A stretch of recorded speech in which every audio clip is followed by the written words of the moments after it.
the true artist. So let's get together, see what we can uncover. What that defines your world, gives you truth and life.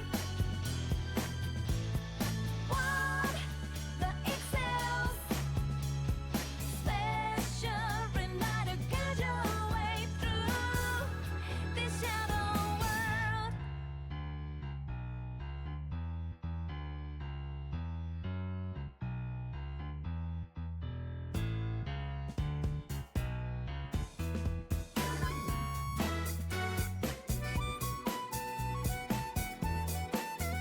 I tried to imagine what it'd be like without knowing you're always right by my side. No doubt I can't imagine unknowing trust like I know with you.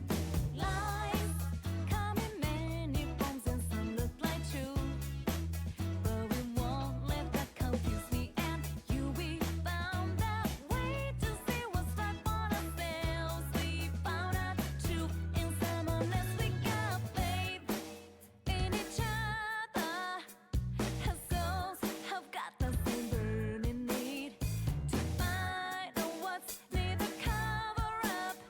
The one can beat without a true artist. So let's get together, see what we can uncover. Let there be someone there that shares truth and love.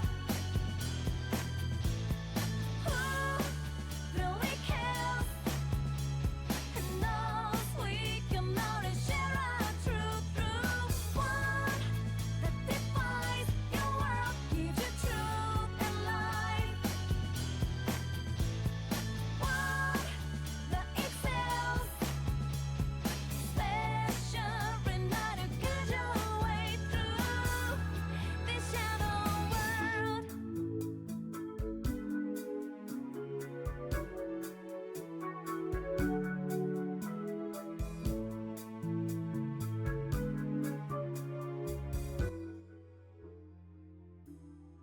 Hello, gamers. Happy Right Wednesday. Haha. Anyways, hello. How's it going? Hold on, volume. How's it going? Welcome. Hi. Welcome. Abaddon. Asha, welcome. How are y'all doing today? I hope you're having a good day. It's been a pretty chill day here. It's very windy outside today, so that's not fun. But more studying, oh no. I hope it's not too stressful though. But yeah, I wish you the best of luck in that, whatever you're studying. I'm so hot today, I grind at maths though regardless. Let's go! Accomplishments, we love it. Oh, Chem 2. Oh, good luck. I think I took chemistry my sophomore year of high school and that was it. That was the only chemistry class I ever took. I could have taken AP Chem my senior year, but I didn't. My junior year, I was supposed to take physics, but I think I like didn't. I had a very rough time the first week. I don't know if it was just me not clicking with the material or the teacher. I think it might have been partially the teacher, but I dropped the class in like a week because I was not getting it like at all, and I didn't want to be in a class that like made me feel that way, so I took environmental science instead. I liked AP Chem. I wish I liked AP. I wish. Oh, I liked AP Chem. Though my teacher was super chill, but they taught everything well. Oh, nice. Yes, it is the teacher. Yeah, I think it could have been. Yeah, his teaching style didn't really like click with me. It was only like a week in, and I could tell it was just gonna be a miserable year if I stuck with it. People don't like physics, they have bad teachers. I'm 100% sure of it. Yeah, because I do like math. I always did really like math, like algebra, pre-calc. Calculus a little bit less so since it was a little bit more involved, but I liked doing that kind of math because it was like solving like logic puzzles, and I liked doing that. And I know physics uses a lot of equations and stuff like that, but it was not explained to me very well in the first week, and I just was not clicking with it. Oh, physics is the worst. May or may not have had bad teachers and a bad prof. Oh, that sucks. I'm so sorry. Man. Yeah, I took, I switched out to AP Environmental Science instead of AP Physics that year. My high school didn't have AP Environmental Science, but I wanted a chance of getting a college credit for it, so I took it online through like a different school. And because I had to make things difficult for everybody and be like, I want to take this class that you don't have. Oh, he's self-taught discrete math. Oh my god, that's so cool. That's so wild. I vaguely remember being in school. It's Oliver. Honestly, kind of the same. Wasted. How are you doing? Some parts of school are so vivid, and then some parts are just blurs. It's a mix. Like, freshman year, I remember a lot of high school. Freshman year of high school. Sophomore year, I could remember maybe like 2 things from it. It was a blur. Junior year was a little bit more memorable, for better or for worse. Like Leonard Susskind ignited my passion for physics and mathematics. That's why I think it depends on the teacher. That's a good point, yeah. Like a bad teacher can ruin like a subject that you would otherwise really enjoy. You have quantum mechanics books in your iBooks library? Ooh, oh, that's so cool. That's so cool. I really admire people who like can really like get into that kind of stuff, because it kind of like explodes my brain. Topology, discrete math, group theory. That all sounds so fascinating. But then my brain sometimes just can't comprehend things. Man. I swear I was a smart kid in school. Now, I don't know what happened. I became a gamer. That's how I'm using my smarts.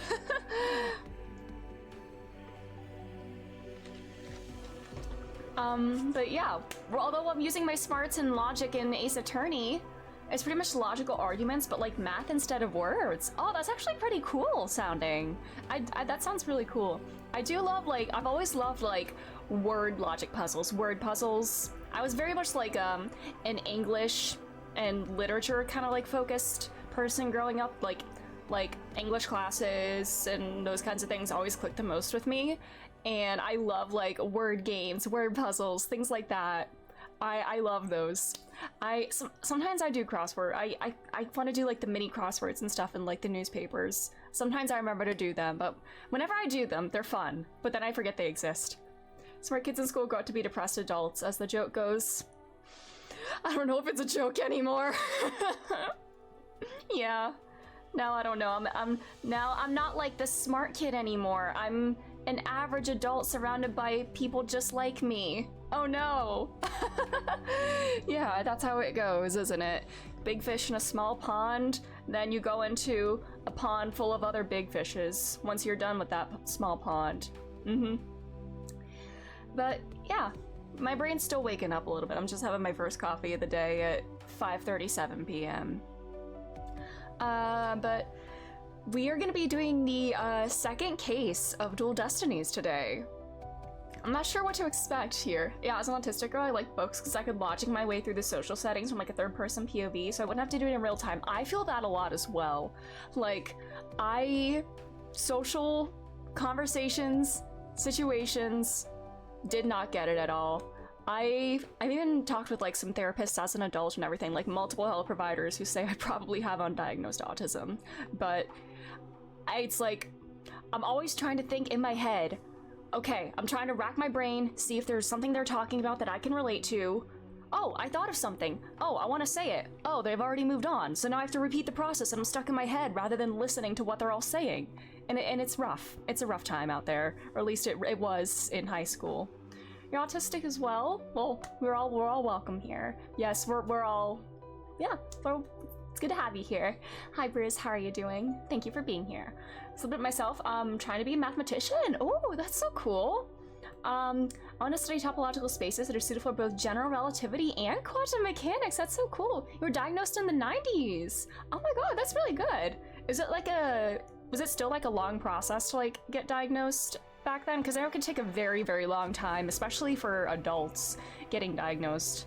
It can take like over a year to like actually get that diagnosis. Ace Attorney brings in the house the autistic people.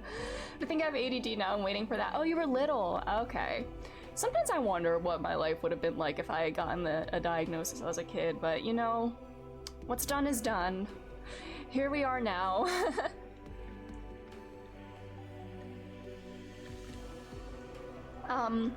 But yes, we're gonna be starting the second case of Dual Destinies.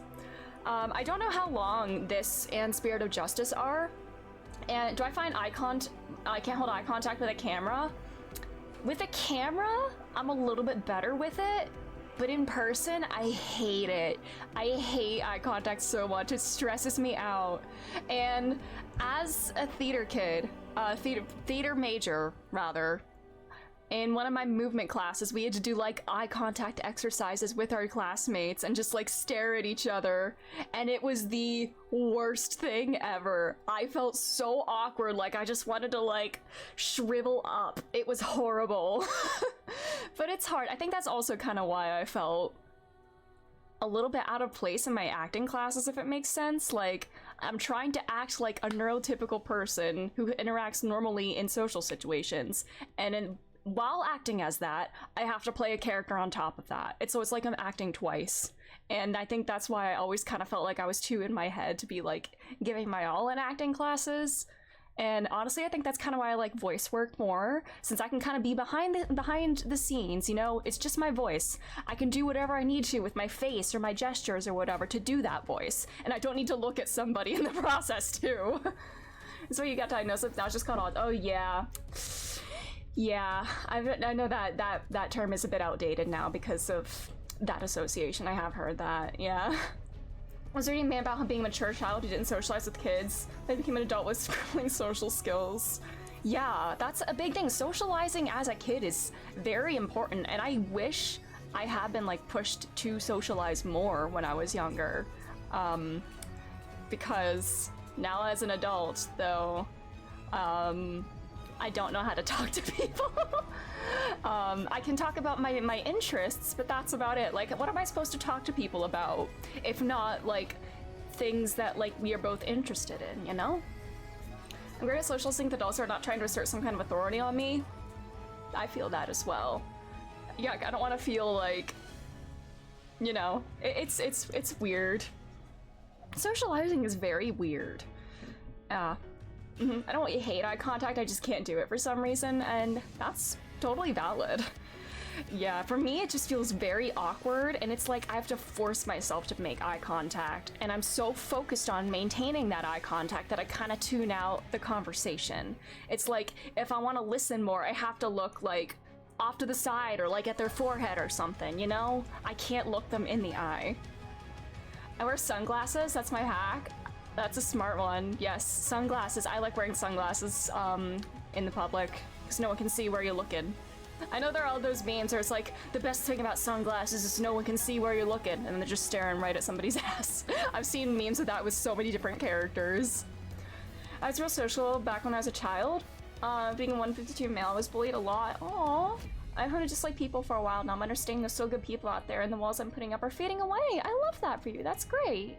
Yeah, like, the things that we're taught, or like the messages that we receive as a kid, can really damage us for a long time, and it can take years and decades even to unpack all of that. Like, I still have some things from my childhood that weren't like, I wouldn't say they're like super traumatic things, but they have that lasting like negative impacts on me. Like, most people probably wouldn't see it as like a big thing. Like, the big thing that comes to mind honestly for me is this is gonna sound like very silly, but this is just me as a kid. Group therapy in here, yeah, sometimes it's nice to just chat about this kind of stuff. There's always more to learn about how our brains work. Exactly. Our brains are constantly evolving and growing. We're always learning new things. We're always changing. And I'm talking to myself, no worries, it's completely fine. Yeah, this is definitely a safe place to talk about all this if you feel like sharing. Yeah. Oh, is there a spam bot? Oh my god. Thanks for the spam bot.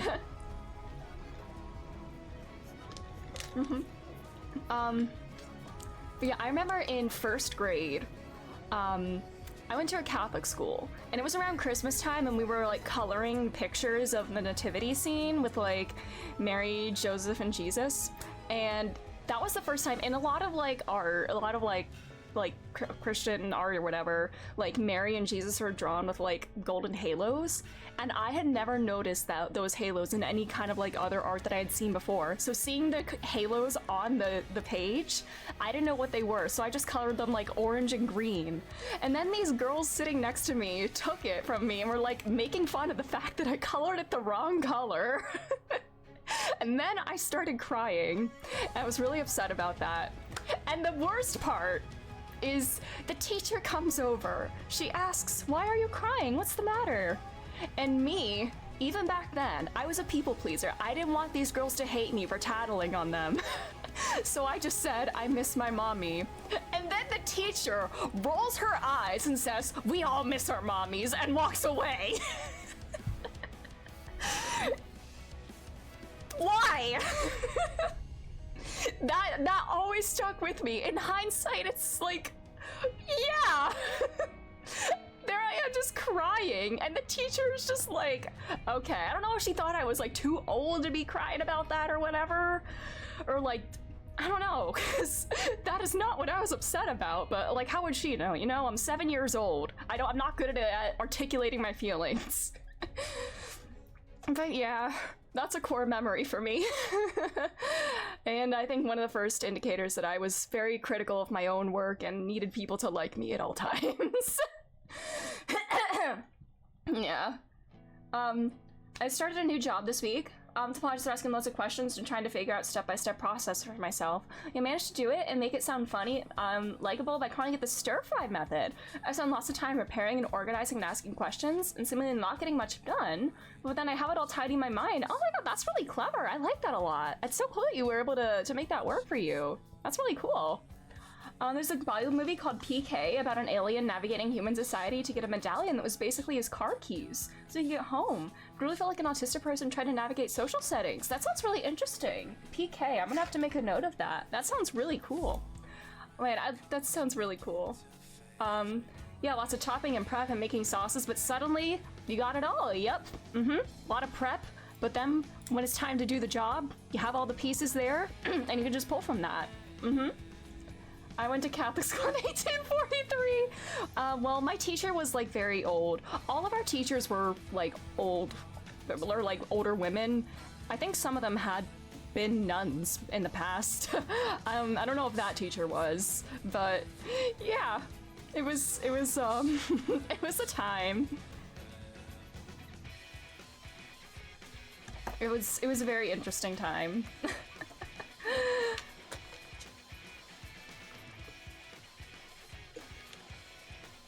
I was lucky my generation is the last secular one in Turkey. After us, it all went downhill. Oh no. I fear for kids in the US today, you know. It's a different world, you know. With school, I know there's like heightened awareness of like school shootings and stuff, and like that's really terrifying to think about. And there's teachers who are saying that like, I think since the pandemic began, like kids' reading levels have like been falling behind, and they're reading at like several grades below what they should be at, and I can't even imagine like what that would be like having to like manage that as a teacher. Yeah, I hate them. They use generative AI for text. Oh, that sucks. I shouldn't even put the right. Yeah, you know, sometimes work is work. Yeah. I went to a private Christian pre-K, and I remember getting on my parents' case for not saying grace before eating once, and then they put me out like 2 months later. Man, that sounds about right. Yeah, I used to get mad at I used to like tell off my parents for saying, "Oh my god," because of Catholic school. But now we don't care. I used to like, they told us as kids that like, if you miss a week of going to church intentionally, that's a mortal sin and you'll go to hell unless you like confess it or whatever. And so that's why I was one of those kids that was like ruled by fear when it came to religion. So I told my mom to take me to church every week just so I wouldn't go to hell for missing. That's basically, yeah, like who says that kind of stuff to a child? It's scary. Yeah, threatening kids with hell. Yeah. It's messed up. I always told me bad about how garbage AI is, and he's called me old-fashioned. Oh my god. Yep, don't go to church. How will the church get money from you? True. I'm a jumbled education. I went to British State Nursery, private preschool in Manhattan, 2 international schools in Switzerland, one of which only spoke French, homeschooling in the UK and Tokyo, and then a weird mix of academy. Private special needs school and state schools in the UK, doing leavers exams in isolation. That is all over the place. That's wild. Yeah, I wonder, how was it, like, managing all those changes and everything, like going all over the place. Like, that's a lot of adjustments to make, especially as a kid. But yeah, I was in the same school for preschool through 8th grade. And I did 2 years of preschool there, so I think I was at that school for 11 years. And some of the kids that I graduated with in 8th grade were still like from my kindergarten class. Most of them had left, but we got a couple new ones over the years, and some of us went all the way through K through 8. The end result is the result of the means, you could say. True, yeah. We are made of our experiences before us. Mm-hmm.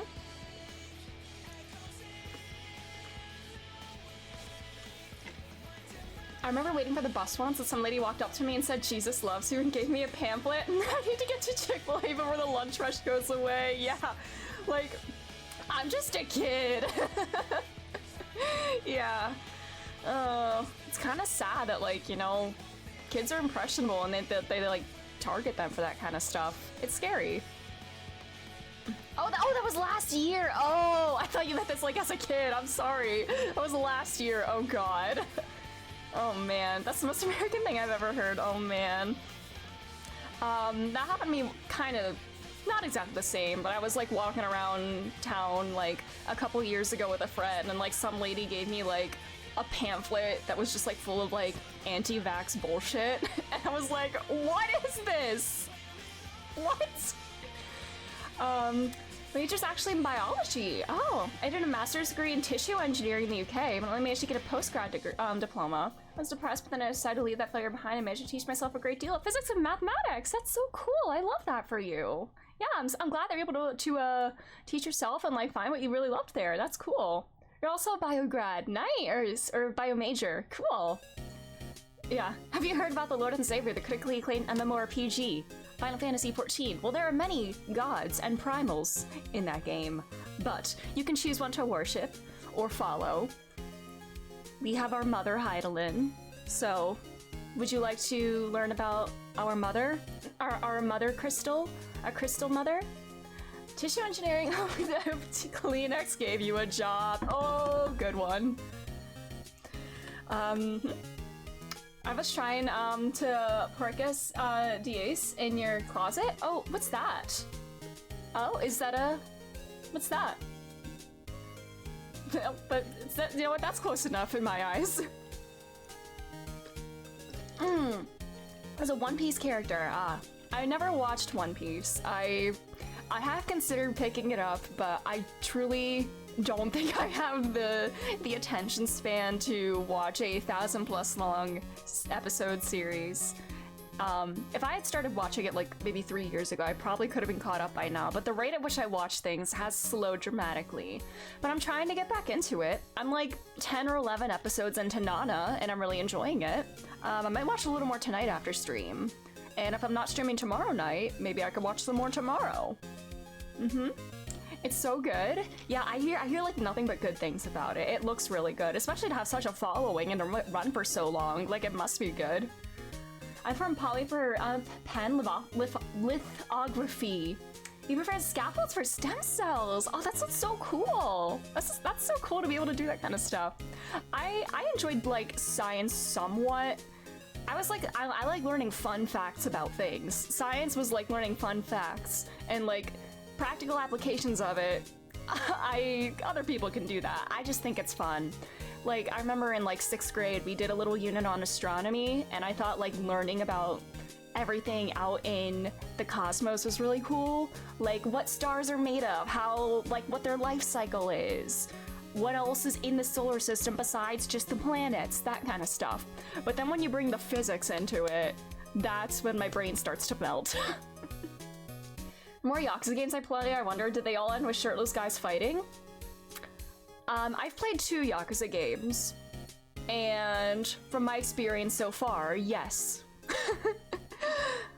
Man, I wanted to play Yakuza Kiwami 2 this year, but I don't know if that's gonna happen. Final Fantasy XIV really took over my brain, and it kind of threw a wrench in all my backlog plans for the year.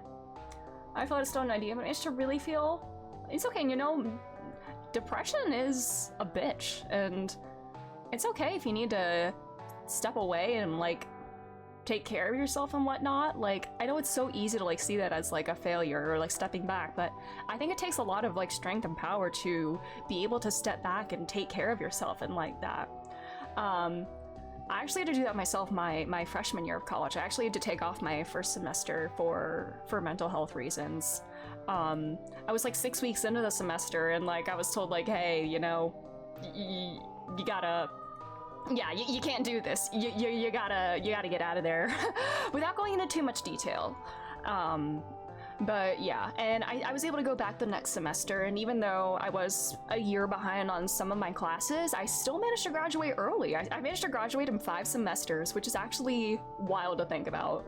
But I was in like the BA program rather than the BFA I was in a theater arts program, and it wasn't a Bachelor of Fine Arts, so there was less structure to it, and I could kind of play around with my courses more, and yeah, that's off to you. Thank you. I think the AP classes actually kind of helps. Like, I know AP classes can be a scam in a lot of schools and stuff, but the school that I went to took a lot of my AP credits, and I basically had almost all of my gen eds taken care of by the time I went in there, so that was all done. But yeah, my friend loves Yakuza. She sends out of context screenshots to me all the time. Yakuza's so fun, and it's painful at times. Haley, welcome. You'll be work lurking. No worries. Thank you for the lurk. I hope work isn't too stressful. But yeah, Yakuza is a trip. I wish I could play Zero for the first time again. I did start a New Game Plus in Zero. Well, I don't think it's technically New Game Plus. I started a Legend difficulty run in Zero. I'm like on chapter 6, I think. Speaking of Kiryu-chan! Oh, she got the hand-holding and that core curriculum professor do. True, yeah. You know, that's like a nice way to meet people outside of your major, because I basically only took theater classes, so I really only knew people in the theater department.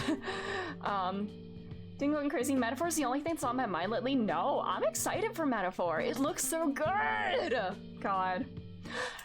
I'm hoping we can be close to done with investigations by the time Metaphor comes out, because I'd like to play it around the time it releases. But it looks very exciting and fun. Mm-hmm.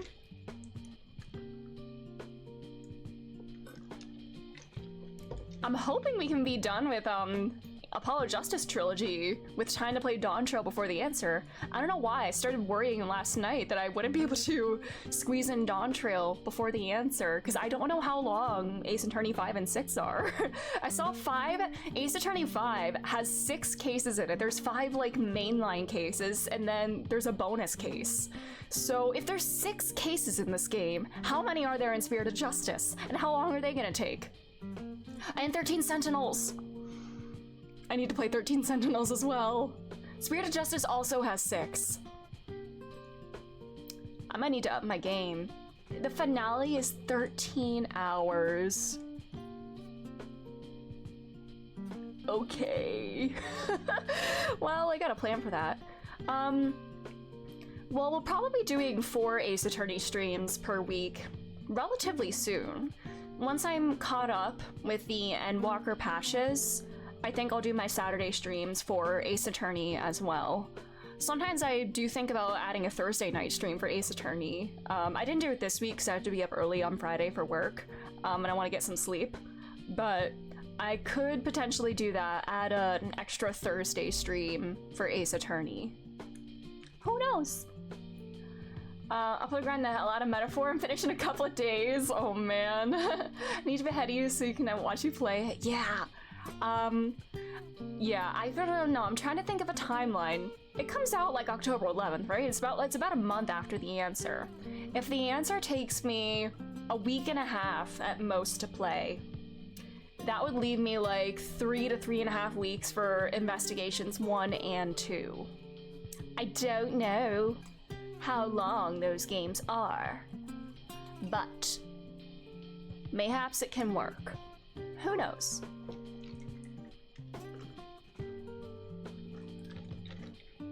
Anyways, I'm gonna run to the bathroom super quick, and then when I get back, we'll hop in the game. I did see this stuff. Yeah, I watched the comic with the Hinsday comic. I know he does a lot of Persona 4 comic dubs too. Oh yes. Apollo really got the culture shock of a lifetime, meeting Phoenix. Yeah. Anyways, I'll be back in a moment and then we'll start the game.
Alrighty, I'm back. Oh my god, we got Endwalker twice in the playlist today? Huh. Man. 14 is so good, y'all. The brain rot continues. I'm still in my tanking era, or getting better with tanking. I tanked my first raid today. I tanked an Alexander raid, and I feel like I did okay. I mean, I did get a comm, but that was my first time tanking a raid, because it always intimidated me. Yeah. I'm still too intimidated to tank alliance raids. That's the one thing that I'm hesitant to do. Because a lot of times I don't even know the mechanics there. I need to unlock some new raids. What tank am I leveling? I'm mainly focusing on warrior right now. And I have been dabbling a little bit in Dark Knight as well, but mainly warrior.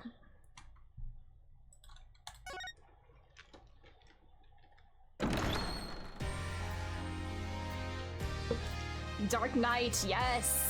I think my Dark Knight is level 57, I want to say. And then I got my warrior to 74 today.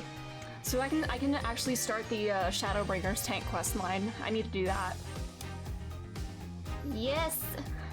The monstrous turnabout. Is this a Capcom crossover with Monster Hunter? Tanking can be scary depending on the type of people you get paired with. Yeah, I'm always scared of letting people down, you know? It's a lot of responsibility. The monstrous turnabout.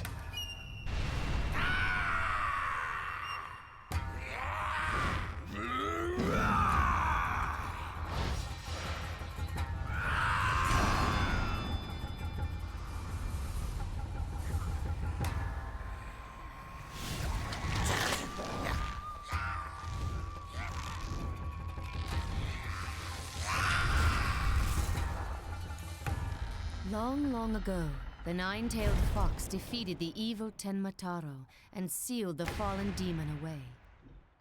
To this day, it is said that he slumbers even still within the Forbidden Chamber. Does Naruto not exist in this universe?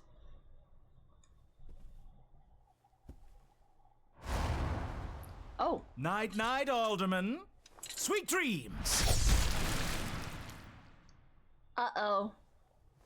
I think that man died. At long last, the revival of Tenmataro is at hand. Yeah, I wonder who did it. Wow, what a mystery. This is like red, white all over again. A few months prior to the courthouse bombing. Every time they start with like a time thing like that, I hear the French narrator from SpongeBob saying things like, a few months prior. Ace Attorney games are so crazy because everyone is ever so queer-coded. Exactly. It's very true, yeah. It was Furio Tigre, exactly. Or maybe this time it was the clown. No way. Oh, the beanie. It's always the clown. How long until we defend Mo in court? Guess I'm a little early. Trissy! Oh, she's taller. She's grown up a little bit. Oh, hey, Apollo. Getting an early start today? Yeah, this is the first job I've had in a while, after all. Well, aren't we all fired up? Well, it's not every day I get a call from Mr. Wright. What kind of work is it anyway? Mr. Wright didn't mention any details. Work? Is that how he put it? Someone told me he just wants me to clean the toilet again. Oh, Apollo. He did not sign up for this shit. Is that his jacket? You've really become a fixture around here, Apollo. Come to think of it, it's been almost a year since I was hired. Lots happened since then. Oh yeah, it's almost a year to the date. But I've settled in nicely despite a few bumps in the road. My name is Apollo Justice. I've been practicing law for about a year, but I still have a lot to learn. This is the Write Anything Agency, and it's where I work. Don't let the name fool you. It's definitely a law agency. But don't forget that this place is a talent agency too, Polly. It's the law agency part of this office that's usually forgotten. This is Tracy Wright, a budding magician. And I'm guessing, did Phoenix tell them? An adopted daughter of the agency's owner, Phoenix Wright, so I guess he didn't tell them. Phoenix. You said when the time is right, or is he leaving it up to the Lhasa to decide? I can't remember which case it was, but the cell phone guy in the blue suit with the circus magician guy were both so gender to me, I was losing my mind. There are some very gender characters in here for sure.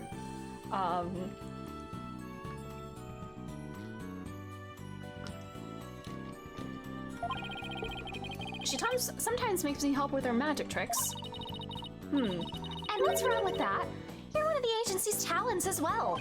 And it's in your blood, buddy. I was under the impression I was a lawyer. Oh, we better hurry. Doesn't look like Daddy's going to make it, so let's get going. Huh? Well, where are we going? What about the job he mentioned? This is the job, Polly. You're supposed to keep me company today. Now, come on.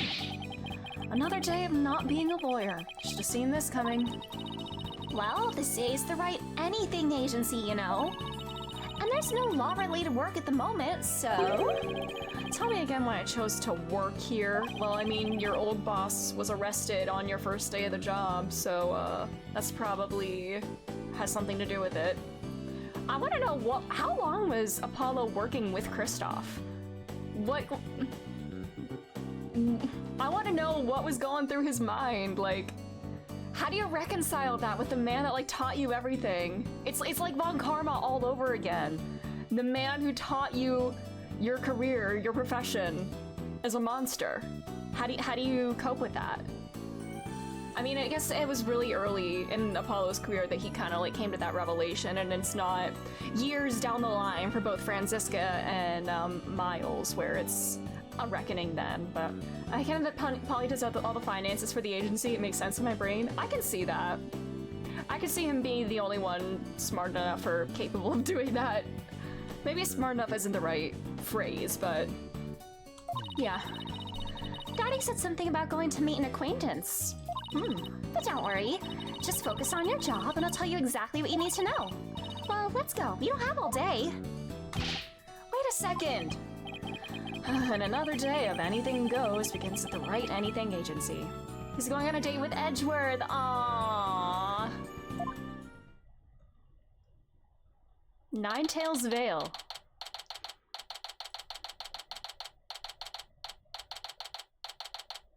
Yokai Lane.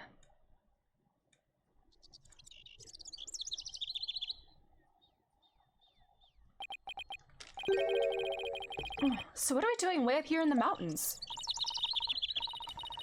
This is Ninetails Vale. Everyone's been talking about the yokai craze here. Yokai? Oh, you mean Japanese monsters? Guess that explains all these weird things. Is this a Yokai Watch crossover? Speaking of which, wasn't Ninetails Vale founded by Japanese immigrants? Yeah, they're holding a festival to boost tourism over at the Alderman's Manor. My friend who works there invited us. That's why we're here. In other words, I'm your chaperone because your dad was too busy. Daddy said that with those horns of yours, you make a great addition to their festival. I mean, you look just like a Japanese demon. Wasn't that so thoughtful of him, Polly? Yeah, you don't even need a costume here. I could do without thoughtfulness like that. Oh, it's almost time. Come on, Polly. The festival grounds are this way. Alright, guess it's time to move to QB Manor Garden. Alright. Can I inspect the place or no? Well, wait, first. I can't examine the place, huh? But first, badge. Check it out. You're so lucky, Apollo. Everyone can see what you do with just a flash of your badge. What about you, Trucy? People can tell you're a magician by the way you're dressed.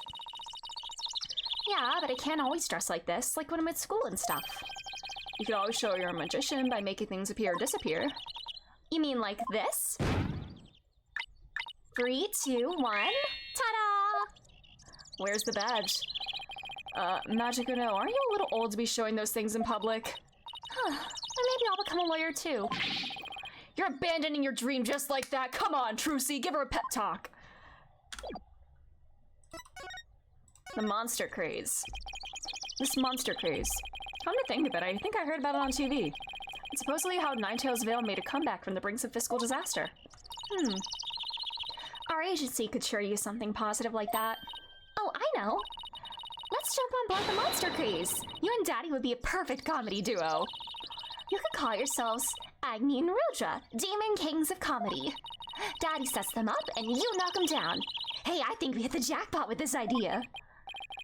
Sorry, but I plan on staying a lawyer. You do?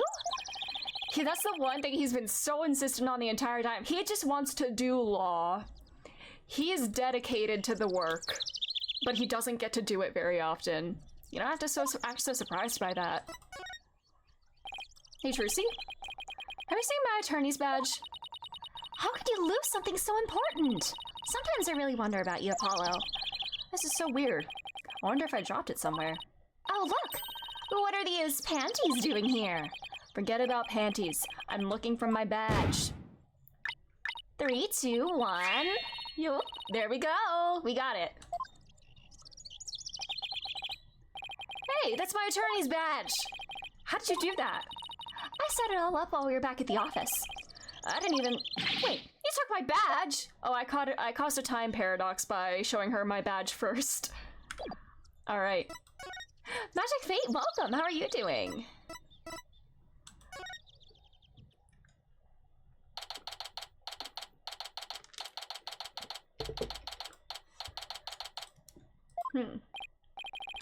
Wow, this place is really something.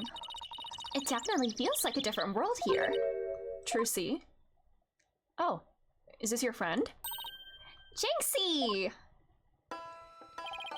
And this is... my friend, Jinxie Tenma. She's the one who invited us. I'll be lurking while I play 14. Nice! Good luck. I hope you hope the grind goes well, or if you're questing or whatever you're doing, I hope it's successful. She just happens to be the maid here. 2 horns, a love of red. Are you a demon? No, I'm Apollo Justice. Don't yell at her. Oh my god. Jesus, get exercised, buddy. Slap it on the forehead. Be gone, foul beast! You look great, Polly. Loosen some of that space on your forehead. Aww. What is this thing? It's a wording charm. Jinxie puts them in all the monsters she finds. But I'm not a monster. Maybe I should have told you you're a good demon. Or you could just say I'm human. The red demon, emissary of the underworld. I got up early to do my hair for this. Can I take this off now? So you can eat me. I'm not going to eat you! Forgive me, I'm terrible one. Apollo, use something quieter than your inside voice for once. Tone down your cords of steel, Apollo. You're scaring her out of her wits. Don't worry, I am already full. Please stay that way. Great, now I'm playing along too. I have a badge. Look at this. No, thank you. Be gone, foul demon. Ah, banished again. That's what you get when you flash a girl like that, even it was just your badge. Sheesh, you make it sound like I'm some kind of creep.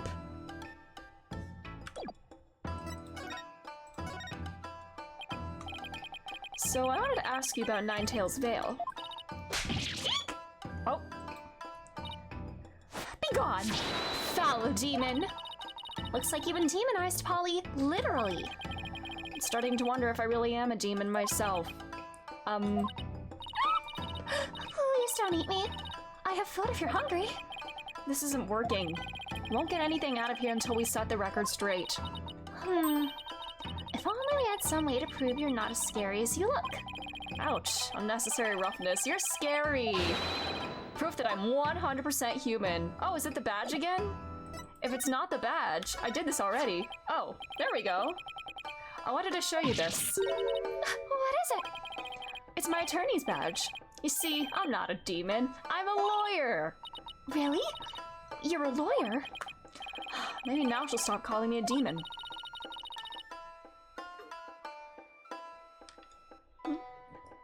Does it protect you from Enmadeo's judgment? Who's Enmadeo?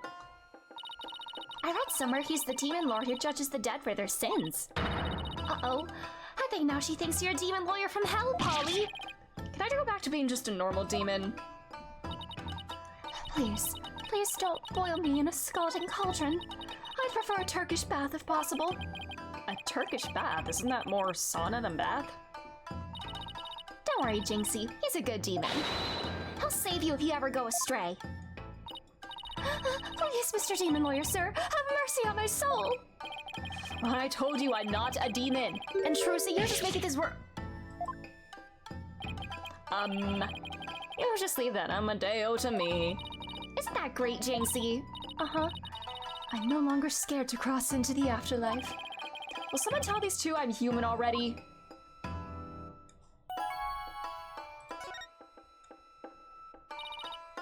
So, Jinxie, I hear this village is the epicenter of the monster craze. Uh-huh. Barely anyone heard of it before, but now it's packed with tourists. Really? So the monster craze is the reason behind today's festival? It was the Ottoman's idea, but I'd be careful if I were you. There are lots and lots of yokai prowling about Ninetails' Veil. Prowling about? I mean like wild animals or something? Uh-huh, and they're hungry too. Man-eating monsters, and they're all over the place? Uh-huh. In fact, there was one at the manor yesterday. I heard the doorbell ring. When I opened the door, nobody was there. It was the Ding-Dong Demon. How else could you explain it? Haha, Ding-Dong. His name is Ding-a-ling? His name is Ding-Dong?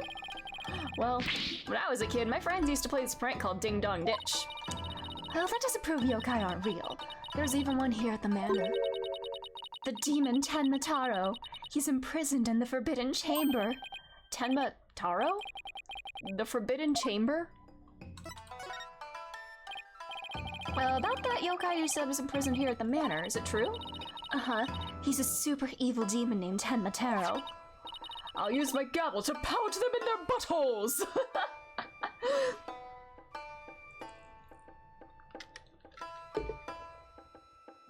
Here, take a look at this scroll. Tenmataro's the dark demon you see here. He's super evil and super scary. So that's the yokai imprisoned in the Forbidden Chamber? Uh-huh. He was defeated by the village guardian yokai, the Nine-Tailed Fox, and locked away forever. So you're saying Tenmataro is still trapped inside the Forbidden Chamber? Uh-huh. But he's just biding his time until he can escape. Still, we should be perfectly safe. Because there's a really powerful sealing charm on the door keeping it shut tight. I don't know about that one, Chief. Based on the intro. What a charming security system. Good one. You can keep the scroll if you want. The alderman gave me this, but just holding it gives me the chills, so... thanks, Jinxie. Maybe I'll give this to Mr. Wright. Little souvenir. Alrighty. Sorry. I'm a little cold. I'm putting on me sweater.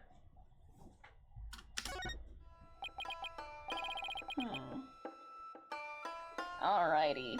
Anything special about it? Trev, hello! How are you doing? Thanks for being here. Alright, we just have our scroll. We got... She thinks I'm a demon. So I was wondering...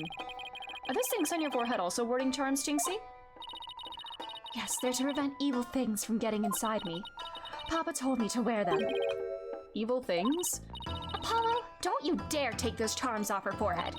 They have to stay there. Forever. Got it? I wonder what would happen if I did to- Apollo! Come on! Don't bully the girl! It's time for me to get back to work. Thanks for inviting us, Jinxie. You're welcome. Oh, and before I forget, there's going to be a surprise event today. Even I don't know what to expect, but it's sure to be fun. Better not be a yokai parade. She'd probably drop dead from fright. What the... Oh my god! Ah, demon! Oh, wait. It's just someone in a suit, right? Is it Larry Butts? If it's Larry Butts, I'm gonna scream. Tenmataro! Tenmataro? The demon from the Forbidden Chamber? Please don't hurt me! Be gone! Be gone! Be gone! Better watch out, little girl, or I'll snatch you away! Charm, charm, charm! Where's that dying go to heaven charm? Oh, she put it on her own forehead this time. Oh my god. She sure gives up quick. Larry Butts? Oh yeah, there's a character in this game named Larry Butts. B-U-T-Z. Huh? Why is everyone hiding their faces? Hey, you there, you mustn't stare at Tenmataro like that. Lower your eyes. You'll steal your soul if you're not careful. Huh? Steal my soul? Seriously? Apollo does not give a fuck. He does not like playing along with this. Your devilry stops here and now, Tenmataro. Now what? Look, Apollo, there's somebody up on the roof. Oh, they're reenacting things. Oh my god. Is it Foxman? Ah ha ha ha ha! That booming laugh, could it be? My 9 golden tails are proof of my unassailable righteousness. Mr. Butts was his father! With my band of 100 minions, I vanquish evil from the land. I am the wrestler of righteousness. There's no way that guy's Larry. Oh yeah, definitely not. Too buff. Okay. What is this? Is this like a WWE event or something? The Golden Lord of Yokai, the amazing Ninetales, is here! Fear not, good little boys and girls, for I shall defeat Tenmataro! Ha ha ha ha! Yippee! It's the amazing Ninetales! Up to your no good tricks again, eh, Tenmataro? Well, not on my watch, not on my yokai watch, even. Ah! Rip. Ha ha ha! There's nothing to fear now, my child. I've banished Tenmataro. You and your people can now live in peace. Thank you, Mr. Amazing Ninetales, sir. Now I must be off. Another match and another foe to vanquish await.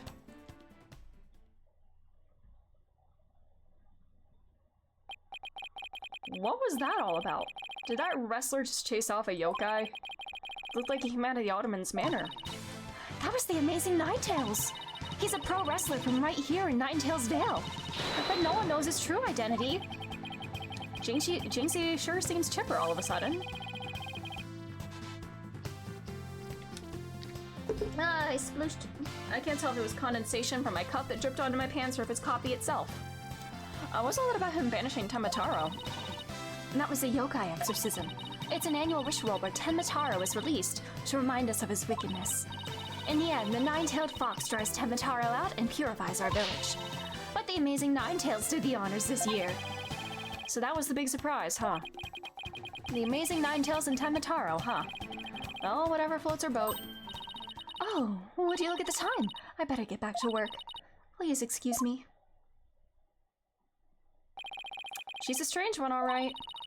I think she's sweet in her own special way. Knowing Trucy, she probably has lots of friends who are sweet in their own way. Apollo! Why are you so mean? Well, we still have some time to kill. Might as well see the rest of Ninetailsville over here. The fun never stops, does it?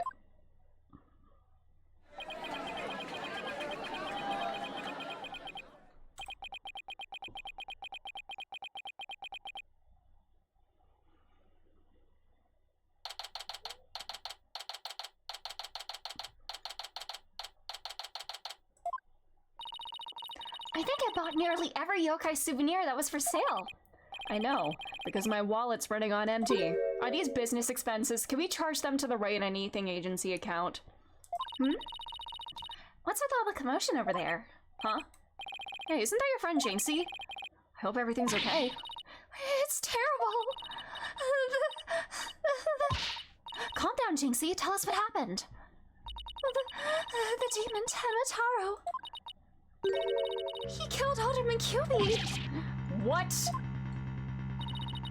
Wait, killed as in dead?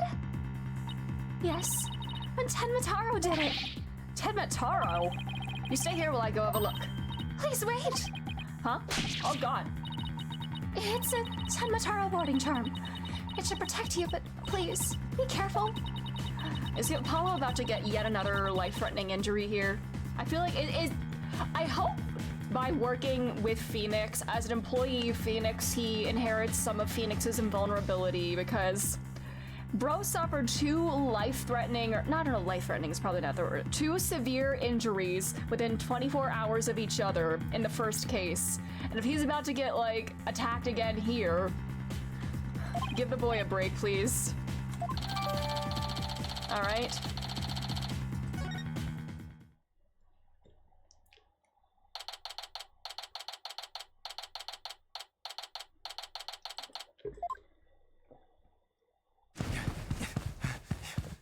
Run, Polly!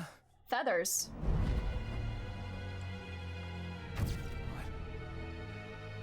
Jesus. Oh my god, two dead!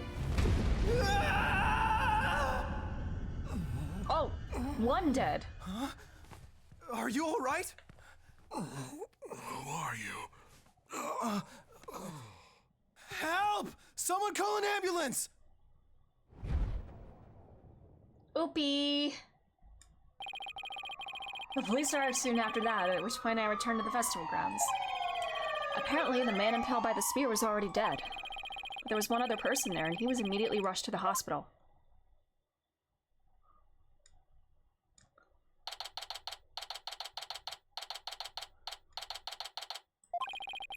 Thank goodness the other man's gonna be fine. Sounds like he'd only been unconscious. You think Jinxie's gonna be okay? I'm sure she'll be back to her old self in no time. At least she's calm enough for the police to question her now. And we'd sure love to know what crazy animal left those feathers and tracks. Oh, look, here comes Jinxie. Hi, Trucy. Hi, Mr. Demon Lawyer. Hey, feeling any better? I was wondering if you're up to filling us in on what happened. I have a badge. So you really are a demon lawyer? So you must know Amadeo, the appraiser of school. My mouth feels like it's full of cotton right now. I should probably drink water. What's he like? He's bald, has a white beard. And what? He shouts, "Guilty and order," while banging his gavel. I call him the judge. Oh, wow. He's as scary as I thought. Nah, he's just an old man who's wiser than you might think. Really? Is he really wise?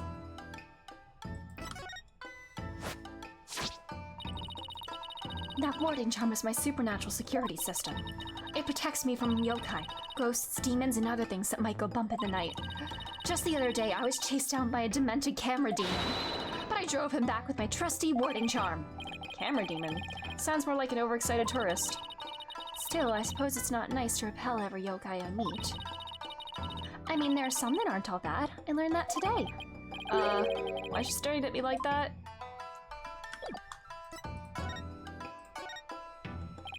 So, the man with the spear in his chest was already dead? Uh-huh. It was Alderman Cuby. When I found him, he was already... So the victim was the village alderman. And the one who was found alive, who was he? Damien Tenma. Damien.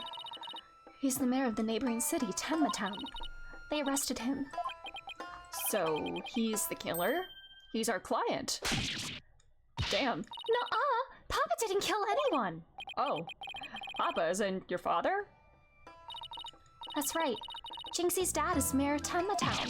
No way! Yes, way, but he's innocent. This just got way more complicated.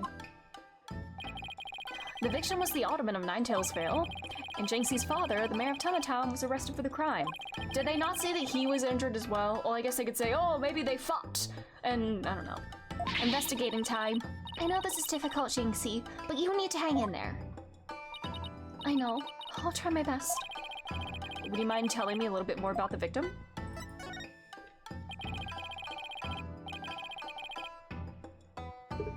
So the victim was a village alderman. What can you tell me about him? His name is Rex Cuby. They say his family has ties to the legendary nine-tailed fox. He was really kind, and he always looked out for me. He was a former pro wrestler, and I even heard he knew the amazing Ninetails. A former pro wrestler, huh? That's something to keep in mind. With your father being mayor and all, I guess you're originally from Tenma Town, huh? So then why'd you come work here? It was to overcome your fears, right, Jinxie? Hi, Yuka. Good to be lurking. Thanks for the lurk. I hope you're doing well. Uh-huh. Plus, Mama was from Ninetails Vale, though she's no longer with us. She loved these flowers. I always wanted to live where Ninetails flowers grew. Wow, what a beautiful flower! And with exactly 9 petals, too! Just looking at them gives me courage, even when I'm scared of yokai. Okay. Sorry, I felt like my nail was, like, splitting for a second. Jinxie, when you first told us what happened, you said the killer was a demon. Uh-huh. The warding charm on the Forbidden Chamber's door. It's been removed. The Forbidden Chamber's door? That big door that was barred shut? Wasn't a charm on it when I checked it out, so I guess it was removed by someone. That's how Tamataro escaped. But when I try and remember what happened, it all goes fuzzy. Jinxie, you should go get some rest. You've been through a lot today. Between the warding charm being removed, and the black feathers and weird tracks, I could see how a superstitious person might think a demon was the killer. Apollo, maybe this is your chance. Chance for what? To do the right thing and defend Jinxie's dad in court. Who, me? Wouldn't a man like Mayor Tenma have access to more experienced lawyers? You want to know what the detective said? They doubted there was a lawyer who could get a not guilty verdict in this one. Sounds like they're expecting an open and shut case. Don't worry, Jinxie. If anyone can prove your dad's innocence, it's Polly. What? You'll accept the case, won't you, Polly? Well, it's all over, isn't it? I'll be all alone for the rest of my life. Oh, right. Jinxie already lost her mother. Alright. Jinxie, leave your father's defense to me. Attaboy, Polly! You're gonna help Papa, Mr. Demon Lawyer? Yep. Because that's what lawyers do. Plus no toilet cleaning for a while. Yes, you get to actually do your job! Let's go! I'll do whatever it takes to make sure your father walks away a free man. Thank you, Mr. Demon Lawyer. I can tell you're one of the good ones. Red demons are usually so mean. It's been a while, but I'll be fine. Yes, ready or not, here comes Justice, and he is so fine. Guess I ought to go meet my new client. before I forget, better jot this down in my notebook. Hey, Apollo, what's the notebook for? Oh, I just thought I should jot down some stuff about the case. Look at him actually trying to be efficient at his job. Oh, okay, we actually have, a to-do list. Oh my god, that's actually so nice. It's like kind of how they added it in The Great Ace Attorney, like little prompts when you don't know where to go or whatever, little prompts indicating where you should go next. So there's no going around, like, not knowing what to do. All right, it's a court record, and then you switch between the tabs. Alrighty. All right, nice. Oh, I almost forgot.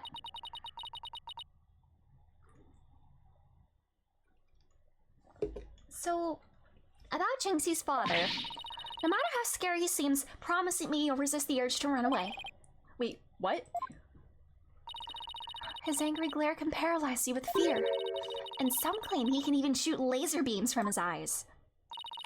Well, maybe Papa isn't really that scary. A paralyzing stare, laser beams from his eyes. He sounds like some kind of monster. Ooh. I think it's about time I see Jinxie off. I'll head back to the office after I'm done. Okay, thanks. Alrighty. Let's go meet him.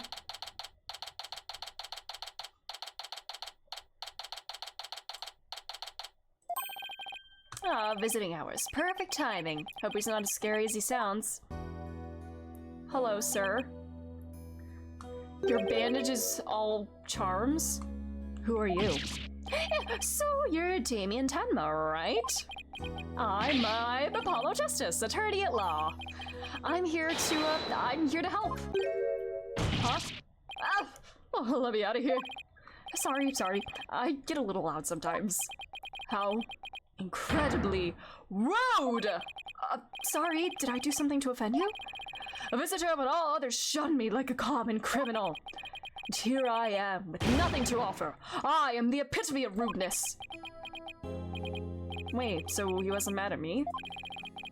Unworthy as I am, I, Damien Tenma, shall breach these walls, so that I may treat my benefactor to some tea and maybe some cookies too. No, wait, we can do the tea and cookies after we prove your innocence. How about you start by telling me what happened? I see. So tea and cookies can wait, can they? That was close. We don't need jailbreak added to the list of charges. Seems like a good guy, but with a face like that, I can see why he's misunderstood. Aww. I have a badge. Look at that. Thank you for agreeing to defend me. Oh, no thanks required. Just doing my job. He's even scarier when he's not saying anything. Nice day today, huh? I mean, it was nice until murder happened, I guess. I love nice days like these. Nice days with murder. It's perfect lawyering weather when there's murder in the air. The trial is tomorrow. Yes, right, the trial. Why do we keep blabbering on like that? Flower? Oh, no.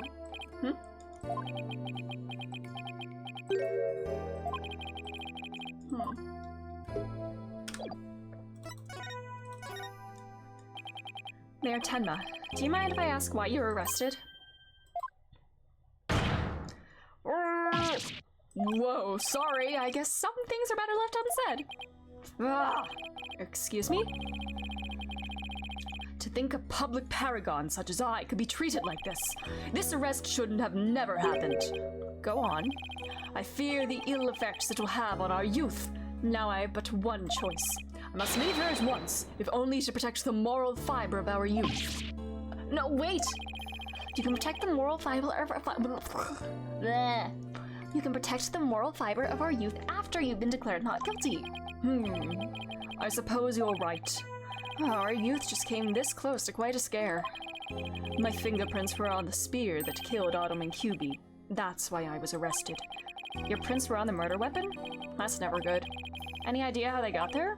None. For I hardly remember a thing, you see.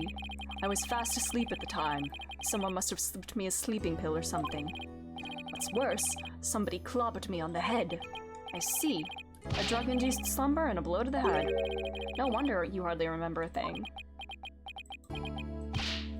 Ho. Did you just call me a hoe? A Paul hoe? Was that some kind of strange laugh? Well, I think we can safely assume your prints are planted while you were unconscious. What do the police have on you as far as motive is concerned? Truth be told, there's been a bit of trouble between the alderman and I as of late. Oh? Was it personal in nature? Nothing like that. It's a long story. Suffice to say, I've been pushing to merge Nine Tails Vale with Tenma Town. Surrender Nine Tails Vale to Tenma Town now! Yeesh. That's what I told him. I'd like to tell you to stop shouting like that. The call's coming from inside the house, Polly. So that's the motive the police have established for Alderman's murder? Indeed it is. After all, Alderman QB was dead set against a municipal merger. And that's why they think you killed him. He was in your way. Curses! Mayor Tenma, are you okay? I don't think so. Jinxie, forgive me. I never meant to worry you like this. It'll work out fine, just leave it to me. If only it really were that easy. I don't even know where to start. Thank you for meeting with me, Mayor Tenma. Please wait. My daughter, Jinxie. Yes? She already lost her mother. And now with me being held in here, I feel she'll be terribly lonely. I hesitate to ask, but I beg you, be a friend to her in her time of need. Leave it to me. Trucy and I will look out for your daughter. I shall rest a little easier then. You know, you remind me of some of the new friends Jinxie has been talking about. New friends? Yes, it seems she's made some new friends since she started working in Nine Tails Vale. They're quite the unusual bunch too. There's a lady with an exceptionally long neck, a young lad with an incredibly long tongue, and many other interesting characters. Friends? Sounds more like a bunch of monsters to me.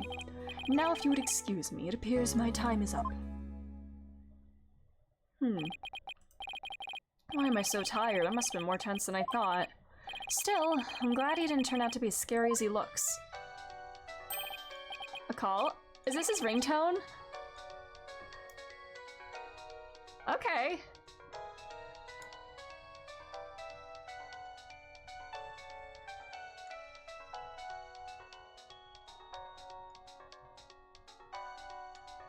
I'm gonna let it just, I'm gonna let it go to voicemail. Justice here. Apollo, is that you? Hi, Mr. Wright. What can I do for you? Trucy told me you've taken on a new case. Oh, that. It was kind of spur of the moment. He's actually calling me about a case? That's fine, but I have a favor to ask. Sure, what is it? I'm at the airport right now. There was someone Ah!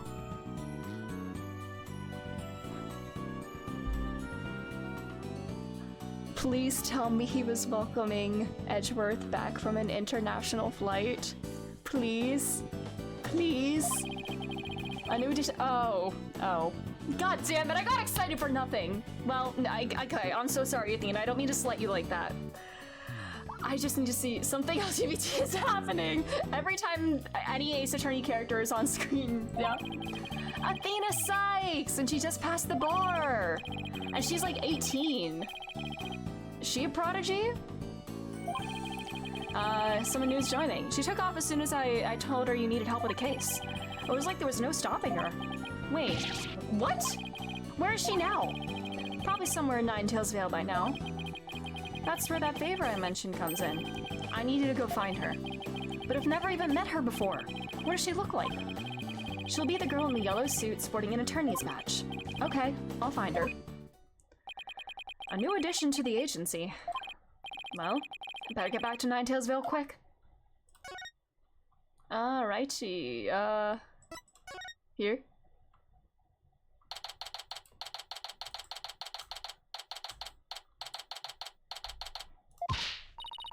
I already told you! I'm a lawyer assigned to the case! I need to study the crime scene. So if you would please tell me where QB Manor is? Can't fool me, you're just some delinquent high school student playing hooky. You stupid pig-headed! This attorney's badge isn't just for show, you know. Looks like I just found Miss Athena Sykes. Already showing off the badge. She's one of us already. Why don't you believe me? Don't expect me to defend you in court if you ever get arrested. Well, I'm the one who usually does the arresting, so... Say, shouldn't you be getting badges? Go, hey, punch him. I already told you I'm a lawyer, not a student.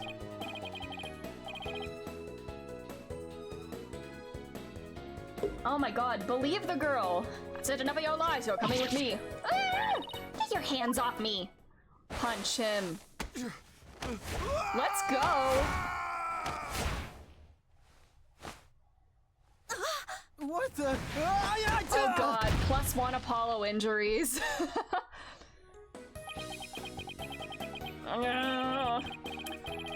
Think you can watch out for the bystanders next time? Yeah, he's... I hope he's inheriting some of Phoenix's, invulnerability. Whoops, are you okay? I think so, but the police officer's out cold. I am so sorry. I do that when people suddenly grab me. It's like a reflex or something. I mean, I think it's a good reflex, you know? Self-defense. You're Athena Sykes, I take it? That would be me. And you are? I'm Apollo Justice. I work at the Right Anything Agency. The Right Anything Agency? What a fishy-sounding name. It's a long story, but it is a law office, among other things. Didn't Mr. Wright explain it to you? Oh, right, that right. So then you must be... Where have you been? I've been looking all over for you. I could say the same thing to you. Well, here I am now. How about telling me a little bit about yourself? Mr. Wright didn't really tell me much, as always. Ah, of course. Feel free to ask away. We have matching badges. Yep, that's your attorney's badge, all right. Its dull, grimy look makes me think of all the courtroom battles you faced so far. I hope mine will look like that someday. Look out, legal world! Athena Sykes is psyched and ready to go. Actually, I just haven't polished it lately. Damn. Maybe I should keep that to myself. No need to deflate our dreams about work just yet. Man. Girl is entering the workforce. We saw what the workforce did to Emma Sky. It's gonna crush you too, Athena, and I'm so sorry.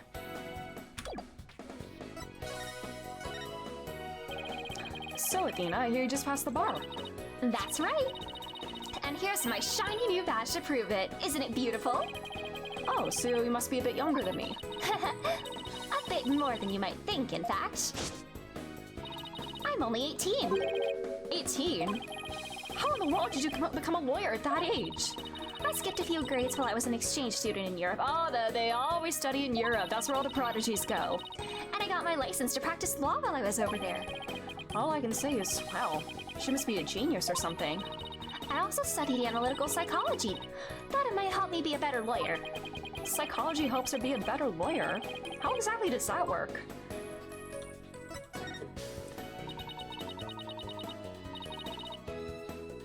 So tell me about our client. What are they like? Oh, right. You haven't met him yet. Well...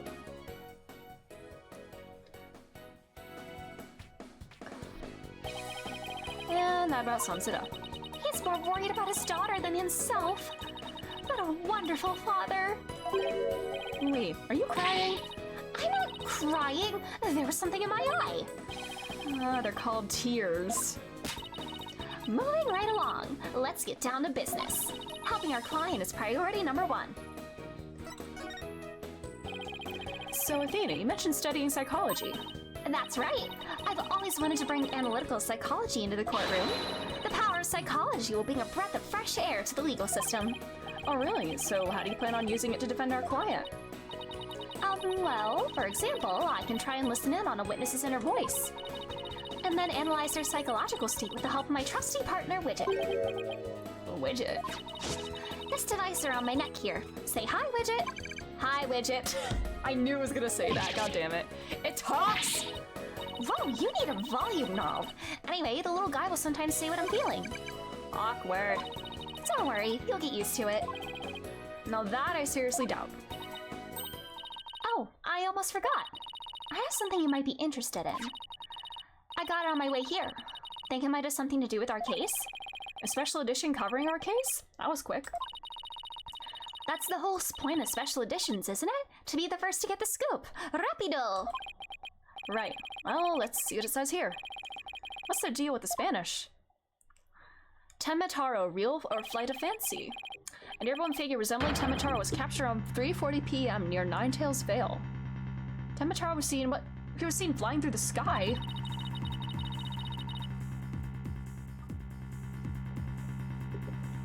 Yeah, somebody happened to snap that photo near Ninetails Vale. The article goes on to say it might be connected to our case. Apparently that photo was shot right after the murder occurred. Oh, there were black feathers and strange tracks at the crime scene. I'm not surprised the locals think a yokai was involved. Wait a second. Yokai is in one of those Japanese monsters? My god.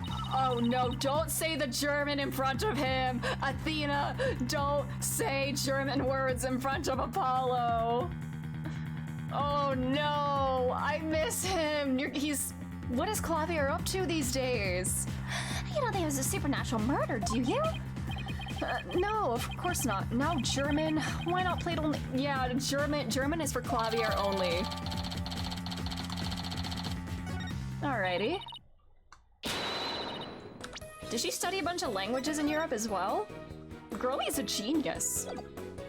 Andale, Apollo. Let's get cracking on that crime scene already. Yes, this is America. Speak English. Stop! Apollo! Alright. I showed you the badge already.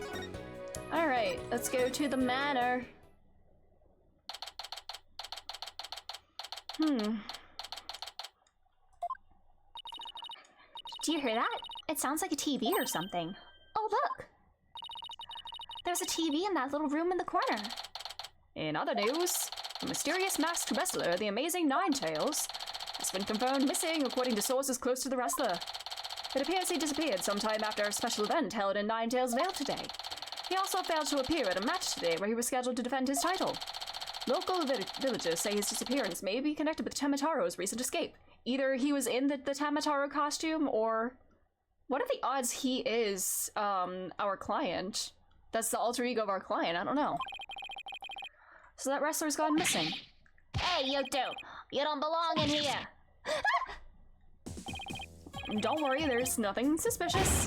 What about them there horns on yours? They look mighty suspicious if you ask me. Horns? That's my hair! Anyway, we're lawyers and we're here to... Ah! You them lawyers come to defend Martina, ain't ya? Should've reckoned with that expensive-looking bracelet you got there. The name's Phineas Filch. I'm the caretaker here. Pleased to meet you. Same here. Wow, talk about a quick change of heart. So tell me, demon lawyer, bet you use them demonic horns of yours to scare the bejeebers out of witnesses, huh? Rip the amazing Ninetails. I hope they find a stupid ass! Oh.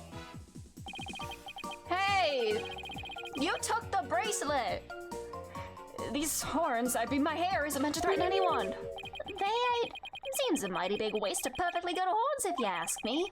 Then again, ain't none of my business, so... That was fast. Guess he's done with me. Well, I best get back to work. No! The bracelet! Hell, stop right there! Huh? Me? Apollo, your bracelet's gone. Ah! Don't you worry, Mr. Lawyer, sir. I'll check the lost and found... Motherfucker, you are wearing it. Somehow I don't think that will be necessary. Just check your wrist right now. Oh, the cat's out of the bag. It was barely in the bag in the first place. That was a pretty pathetic attempt.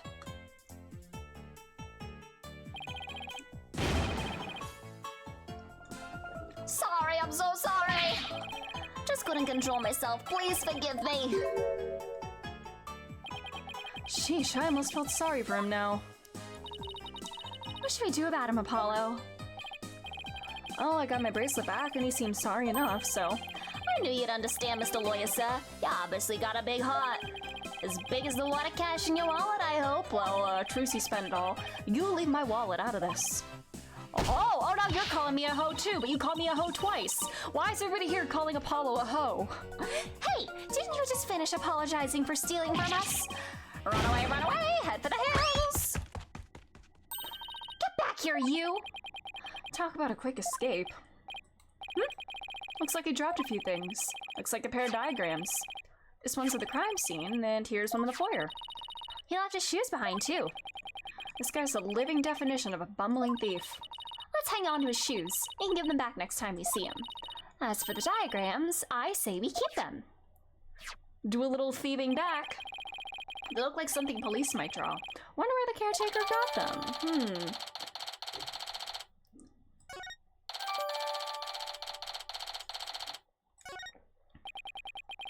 Okay.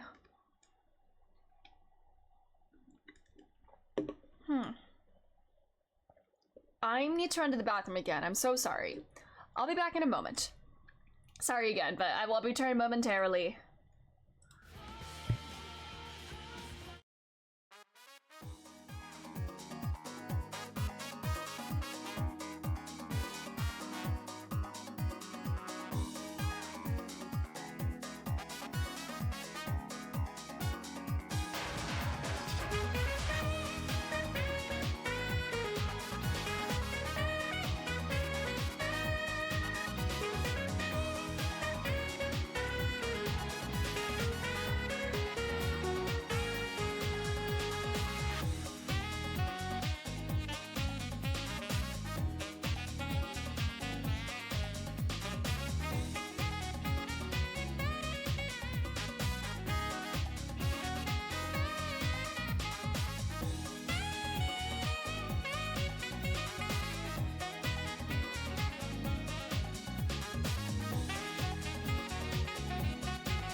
Alrighty, I'm back. Let's keep gaming. Also, hi Jesse, how are you doing? Now then, as I recall, the Fox Chamber should be at the top of those stairs.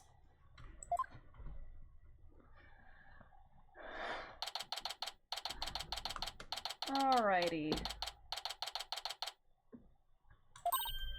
Whoa! Where do all these black feathers and weird tracks come from? The popular opinion seems to be that they're from Tenmataro. You mean the great evil has returned? Even if he did, I'd be laughed out of the courthouse trying to indict him. Hey, who are you and what are you doing here? This is a crime scene. Oh. Hello? And who are you? Are you with the police? I asked first, who are you and what are you doing here? On second thought, Harvey Birdman, attorney at law, indeed. On second thought, I'm placing with arrest. Oh, is he our detective for the game? I'm placing you under arrest for disturbing a crime scene. Under arrest, but save it for the boys back at HQ. Now come quietly or else. I don't want to be late for lunch. Please wait, we're Mayor Tenma's lawyers. Well, why did you say so? So you're the lawyers I heard about. I mean, I have a badge, but your buttons all look like badges. So, I almost took you two in. But you sure were suspicious, though. I don't know how many more times I can take being called suspicious in one day. There'll never be Gumshoe to me. Aww, Gummy, I miss him. Sorry, we didn't catch your name. My name? I'm Bobby Fulbright, the heroic detective who defends our good citizens from evil. Oh, brother. A champion of justice who comes running whenever you're in need. I'm literally justice, so... And my catchphrase? It's in justice we trust. So in me you trust, so that means you should trust me to investigate the scene, is what I'm hearing. Oh boy, this guy's a story and a half. So, what can I do for you? I have a badge. Justice needs backup sometimes too. So I don't mind you asking for help, but you should start by thinking things over yourself. After all, the road to justice starts with your own first step. I'm literally justice. If you don't have any information to offer, you could just say so.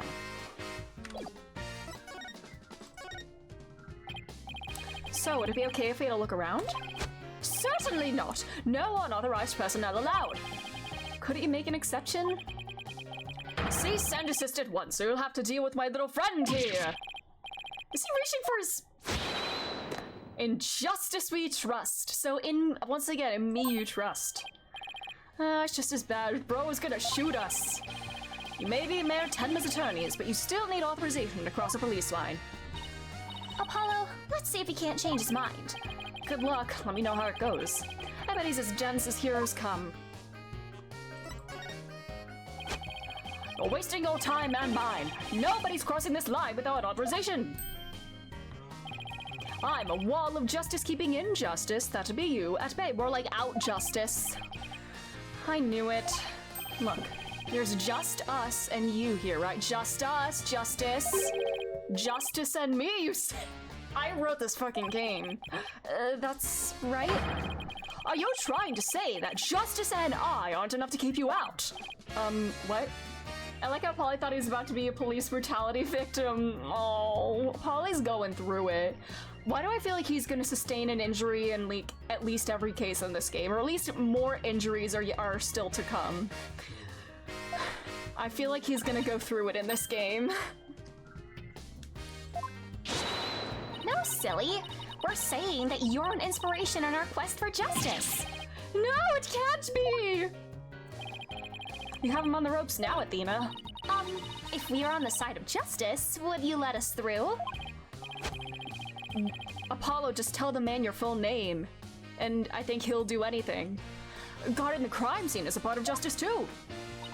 Sure. But only a bad guy would stand in the way of justice, right? Ah! Whose justice is the most just here? Well, we can't have a fair and just trial without a thorough investigation, so... Oh, Lady Justice, what should you have me do? I think we really got to him.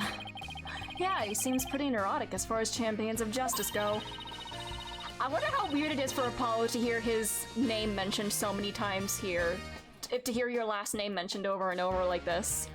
Our pleas for justice must have had a huge impact. It's tying him up in knots. Now's our chance to start looking around. After all that about the authorized personnel only, that was surprisingly easy.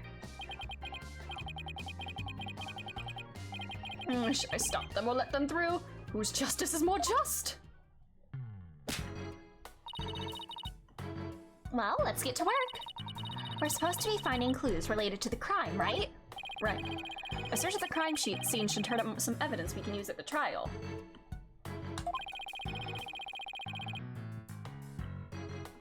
Alright, let's try viewing the crime scene from different angles. You never know what's hiding just around the corner, right? So, we get a 3D viewing of the place. Okay, change our perspective. Alrighty. There's a particular spot you want to examine, give it a tap. Oh, cool. Alrighty. No allons como se. Let's get started. Alrighty.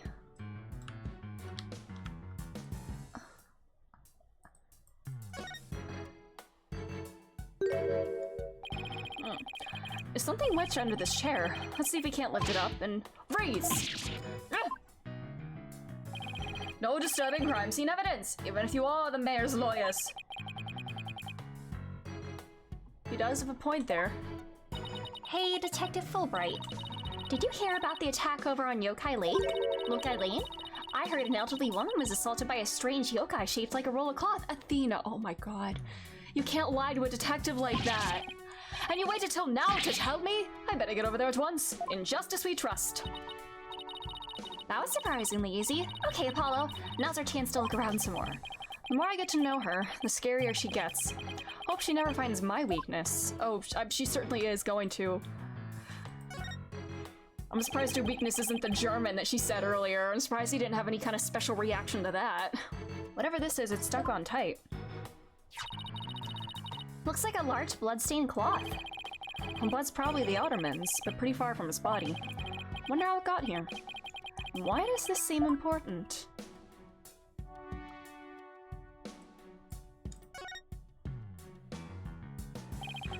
So this is where Alderman QB's body was found. Apparently the murder weapon, a spear, had Mayor Temma's prints on it. That's not good. Never fear, Detective Fulbright is here. How did he get back so fast?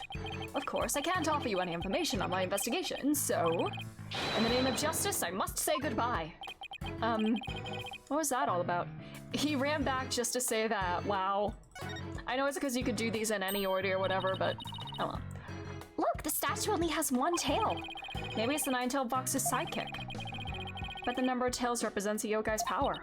So, if you had two, Apollo, I'd only have one? What? Not that it means you're better than me, got it? Like I said, what? Apollo once again having I am the only normal person here thoughts.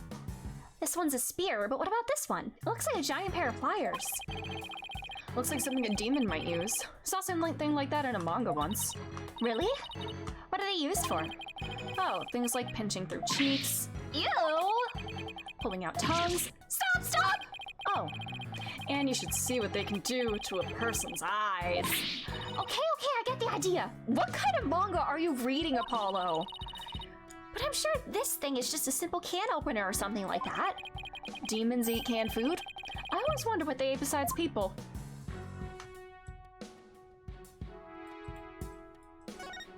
Apollo, normal man, reads manga involving gruesome torture. He reads Solo Leveling. I don't know much about Solo Leveling, other than Alex Lee is in the anime. Does that involve a lot of torture? Wow, this is a pricey looking chair. Apparently the mayor was found drugged and unconscious in it. Really? Yeah, when he came to, he was arrested for murder. Talk about your rude awakenings. So he's the prime suspect in a crime he knows nothing about? I watched a few episodes. It's a gruesome one right from the start. Oh boy. Oh no. Oops, I quit too fast. What did Mr. Widget say? That stinks. Oh, poor Mr. Tenma. He must be feeling so scared and confused. Apollo, it's up to us to save him. It's like she's on her own emotional roller coaster. Door. The Forbidden Chamber.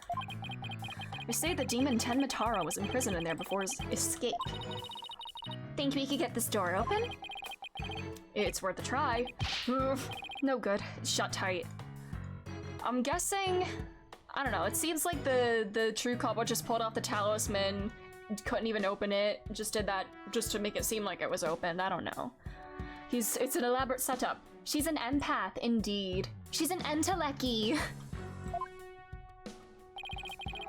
I don't even see a keyhole. Seems pretty hopeless. In justice we trust. Yeah. Time to hear the voice of someone in need. Allow me to fill you in. This door simply will not open. We've tried and tried, but it won't budge. It's an essential part of the culture found in this manor, so we can't blow it up either. So an unopenable door. Right. According to Miss Jinxie Tenma, it was shut tight when she came across the crime scene. Thanks for the tip, Detective Fulbright. We didn't expect you to be so helpful. Oh, I forget I just said that! So, the Forbidden Chamber was shut tight at the time of the murder. Sounds like something I better keep in mind. Footprints and blood and feathers. These weird tracks must have been made when someone stepped in the Alderman's blood.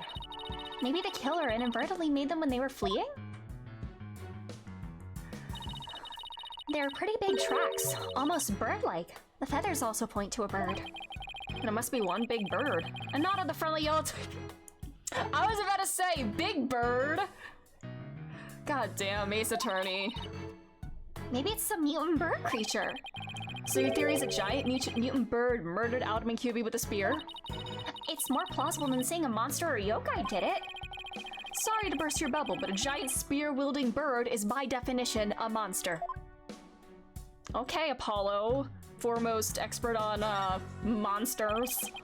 Nothing much to see on- oh wait, maybe I should go check out the other side. Is that everything over here? Alright. Ah! It's a floating screen. I wonder what they were using it for. Alright, that Japanese used to be used in, the Japanese used to use these in drafty rooms, but now they're just for show. You mean like my attorney's badge? Oh, poor Athena. That cop treating her like a child must have really bothered her.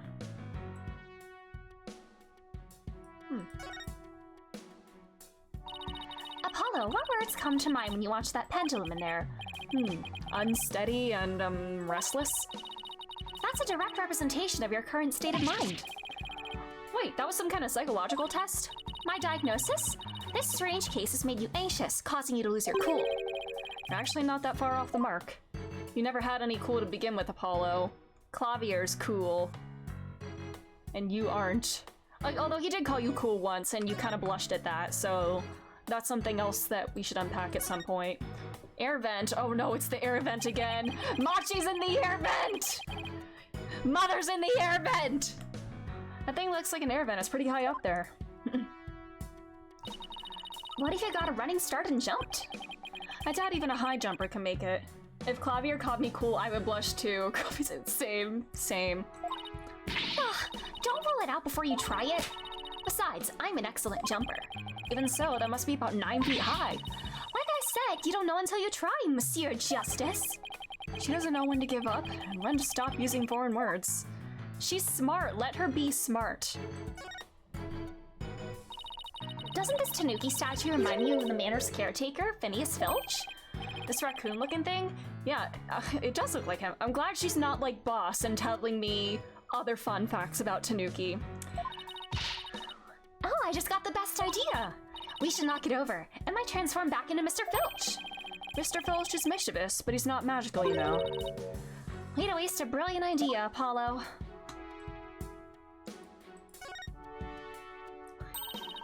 Look, trophies! Ooh, this one was awarded to Alderman QB. The Amazing Ninetales Yokai Division winner, Tenma Town Pro Wrestling Tournament. Yokai Division? I didn't know you could have a division for one. Apollo, you should enter the tournament next time. And I have the perfect name for you. The Mysterious Firebrand. A mild-mannered masked lawyer by day, demonic masked wrestler by night. No one's going to hire a masked lawyer, Athena.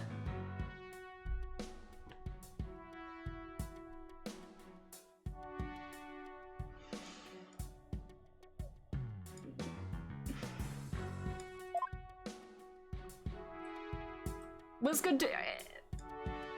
Godot's is technically wearing a... Godot technically wore a mask, right? It's not like goggles, right? It's a mask. Oh yeah, he even made a point about it. Yeah, we all wear masks. All wear masks in our hearts. Sipping his coffee. Okay, that's definitely a Godot reference. What do we have here?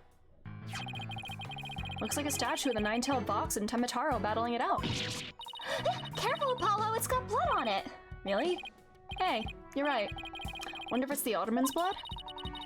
How can you remain so calm after seeing this blood? Well, this isn't the first I've seen something like this, so... You're no fun at all. At least act surprised or grossed out or something for my first case.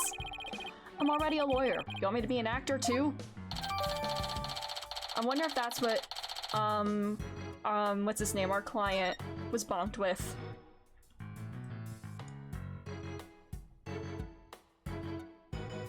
Window.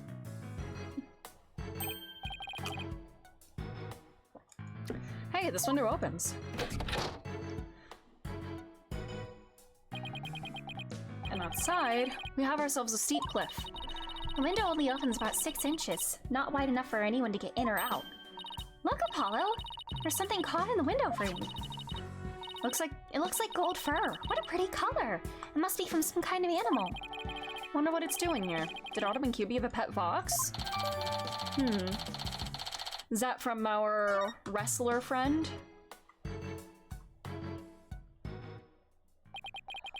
Guess that about wraps it up. Now, if only we could get that detective to tell us what he knows. Hey, Apollo. Do you hear something? I don't hear anything. She's got super sensitive hearing. Oh, right. Your hearing must not be as sensitive as mine.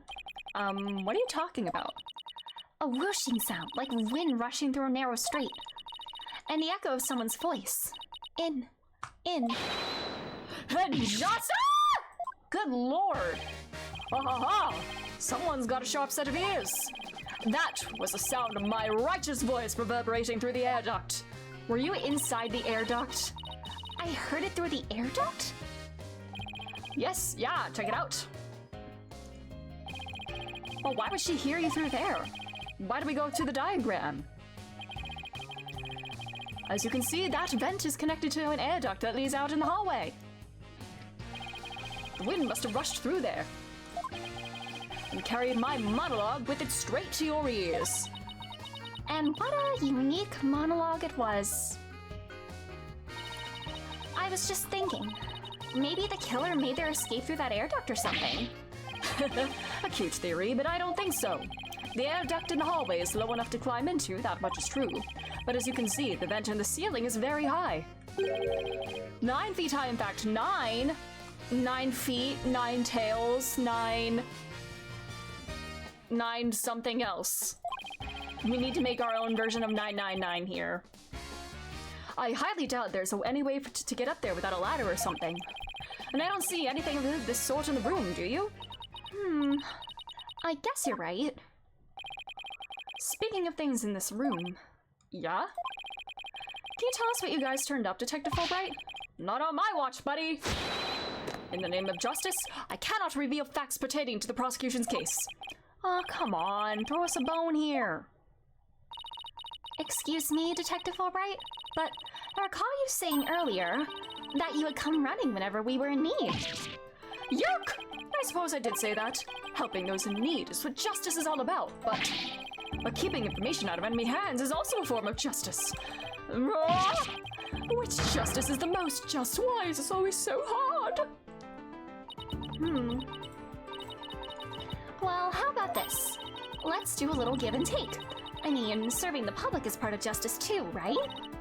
You know, like the police motto, to serve and protect. I doubt leaking information to the defense team falls under that motto. Yes, of course. I must serve as well as protect. You're not serving in that outfit right now, I'll tell you that much, buddy. Okay, I will share some information. In the name of justice.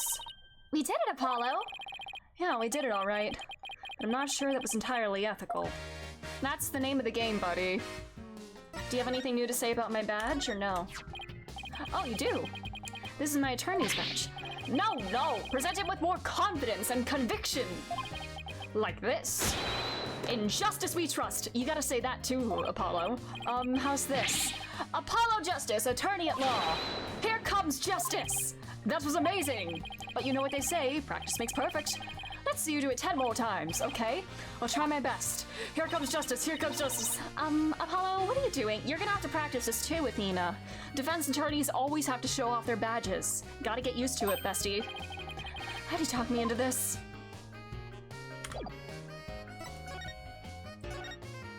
Okay, this music's funky. Was it Miss Jinxie Tenma who first discovered the crime scene? That's right. And this photo shows what she saw when she opened the door. Miss Tenma had a key, allowing her immediate access. A key? So then the Fox chamber was locked? Yes, and Miss Tenma had the only key in its door. To its door. Really, so Ottoman QB didn't have a key to the Fox chamber. Actually, he had a master key for most of the doors in the manor, but it disappeared after his murder. Disappeared? You think the killer took it? It could very well be connected to the murder. We're looking into the possibility now. But it's the timing of Miss Tenma's discovery that I think is most important. Of course, I'm not going to share that information with you. Well, I'm sure we'll get the autopsy report in court tomorrow. You think you're some kind of champion of justice, but you're just plain old mean. I won't fault for that, you shameless rascal. I only help good little boys and girls. Shameless rascal? Who even says that? Well, I wouldn't exactly call you a good little girl either. Apollo! Why are you like this? Alright. Okay. Yep. Alright.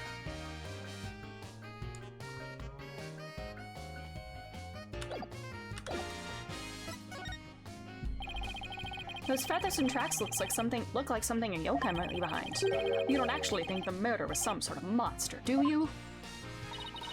What's the name of that creature in the Forbidden Chamber? Tenma something? Because from the black feathers and big tracks, it looks like that creature did it. Our prime suspect would no doubt love to pin the blame on some imaginary creature. Can Tenma whatchamacallit even be made to be a victim of slander? I doubt the mayor would do something as childish as blaming a boogeyman. So, the most likely scenario so far is that Tenma guy left the feathers and tracks behind to make it look like the yokai Tenma was the killer. Wait, what? Now I'm as confused as you. At any rate, I doubt Mayor Tenma would plant evidence like that. I don't know, when I saw the mascot earlier, I assumed Larry was hired to be a mascot once again, or just guessed. I don't know, Larry's for sure not involved in this. So, Mayor Tenma's your only suspect. That's right. Even his name, Damien Tenma, makes him sound like a villain. Yeah, Damien, demon, aha, I get it. And he's really scary looking too. You can judge based on appearances. Are you telling me that's why he was arrested? Aha! Don't be ridiculous. He was the only one without an alibi. Oh, is that so? Yep. Other than the victim, the suspect, and Miss Tenma, the only others around were Mr. Filch and Mayor Tenma's aide, and the two of them were together at the time. Filch. The guy who tried to steal my bracelet. Just living up to his name, I guess. We should go talk to him again when we have a chance. What about Jinxie? She's not being suspected at all? She may have no alibi whatsoever, but she also has no motive. It's unfathomable that she would murder the alderman and pin the crime on her father. Besides, do you really think a little girl could lift up this huge spear? Sure enough, the spear looks even bigger than her, and yet in Turnabout Serenade, we assumed that a 14-year-old child could wield a .45 caliber gun. And that's about all I can reveal at this time. Well, you must admit, Damien Tenma appears to be the most likely suspect. I'll admit it looks bad, but I'm still not buying it. Oh, and one more thing. I must warn you about the prosecutor. Oh, new prosecutor? Prosecutor assigned to Mayor Tenma's trial? That's the one. He's... how shall I put it? Not what you'd expect. That is, unless you faced a convicted killer serving hard time as a prosecutor before. What? Huh? What the? Is that some kind of joke? Huh?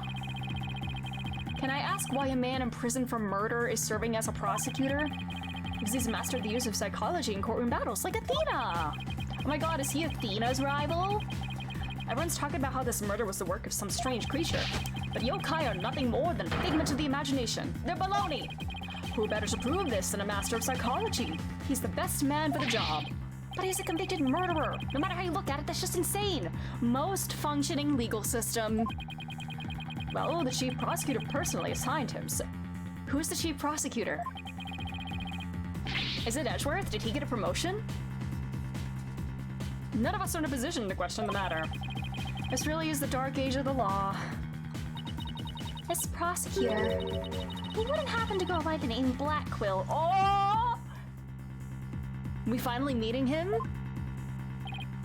Bingo! Simon Blackquill. So you have heard of him. You could say that. Psychology and law, I'm sure studying the two of them, if he does the same thing, I'm sure you'd know about him. What's that supposed to mean? I wonder if he was involved in her case where she was on the witness stand in the past. Well, I bet you don't know his unofficial title. Ever heard of the Twisted Samurai? That's Prosecutor Blackquill! The Twisted Samurai? Is that because he's a criminal? Sounds like that could be a title for somebody else that I know. Well, yes and no. Simon Blackquill mentioned, yes! We could say it also has to do with the effects his crime had on things. How so? His conviction is what twisted and warped the legal world into this dark age of the law. Huh? And he of all people is going to stand in court tomorrow. What is going on? Never fear, I myself will be there to protect you. That's reassuring, I guess. Well, you kids knock yourselves out. Can't wait to see how you do tomorrow. Wait, Detective Fulbright, I've been meaning to ask you something. Why are you barefoot? Oh, why are you looking at his feet? This doesn't look like the sort of place where you need to take your shoes off. It's the dark age of the law and some freak is allowed to prosecute. Oh, brother. Ah! I hadn't even noticed! Oh my god. Why am I barefoot? You honestly hadn't noticed until just now. Wait a second. Those shoes we found earlier. Excuse me, Detective Fulbright. These wouldn't happen to be your shoes, would they? Yes, yes they are! My favorite pair, in fact! Thank you for bringing them to me. You must truly be on the side of justice. Don't tell me Mr. Filch actually stole from a detective. Stealing shoes right off of someone's feet. That's pretty amazing. Find it more amazing that Detective Fulbright didn't notice. Well, looks like we got all we can out of the detective, so let's see. Maybe we should go have a word with Mr. Filch. I want to hear what his alibi is.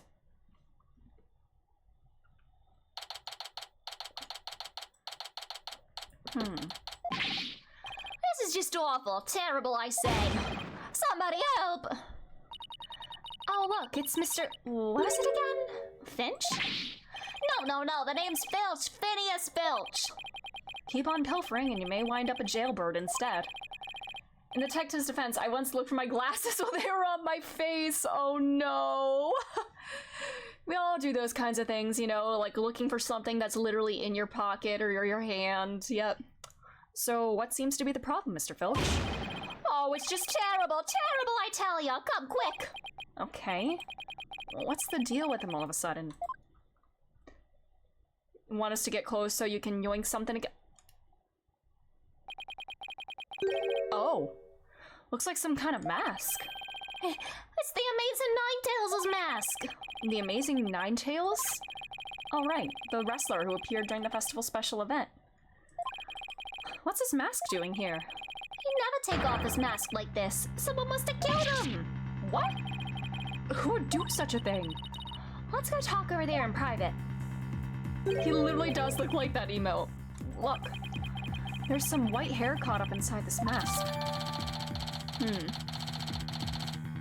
White hair inside. Was that guy still... Was the victim still portraying the Ninetales there? So what makes you believe that the Amazing Ninetales has been murdered? You really want to know, eh? You're a studious one, ain't you? Yes, I mean, just tell me, please. Well, it's like this. I dreamed of becoming a wrestler myself. Hey, how about you join me in the quest for the champion's belt? What a team! Me and my bandit's mask and you and that demon mask of yours. Demon mask? Wonder if I can make it big.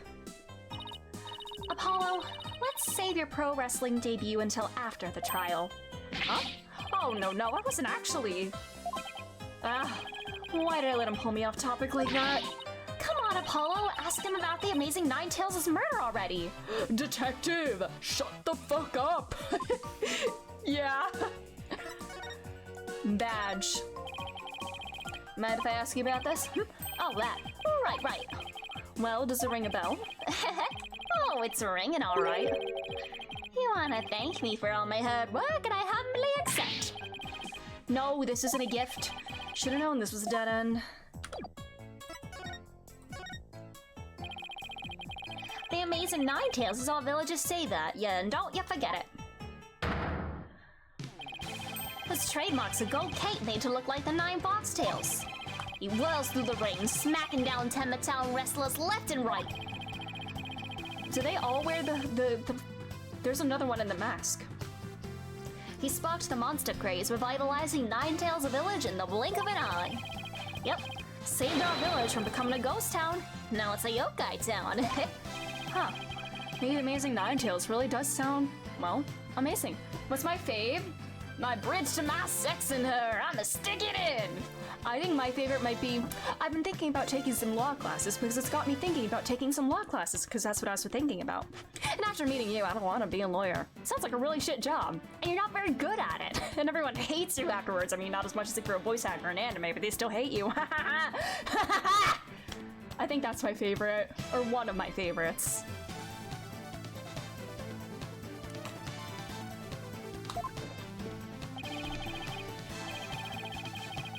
I also like, oh, your suit is loud. Yeah, pretty amazing, huh? That's why it's worshipped like a hero around here. I'm proud to be from the same village as him. Larry, fuck you! God, they're so good. Come to think of it, you look kind of monster like yourself, Mr. Filch. Guess it makes sense since you're from the same village as the Amazing Ninetales. Oh, I also really like, there's only one thing on my menu. Dick. Gumshoe. I know, a lot of people have told me I look like a yokai. Since when was that a compliment? Ouch, what's the big idea? Check your pocket. How'd you do that? Keep it, I got lots more. Alright. So you keep saying that the Amazing Ninetales was killed. What's the story behind that? Yes, as I talked to right at the hospital. He requested I do him. Are you saying he was murdered because his mask washed up alongside the river outside? That's only part of it. The main reason is no one's seen him since the special event. The world-renowned Ninetales village as he was killed by Tenma Taro. You villagers are really superstitious, aren't you? That we are. We love conspiracy theories too, like the mayor's diabolical plot. Okay, this sounds like Welcome to Night Vale, almost. Or even Gravity Falls. The mayor of Tenma Town? What is he plotting? Well, Maharaji's planning on releasing Tenma Taro. That's why he wants the merger. He'll open the Forbidden Chamber once he's in control. That's quite a tale. Ain't finished yet. There was only one person who could stop the mayor. Our hero, the Amazing Ninetales. He vowed to battle the mayor of Tenma in town and stop the merger. And they said he was a former wrestler.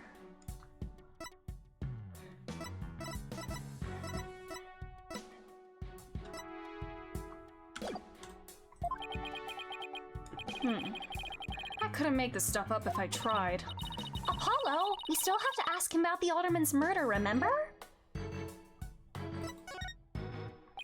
Mr. Filch, would you mind telling us what you were doing at the time of the murder?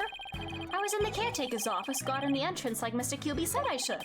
And I made double sure no one came in. I have a clear view of the foyer from where I work. You must be talking about this small room in the upper right. It definitely looks like you can keep track of the comings and goings from there. And you have an alibi to back your statement up, Mr. Filch? I do indeed. I was with my Tenma's aide. Florent Labelle is his name. So the two of you were together. That's a pretty sound alibi, alright. Nobody came in or out of the manor around the time of the murder? Keep watch here the whole time. Didn't see a soul pass by. And if anyone did, then that security camera would have spotted him. So no one came in or out around the time of the murder. That means we're dealing with someone who was already inside when it happened. So, do you think this mask is the real deal? Without a doubt, this here's the mask worn by the amazing Ninetales. What about that white hair I found inside the mask? Wait, I just thought of something. Remember the golden animal fur we found at the crime scene? Could it have come from this mask? Look, there's even a spot where some fur is missing. Then this places the mask at the scene of at some point in time. Which means... What does this mean? Someone with white hair who's linked with the murder and is against the merger? No way! Could the amazing Ninetales and the Ottoman actually be? Indeed. Something wrong, Apollo? You should see the look on your face. Oh no, it's nothing. Maybe Jinxie could tell us something, since she works here. Huh.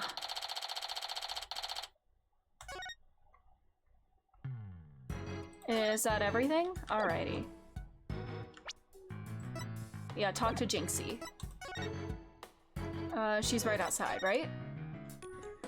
Oh no, Athena's here. Let's chat, Athena. Come up with anything yet? Oh, of course I have. But it's not quite ready for prime time, huh? The truth will only be revealed once we've dotted all our I's and crossed all our T's. In other words, it's still just a theory, so I don't think I should say anything yet. It's the dilemma any great detective must face. Whatever. Widget! So basically, you have no ideas. Thanks for nothing. What are your thoughts on the case so far? Well, I think our killer is most likely highly intelligent and stone cold cool. I mean, just look at how they killed the Alderman. One decisive thrust, no hesitation. And you know this how? Psychology? And that's right. I profiled the killer based on the evidence we found at the scene. I can almost picture the killer in my mind. A terrifying face twisted from hatred towards the victim. Big bulging eyes full of murderous intent. A horrible gash-like mouth from ear to ear. And wings black and sinister. Wings? That sounds like Temataro. On second thought, scratch psychology. That last part was just my imagination. You think? She looks so proud of her deduction. She's great, I love her already. Right.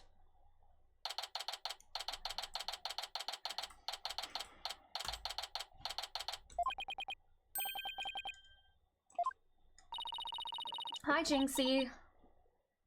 Milk, cheese, yogurt, ice cream, and... Sounds like she's out grocery shopping. She must really like dairy products. a charm to make a better milkshake and another to cure my lactose intolerance. Aw, girly. Maybe she should just stick to soy milk. Yeah, girl, don't make yourself sick. Jinxie, hey, it's me. It's the demon lawyer! Not another warding charm. Apollo? Who is she? Oh, right. This is your first time meeting each other. This is Jinxie, Mayor Tenma's daughter. She was the first to discover the crime scene. Oh, so she's the one who... hello, my name's Athena Sykes. I'll be helping Apollo defend your father at his trial. Pleased to meet you. Pleased to meet you too. Where's Trucy? She went back to the office ahead of us. But don't worry, Athena and I are on the case. Wait, how do I know you didn't... that you didn't gobble her up alive? Relax, I didn't eat her up, and I wouldn't do such a thing in the first place. Hiccup. Oh, poor little Trucy. I'm about ready for some tears of frustration myself. She's quite an, interesting character, huh, Apollo? Badge. Oh, this is all the same, yeah. Judge.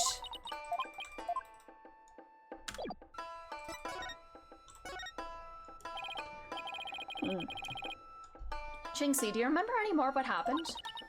Not much. At least, not yet. But you do think Tenma was the killer, right? That yokai we saw at the festival? I don't know anything about that. Huh? But you said Temataro murdered the alderman. It's okay, Jinxie. You can tell me. Oh! What was that for? People see things when they don't get enough sleep. There's no such thing as monsters. Huh? What's gotten into her? So if there are no monsters, you admit I'm human?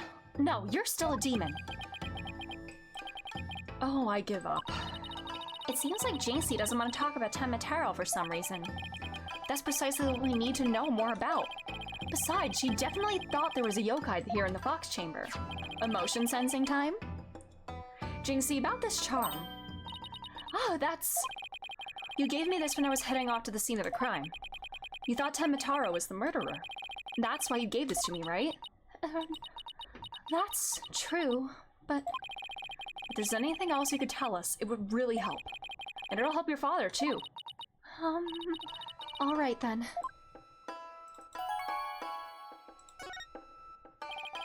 Why do you think Tenmataro is the killer? I saw him with my own eyes. Tenmataro was right there in the manor. He escaped his prison and ran right by me. What? Jinxie, tell us everything you saw. I called the police after I stumbled onto the scene. I was just about to head back to the festival grounds when I saw Tenmataro. He was right around here. He was running right at me. I was paralyzed with fear, but there was no one around to help me. The foul beast raced right by me toward the foyer. Toward the foyer? Mr. Filch and Mr. LaBelle were supposedly in the foyer at the time. That means they would have seen Tenmataro too.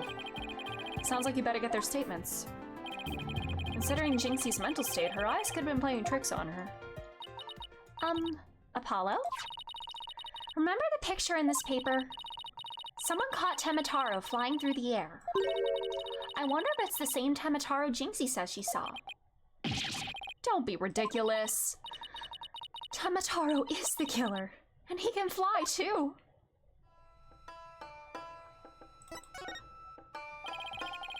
Jinxie works at the Alderman's Manor, so maybe she can shed some light on this. So no one knows the Amazing Ninetales' true identity? Uh-huh. They say no one's ever seen him without his mask. Doesn't that make you want to know even more? Uh-huh. That's why matches where wrestlers try to expose their opponents are so popular. Wait, you mean expose as in strip them naked, Apollo? Why are you thinking about naked men? Why does your mind go to naked men, Apollo? Interesting. You even think like a demon! The only thing the winner removes is the loser's mask. To have your mask torn off is the worst humiliation a wrestler could suffer. That's why their masks are more important to them than life itself. So you see, these unmasking matches are life and death battles for the wrestlers. That means this mask didn't just happen to wash up along the riverbank. There's gotta be a story behind it. No one can stop the Amazing Ninetales. Bet you'd be shocked to find out he's really the Alderman. About the yokai you saw at the scene of the crime, anything else stand out? Actually, I heard this strange jangly sound. A jangly sound? Can you be a little more specific? My memory's kind of fuzzy, but I vaguely recall seeing Tenmataro holding a staff or something like that. Maybe that's what was making the strange sound? Does Tenmataro usually carry a staff? Good question. I've never heard anything like that, and it's not shown on the scroll. How about in other documents? Any of them show Tenmataro with a staff? This is the only known document depicting Tenmataro. After all, those who needlessly depict the demon are forever cursed. Then what's the deal with the Tenmataro you saw, Jinxie? Huh.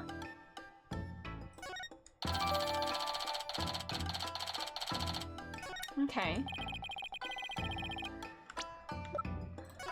Alright, after leaving the scene and calling the police, they passed each other at the bend in the hall, carrying a staff-like implement that jingled, and she couldn't call for help because there was no one else in the hall. Okay. Tell me more about the one you saw. Actually, Mr. LaBelle told me not to tell. Mr. LaBelle? Papa's aide. Oh, right. The other guy was supposedly in the void. Oh, is that the true killer? Is that the man in the intro? What exactly did he tell you? Keep the village superstitions in mind before you go talking about seeing Tenmataro at the time of the crime. Village superstitions, shutting her up. They say you must not gaze upon Tenmataro, but in the event that you do look, and then tell anyone what you saw, Tenmataro will claim your soul. And that's something everyone here knows? Sounds like a bunch of baloney to me. Uh-huh. Everyone from babies to the village elders know about it.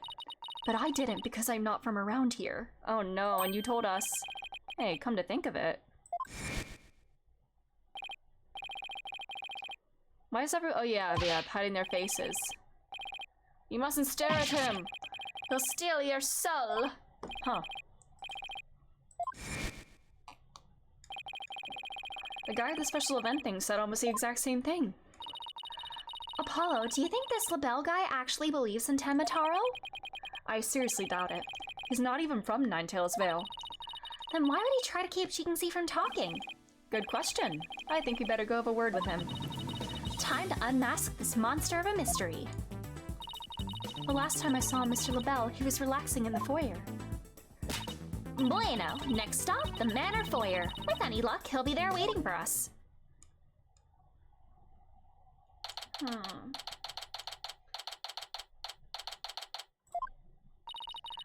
There's no one here. Guess our luck isn't so good when it comes to Mr. LaBelle. Maybe he's out for a walk or something. Somebody left something on the sill of the window. A TV program guide. Tenmatown Pro Wrestling. Howlin' Wolf versus Pretty Boy Vampire. Blow-by-blow commentary by Timothy Twilight. Oh my god. Oh my god. Oh my god. Not the Twilight wrestling match. Are you serious? Oh god. I read the first two Twilight books when I was like 12 years old, because I was like around— it was around that time when the movies were coming out. Everybody in my school was like obsessed with it. I thought they were so boring. I'm gonna be honest. It could have been also I was young, not interested in romances at the time. It was not my cup of tea. And even our English teacher at the time said that, like, our English teacher said that, oh, my daughter told me to read these books and like said they're really good. I didn't like them either. Like, my English teacher also thought that they were boring. But now I think— I've never seen the movies, but I kind of want to watch the movies now because they seem like they'd be comedy gold. Like, I've seen clips of them, I know memes from them, and I think it would be fun just to watch it and laugh at how ridiculous it is. Hey, what do you think you're doing? Oh, are you a Twilight fan? Oh, Mr. Filch, what can we do for you? I bet she was gonna scream monster, which really isn't much of a stretch. Ain't nothing I need you to do for me. What business do you got with my TV listing? Oh no, it just caught my eye. Can I ask if you watched this pro wrestling program today? Yep, it was a match between a couple of rank amateurs, though. It was a complete disaster. I reckon even I could have done better than that. I seriously doubt that. Oh man, not the Twilight match being a disaster. Almost forgot, there's something I wanted to ask him. Mr. Filch, did you see anything unusual around the time of the murder? For example, Tenmataro or something like that? Huh? Tenmataro? So you did see him? Hi, how clean and shiny your forehead is again today, Mr. Lawyer, sir. Bet you shine it up every day real pretty-like. The ladies must love it. And don't change the subject, and FYI, that was a seriously bad attempt at flattery. Only Clavier can comment on my forehead like that. And Trucy can do it in a mocking way. Jinxie said she saw Tenmataro flee toward the foyer. So you must have seen him too if you were here. Yikes! Wow, I really pushed a button there. Well, did you see anything or not? Hold it. Oh, this guy. This is the guy. This is the guy. Holy shoulder pads. And that is quite enough. I must ask that you not pester my friend anymore. Yipes! Forgive me for being pestered, sir. And you are? I am Florence LaBelle. Should I give him like a bad French accent? It's probably gonna sound like my German. I'll be like the John Armstrong in the outtakes. That was German. That's what Mackie was saying. Beau Divine and personal aid to Mayor Damien Tenma. Beau Divine, more like yokai grotesque. This place is crawling with monsters. Hey, don't say that about him. Oh, hello? What the heck was that for? They're so close. Yeah. It was just a little cologne. You had the look of a stinky sweat about you. Oh my god. It's from my own original brand of cosmetics called Je suis la belle. Oh, didn't John Armstrong also make cologne or fragrances? Sniff. Oh, what a heavenly scent. I think it just paralyzed my olfactory receptors. I suppose such a scent would be difficult for a peasant to appreciate. I'll have you know that is brand number 5, Bonjour. It's my way of introducing myself. Enjoy! Where's my bottle of adieu so I can return the favor? I love Apollo so much. Enough about the cologne. Please tell us what you saw around the time of the murder. Yes. Do you always go around sticking your hand in other people's faces? Oh no, I just wanted to show you this. Ah, yes, you do have something in that grimy paw of yours. But I only have eyes for things of beauty. Now, if you would excuse me, I guess I'll only look at stuff that interests him. I heard you're the one who told Jinxie not to mention that she saw Tenmataro. Why that little? So, she told you she saw the demon, did she? Mr. LaBelle, do you mind if I ask whether you believe in the village superstitions? Oh, please. I was merely trying to keep with traditions. Nevertheless, I will say this. I wouldn't stick my nose into this whole Tenmataro business if I were you. Bad things happen to those who do. That much is true. He's one scary monster. That's crazy. You really expect me to believe that monsters are real? Well, you're real and you sure look like a monster. Look who's talking. Apollo, you can't say that about him like that. So, Mr. LaBelle, you didn't see Tenmataro? Ah! Little Jinxie has an active imagination. Isn't that right, Phineas? That's right. I didn't see nothing, especially not Tenmataro. As for me, I only see things of beauty. That's why I can barely see you. Goddamn. I was about to say, I've got 2 words for this guy. Total freak. Could I ask you what you were doing at the time of the crime? In other words, you'd like to hear my alibi. To think you would suspect me of all people. Oh no, it's just a formality. We ask everyone.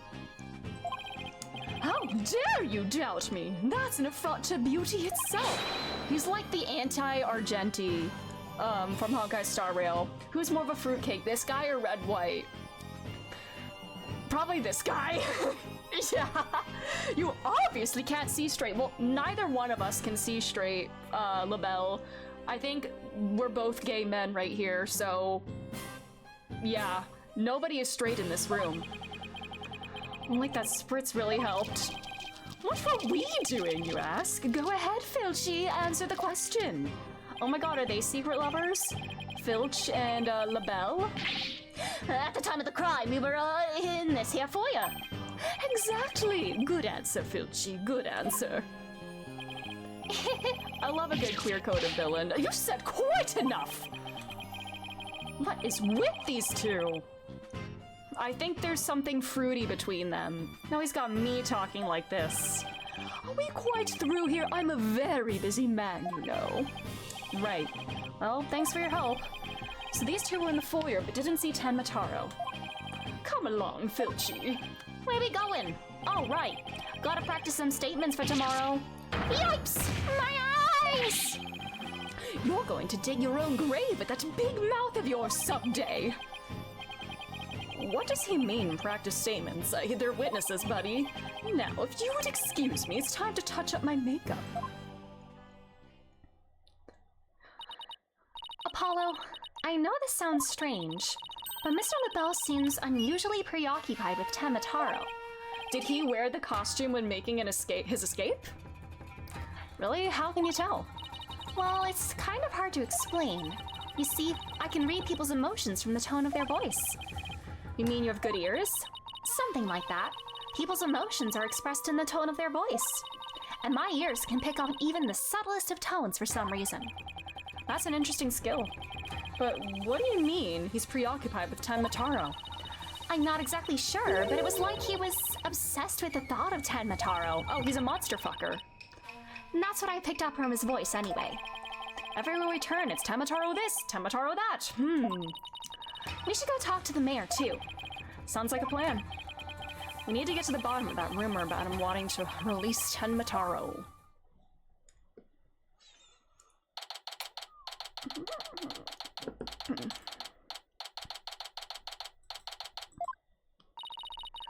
Something wrong, Apollo? Where did your enthusiasm go?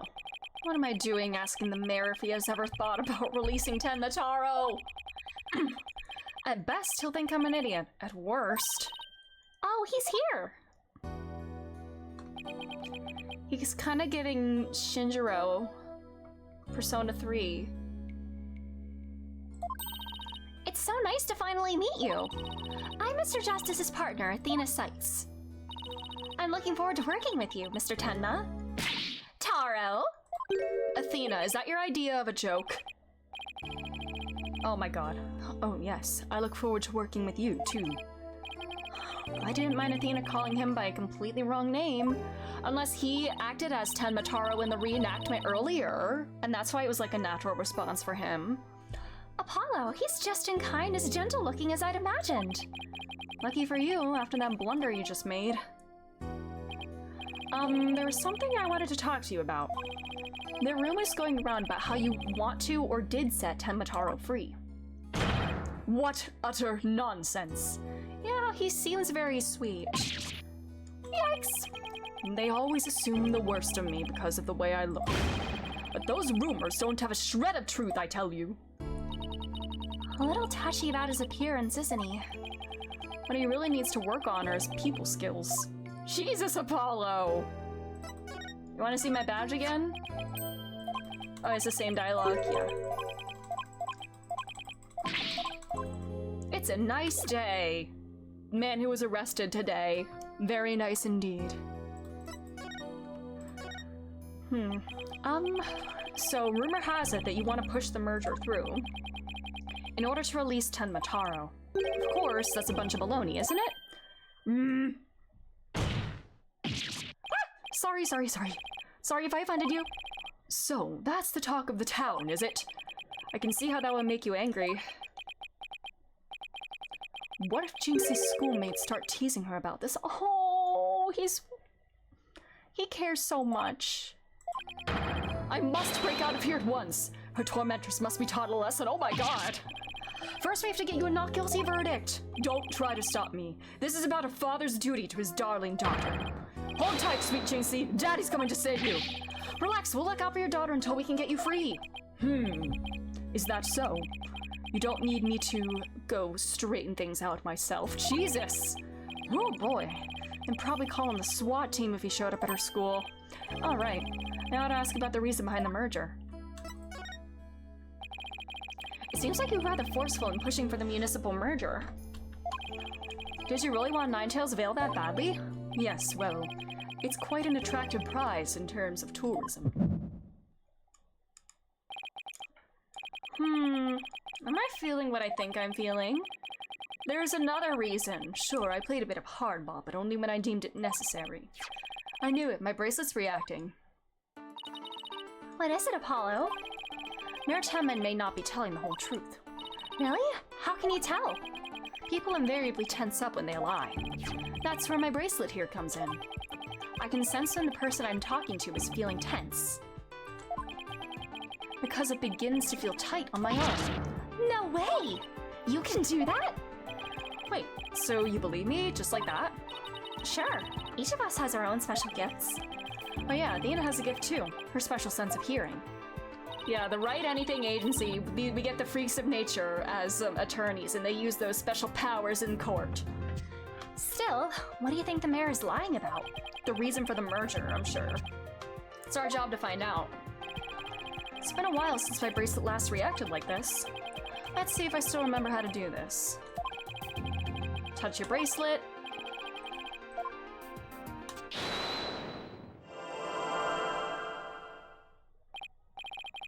I remember this feeling of intense concentration. The ability to see the smallest twitch, the slightest frown that no one else can see. Now, Mayor Tenma was lying somewhere in that statement he just made. And when he lied, a certain habit made itself clear under his right eye. had to shift my viewpoint up and focus on that detail. Yep. Got him now. His nervous tell should appear when he's trying to pull the wool over my eyes. Gotta pore over every word he says and wait for it to appear. And does, I'll perceive it.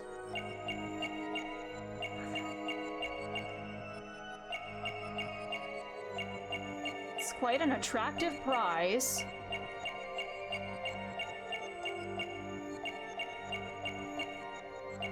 It's not a tourist thing. Mr. Mayor, please, you can trust us with the truth. The truth? I don't understand. When you mentioned tourism, the bottom of your right eye started twitching. What nonsense is this? So what if it did? Please tell us more about your merger bid. What more is there to tell? Why are you really seeking to merge with Ninetails Vale? I already told you, tourism.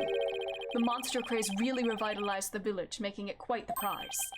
You really don't trust us, do you? What are you talking about? The village has been hot property ever since the monster craze started, has it not? I think you've yet to realize that what you're saying contradicts the facts.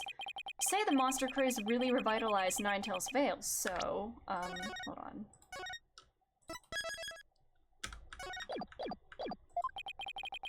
You felt it would be an attractive prize for its tourism. That would contradict.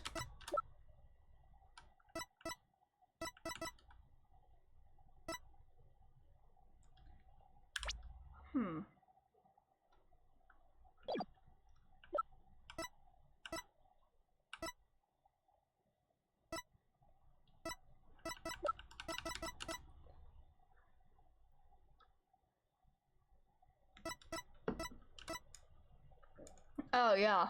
Take that! The monster craze in Ninetails Vale is a very recent phenomenon. It was sparked when the amazing Ninetails rose up against the municipal merger. The village was practically a ghost town before then. Arrgh! So you see, you couldn't have possibly seen it as an attractive prize for its tourism. What's the real reason behind your push to merge Tenma Town with Ninetails Vale, huh? Well, arg!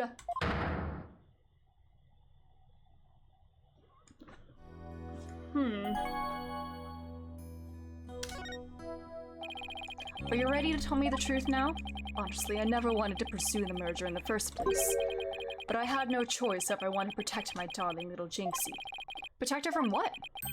I received a threat. Uh-oh. It said either I go through with the merger, or my Jinxie dies. Jesus! How awful! Who would do such a thing? I don't know. But whoever blackmailed me must be connected to the murder. Wait, so you think the blackmailer and the killer could be one and the same? Alderman QB was immensely popular, so you have to ask, who would want him dead? The blackmailer who wanted the merger at all costs had all the motive in the world. But why go from blackmail to murder? The merger protests won't disappear just because Alderman was killed. Could it be? What if there was another reason for the murder? Like what? Maybe the blackmailer discovered Alderman QB's secret identity. And his secret identity was a threat to the blackmailer's merger scheme. What do secret identities have to do with anything, Apollo? I have evidence revealing the Alderman's secret identity.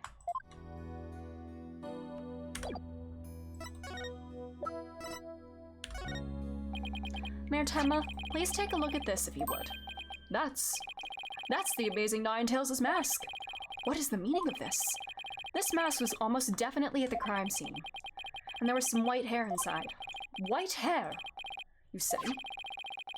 There was but one person with white hair in the manor that day. What are you saying?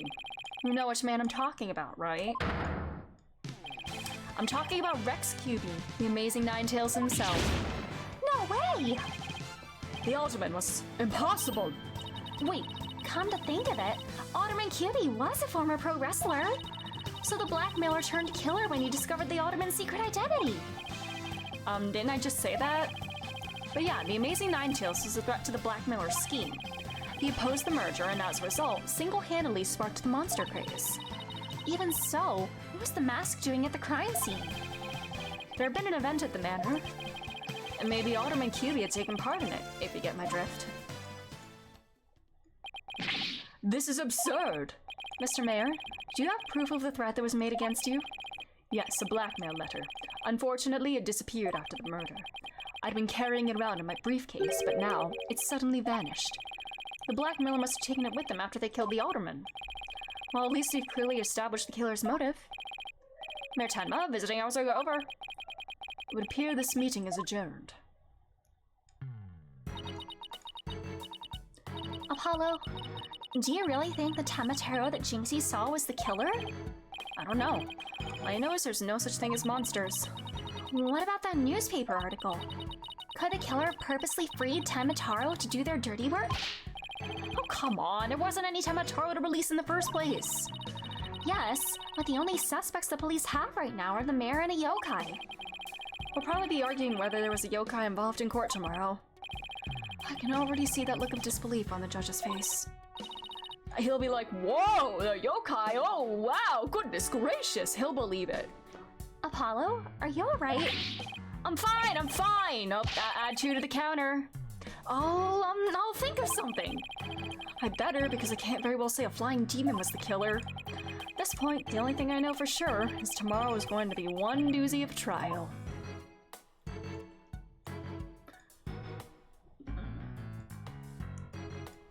Alright, trial time. Time to meet Simon Blackquill. Alright. Let's do it. I'm gonna take one more quick break, I see we're in an ad right now, so I'm gonna take one more quick break before we get into this. Yeah, I will be back in a moment. I wanna be your girl.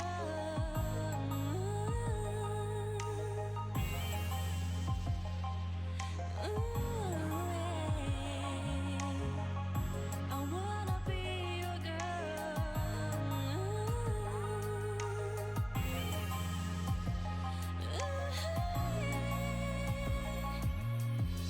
Somebody say I'm good girl with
Alrighty, I'm back.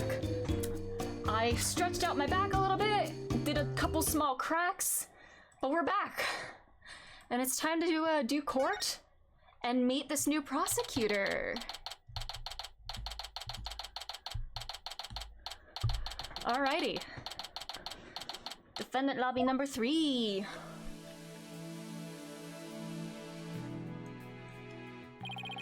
You okay, Athena? We've been really antsy ever since we got here. I'm just excited. This is my first real court case after all. Yeah, a real ball of excitement she is. I know just what she needs. Athena! A little pep talk with the cords of steel. Eek! Didn't you ever learn about indoor and outdoor voices? I'm just trying to show you the best way to relieve your pre-trial jitters. By scaring the daylights out of me?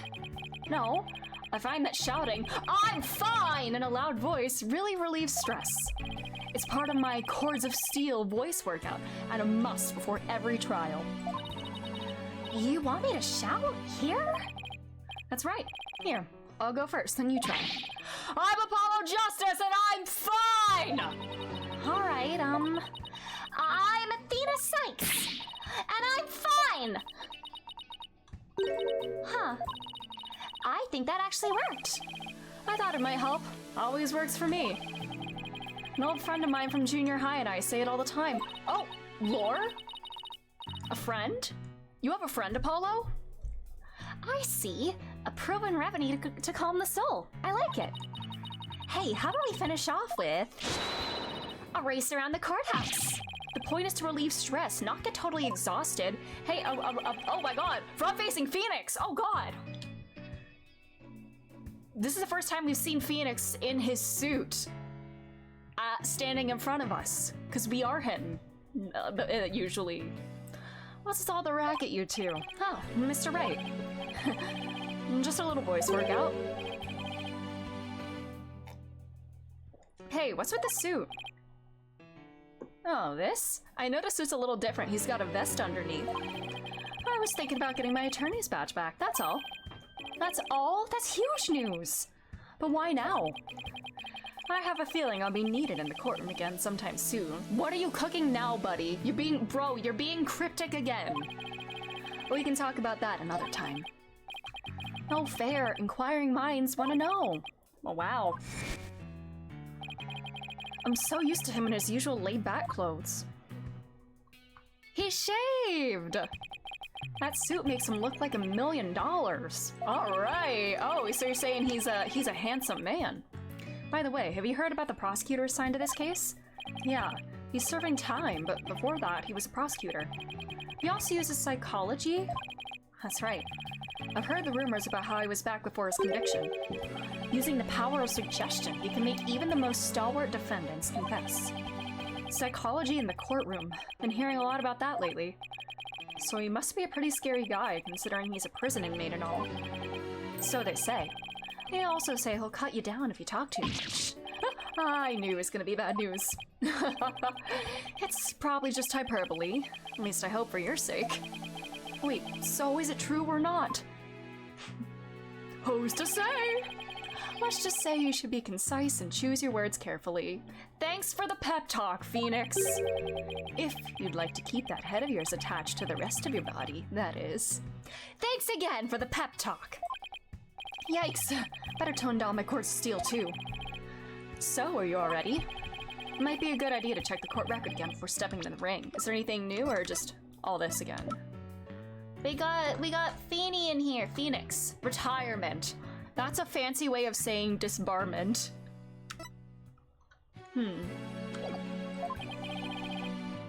Right, Mr. Wright, but I'm fine. +1. I'll be watching from the gallery. Good luck. Thanks. Okay, let's do this. The odds of pulling this off are ridiculously low, but that's nothing new. Believe in our client. Seek the truth. That's all we can do. Hang in there, Matema. Here comes justice! All right!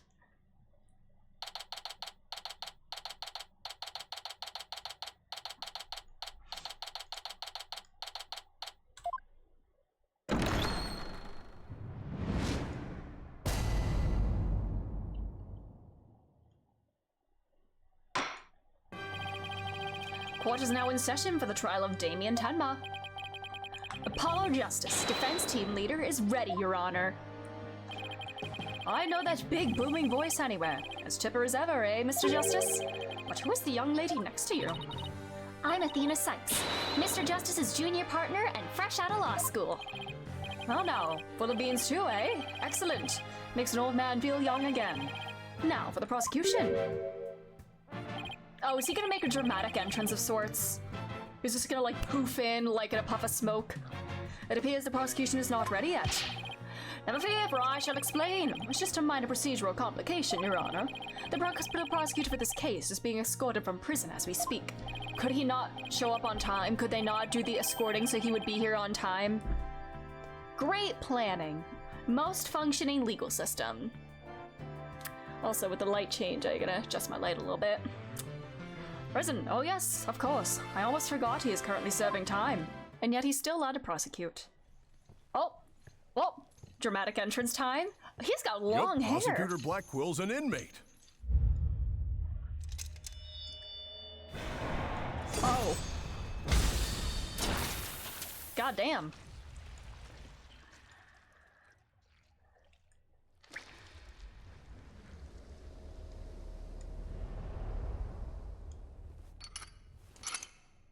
But even a convicted murderer still got a job to do and duties to perform.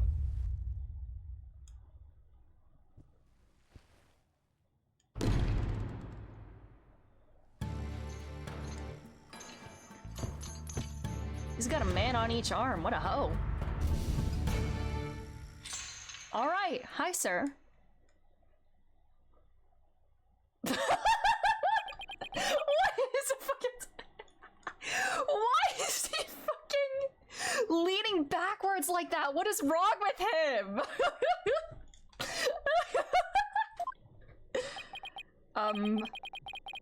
Who's that with his back to us over there? That's him. I'm sure of it. Prosecutor Blackwell. Ahem. Is the prosecution ready? What the fuck? Dramatic ass. Enough jabbering. Get on with it already. What kind of voice do I want to give him? Just a very deep voice like that. All right, buddy. You're chomping on a quill like that, okay? Are you wearing makeup? Is that what this is? Of course, forgive me. Oh, why are all the people related to this case so scary? Very well, Prosecutor Blackwell. Your opening statement, if you please. Oh, Jesus. Oh, what's the matter? Must we continue to fritter away time like this? It is all right there in the indictment. An opening statement would be pointless. Pointless? Oh, well... Looks like the cat, or in this case, the prosecutor, has the judge's tongue. But, we need an opening statement as an overview of the case at hand. Well then, your baldness. Your baldness! Okay. Alright. Okay, alright. If it's so very important, why don't you do the honors? Okay, so he's a little bitch too. Is every single prosecutor in this game a little bitch? And that's, once again, the theater minor and the bitchiness. Exactly, that's the common thread between every prosecutor in this series. Oh, me? There's a term for people who whine and fuss about how they need silly, useless things. And then decide they no longer want them once it's theirs. A selfish old fool. Huh? Wait, was that the prosecution's opening statement? What? What word is that? Why does that sound like a slur? What is that? A plague upon the young. Oh my god. Great case you're making, buddy. I pity your poor grandchildren. Or is it great-grandchildren? Buddy, you are not winning any favor with the judge. What is wrong with you? Who? Chief prosecutor. I swear to god, if it's Miles Edgeworth that wanted this man to prosecute, What are you thinking? Edgeworth, if it is Edgeworth, what the hell are you thinking? Is Blackquill okay? I don't think so. I don't think he's fine at all, no. I don't think he's okay.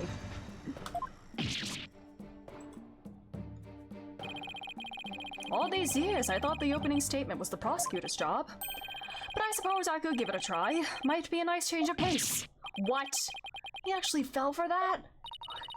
That must have been the power of suggestion Mr. Wright was talking about. The opening statement, huh? Why don't I do it for a change? Let's see here. The victim was one Rex Cuby, Alderman of Ninetails Vale. And the defendant, Damien Tenma, mayor of Tenma Town, is accused of his murder. And why, pray tell, was the mayor— Oh. Do I need to give him like a Van Zeeks kind of voice? When he says pray tell, I think Final Fantasy XIV. And why, pray tell, was the mayor arrested? His prints were on a murder weapon. Plus, he had a motive, the elimination of the biggest roadblock to the municipal merger.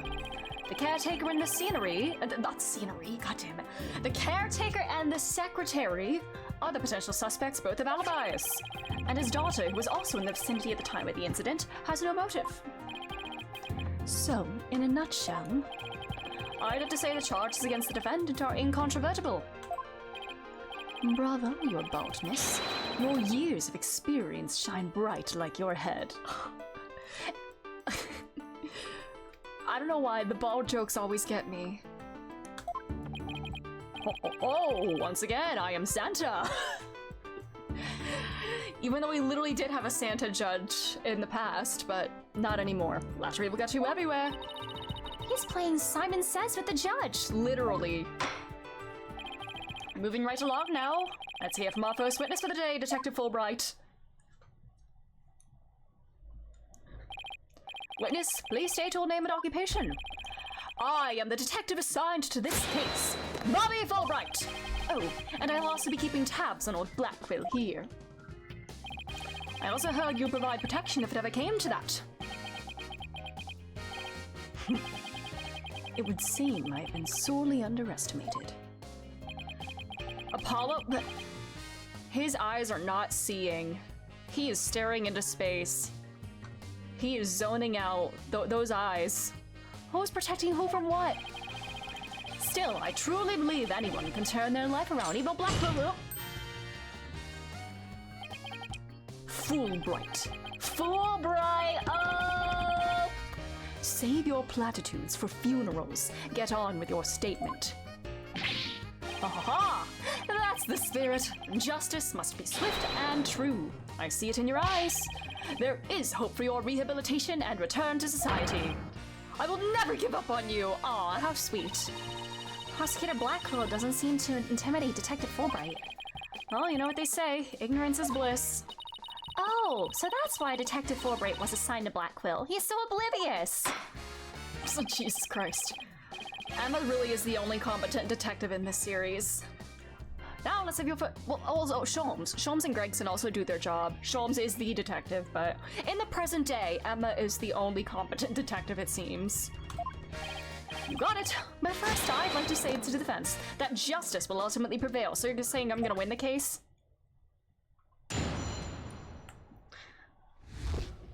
Alright, sorry, just stretching me back again. Alderman Cuby was murdered with a spear that had been on the wall. The fingerprints of the defendant, Damien Tenma, were found on the murder weapon.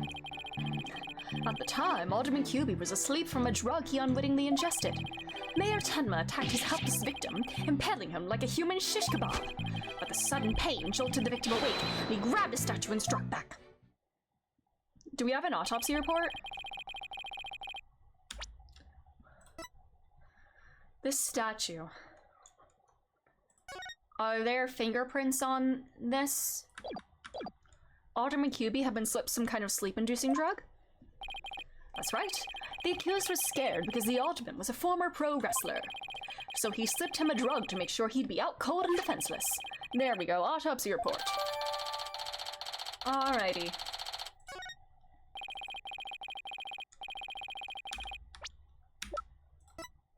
Alright, that's it. Stab a spear. Around 3:20 p.m. Drug-induced slumber. And the victim managed to attack his attacker despite being impaled by a spear? That sounds almost superhuman. Is it even possible? Well, he was a former pro wrestler after all. That spear was probably nothing more than a mosquito bite to him. Objection!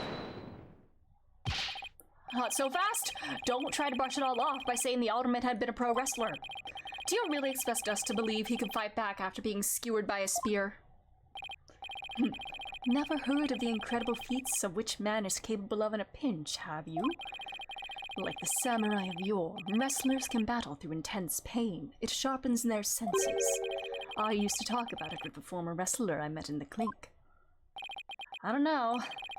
It still sounds a little far-fetched. Does it now? Then perhaps we should test the theory on you with the edge of my blade. Oh, brother. I didn't sign up for this. I love his face. Too bad, buddy. You can't do it. And so your life is spared. For now. Man, is he a descendant of Kazuma? Please let those shackles be made of titanium. I don't want to die. Aha! My investigations are as thorough as they are foolproof, or my name isn't Fulbright. I vow to resign immediately if I ever make a false arrest. Well, today you resign, buddy.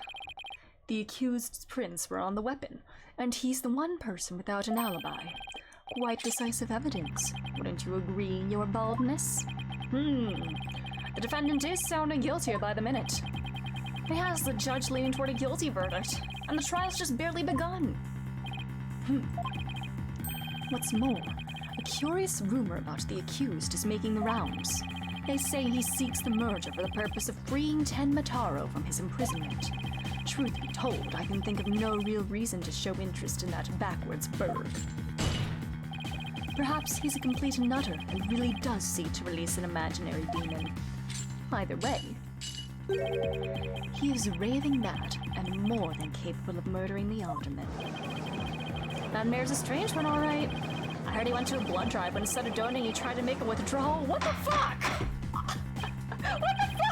What the fuck? Where does that come from? There'll be no gossiping in my court. Your baldness, please take a gander at those chomps plastered across his cranium. I hear they're meant to keep him safe from possession by the demon Tenmataro. Maybe they're just makeshift bandages since he was bonked on the head. Then again,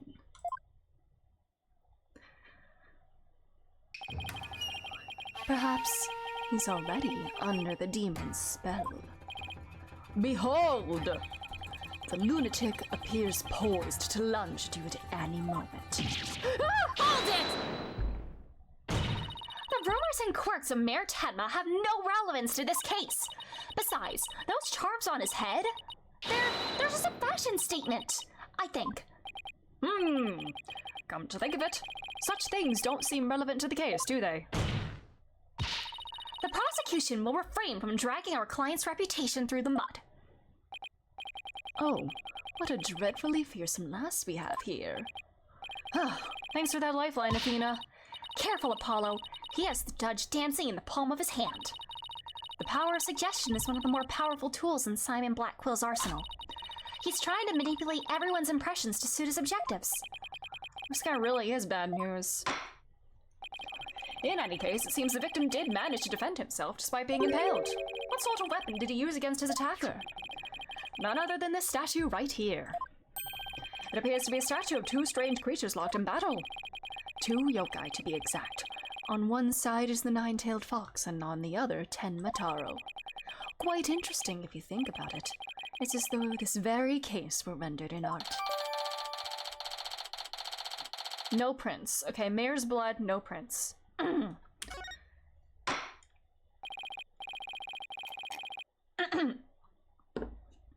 Okay.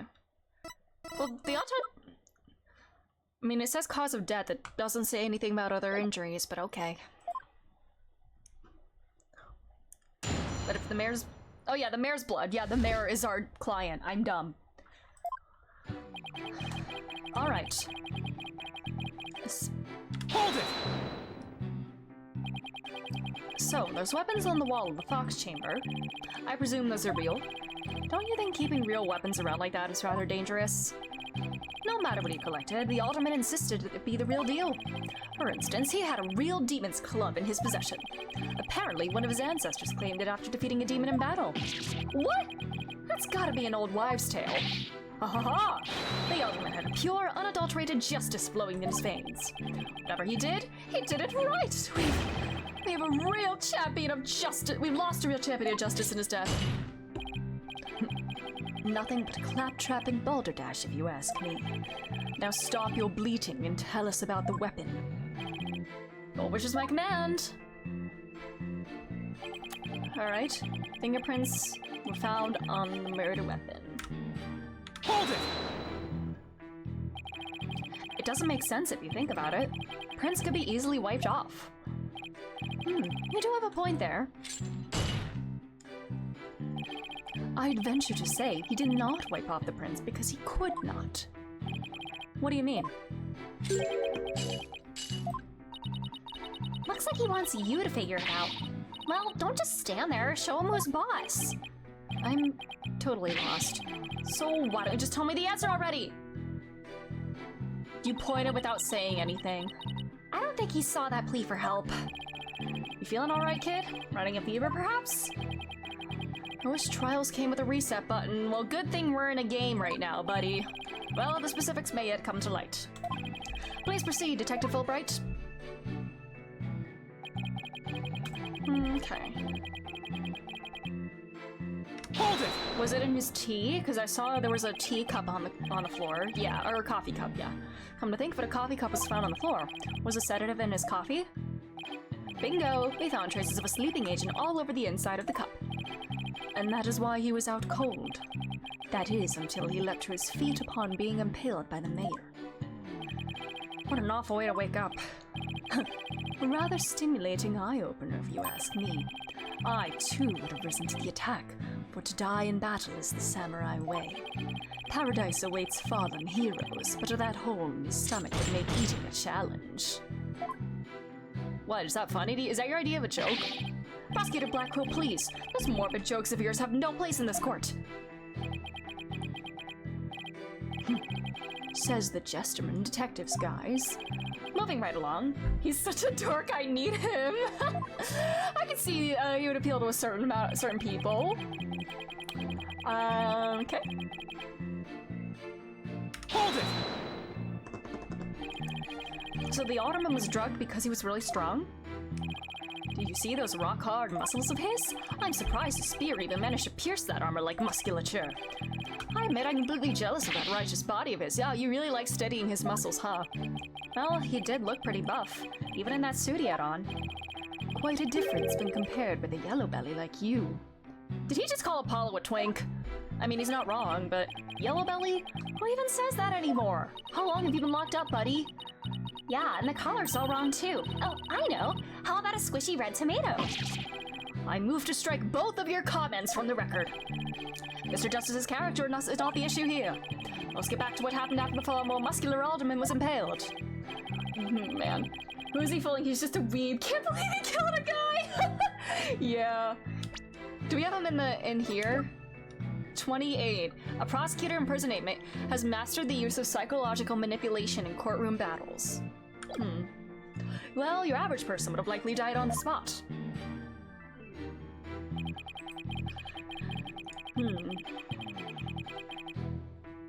Hold it! Could he really have attacked his attacker after being impaled by that huge spear? Absolutely. After all, he was once a pro wrestler. He has the mascara running down his face like me. God, it's part of his emo look. With the emo boy. The injustice of being drugged, then speared, was his answer with a righteous counterattack. But does being a former pro wrestler make him superhuman? Absolutely! After all, he was one of the good guys, like a superhero on the side of justice. Even though he was retired, he could still don his superhero guise in times of... Objection! You need to lay off the comic books, detective. We're talking about real life here. I mean, could his superhero guise be, you know, the nine-tailed fox? Setting aside the half-wit's flights of fancy, the fact is this. There's a canon explanation for the eye things, but I can't tell you yet. Interesting. The court-ordered post-mortem concluded the victim moved after his skewering. So he found the strength somehow to attack his attacker, huh? Detective Fulbright's testimony sounds airtight. No wonder he's so confident. No, he only thinks it's airtight. It's up to us to poke some holes in it. The part about the Ottoman fighting back sounds like a big hole waiting to be poked. Where is this statue, like, visible in here? Because if he was sitting here... We found the statue on, like, this side of the room, but it's not, like, mentioned in the court record, so, like, I guess it's... no prints could be found. I mean... He's not wearing gloves, so... I mean, if he did pick it up, there would be his prints on it, right? I'm gonna try that.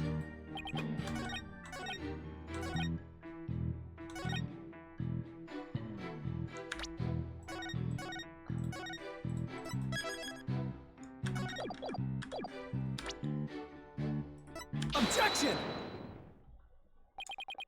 Did the Ottoman really strike the mayor? What?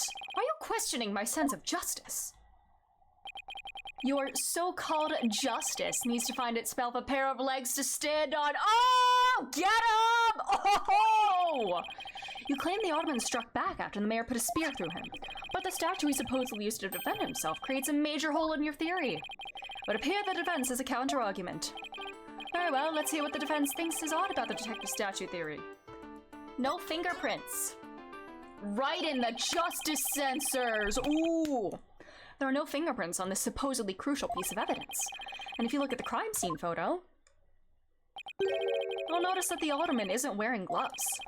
Yes, I believe he is quite gloveless indeed. If he touched the statue with his bare hands, he should have left some fingerprints. Detective Fulbright, you did take that into account during your investigation, didn't you? Oh, this can't be happening! Did I arrest the wrong man? I think you did, buddy. Aren't you gonna quit then? You did it, Apollo! You knocked Detective Fulbright off his high horse. Well, it's just 1 point in our favor. Who do you suppose clubbed the mayor if it wasn't the Ottoman? Well, if it wasn't the Ottoman, that means someone else must have clubbed the mayor. You mean there was a third party there in the Fox chamber? Exactly. And this could be the big break we're looking for. There does seem to be a hole in the prosecution's argument, just like in the victim's chest. Prosecutor Blackquill, would you care to respond to the defense's assertion? Oh, Adelisa's family saw on TikTok the others, their daughter looked like my little sister. Oh, but that's wonderful. I'm glad that you did that. It's such like a good thing to do. I think like those like mutual direct aid things seem to be more effective since, you know, sometimes aid gets blocked from going in there. And I think like direct donations to families through like GoFundMe's and stuff, I think that, at least from my impression, that seems to be more of like a immediate way to help out, but that's wonderful. I love that. The least you could do is look at me while being dismissive. Theme song? Or the government sent such expired food that even the Tabasco sauce is expired. That's extremely fucked up. That's really messed up. Your mind is as dull as an unhorned blade, Justice Stone. Oh, he is a weeb. Justice Dono? He has been watching too many samurai flicks. And at least, isn't that like a respectful title? At least he respects me that much. It will take far more than that to cut down Simon Blackquill. Did this man actually kill anybody? I'm starting to get the impression that this man actually couldn't. If he's a loser like this. Edgy bitch, indeed. A whelp such as you has no hope against my superior swordsmanship. This is a trial, not a sword fight, Prosecutor Blackquill. There was a perfectly good explanation for the lack of prints on the statue. Is his villain origin story, does it come from Naruto running in the hallways and getting bullied for it? You might recall that blood-stained cloth found at the scene of the crime. Well, it just so happens that the blood was the mayor's. Is that why? If Edgeworth is the one that assigned him to this case, did they connect over their nerdiness? Maybe Edgeworth likes the Steel Samurai, Black Quill likes Naruto, and if this involves a Nine-Tails Fox, he's like, please, please, please, let me prosecute this case. He saw Zoro once and decided that was enough. Sounds about right. What are you getting at? Oh, nor mind, boy. Why was there blood on that cloth? Solve that riddle and you shall see the hole you thought you found is but an illusion. Let's see. How is that cloth used?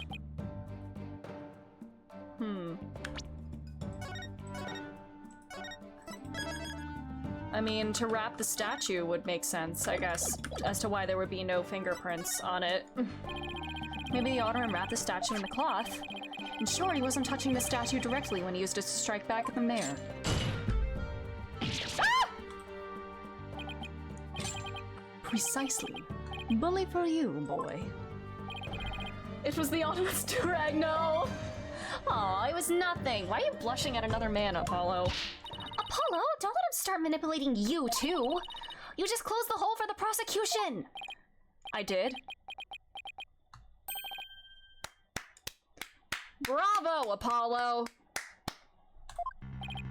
Right. That a statue wrapped in cloth but leave no fingerprints is as plain as day. But this also proves there are no holes in our theory of the Alderman striking back.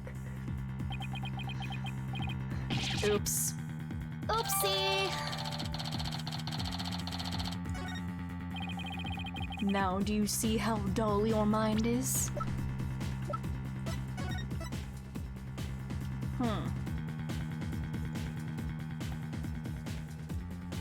Is this still just a theory, or do we, like, have proof that it was wrapped?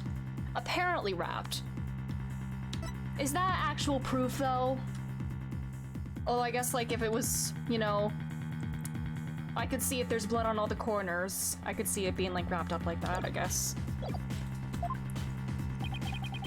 I'll make sure to sharpen it next time. A particularly frightening inmate once told me that. He's giving prison Mike vibes, like from The Office. He always tenderly honed his blades before he went to work, like the samurai of yore. That's the weirdest bento box I've ever seen, but I respect it. Yummy statue. The blood adds flavor. Samurai sounds more like a homicidal maniac to me. Actually, he was working in the prison kitchen at the time. Oh, what the... Oh my god. So the inmate was a murdering samurai prison chef? It would seem that the victim and his killer were the only ones there after all. I was kinda attached to that hole.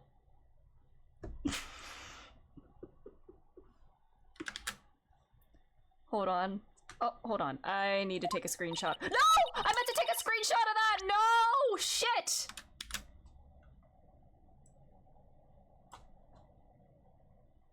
No, I took a screenshot of it, but it's right over Athena's boobs. Damn. Wait, did the screenshot actually go through? Because, like, this is another Ace Attorney out of context line, right? Why isn't it going through? I'm trying to take a screenshot. What the fuck? Why is it not working? Hello? I swear to God. Is it not saving? Is my screenshot not saving? What the hell? I want a screenshot of the hole. Oh, it did go through. I have 3 separate screenshots of Apollo saying he was fond of the hole, or attached to the hole. Oh, well. Apparently Simon references previous criminals when he talks about people he met in the clink. I'm trying to... Oh, he does! Interesting! That's so cool, actually. Apollo, I just thought of something. If they didn't find anyone's fingerprints on the statue, who's to say someone other than the Alderman didn't hit the mayor with it? Why did I think of that? Anybody could have not left prints on it. Then who, pray tell, struck the mayor with the statue? Please, illuminate us with your wisdom, young lady. There's only one answer. The real killer! Prove the existence of this real killer, then. What evidence have you? Oh, I'll give you evidence, all right. Athena, are you sure about this? To borrow your words, Apollo, I'm fine! Take a look at this.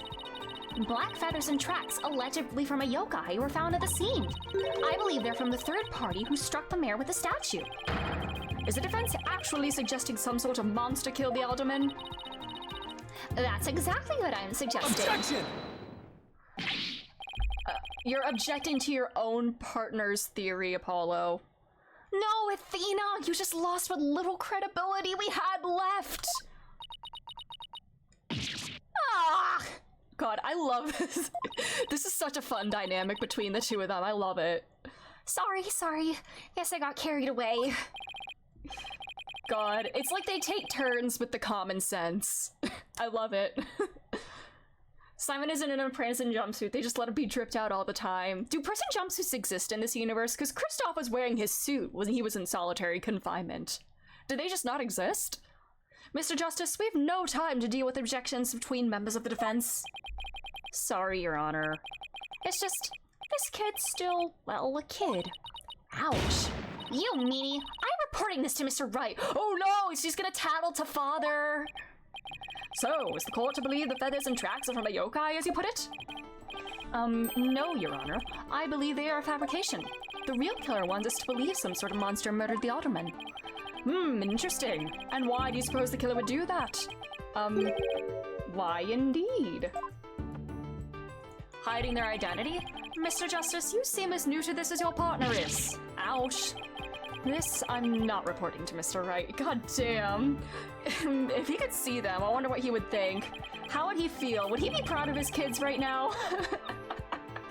God. When Phoenix Wright isn't in the courtroom, this is what goes down. Hoy, Fulbright. Explain to his baldness what these brats are missing. Brat? Oh my god, hot brat summer. You know, the who and why behind those feathers and tracks. What? You mean you can explain all that? Ha ha ha! Our investigative prowess is without equal. I'm starting to think I chose the wrong profession. No! Oh no, this is Apollo's first out. The entire time, all he wanted to do was practice law, and now that he's getting to do it, he's like it's not worth it. No! Very well, let's hear about these so-called yokai feathers and tracks. I guess he didn't realize how many clowns would be involved. It's not just clowns, it's the entire circus. He didn't realize that's what he'd be signing up for. This entire case centers on one man's attempt to crush opposition to the municipal merger. Mayor Tenma panicked when the amazing Ninetales helped embolden the protesters, so he stoked the village's fears by fabricating the monster. The strange feathers and tracks he planted made it look like a yokai was the killer. Those feathers and tracks stoked the villagers' fears? Absolutely. He knew exactly how to prey on their superstitious minds. Those feathers only gave weight to the idea that the alderman was slain by a demon. The accursed demon Tenmataro, that is. Tenma-o? Tenmataro, the legendary demon locked away in the village's forbidden chamber.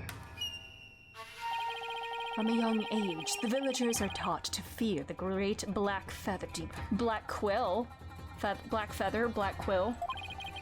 And thus were they blinded to the other, more plausible explanations. Hold it! We have yet to hear an objection from him. We have yet to hear his voice lines. Hold on for a second. Before we start letting our imaginations run wild, isn't there someone else that could be considered a suspect? Mr. Justice, please explain yourself. On the day of the incident, there was a special event held at QB Manor, and as part of this event, there was someone dressed in the likeness of Tenmataro. Obviously, this person is a much more likely suspect than any legendary demon. Objection! Oh, there it is! Oh! He's British. He sounded British. I need to adjust my accent now. We're making him British now. Dullard, you are playing right into the killer's mind games. What?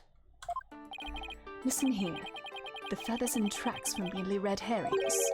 The villagers believe the murder to be the work of the real Tenmataro.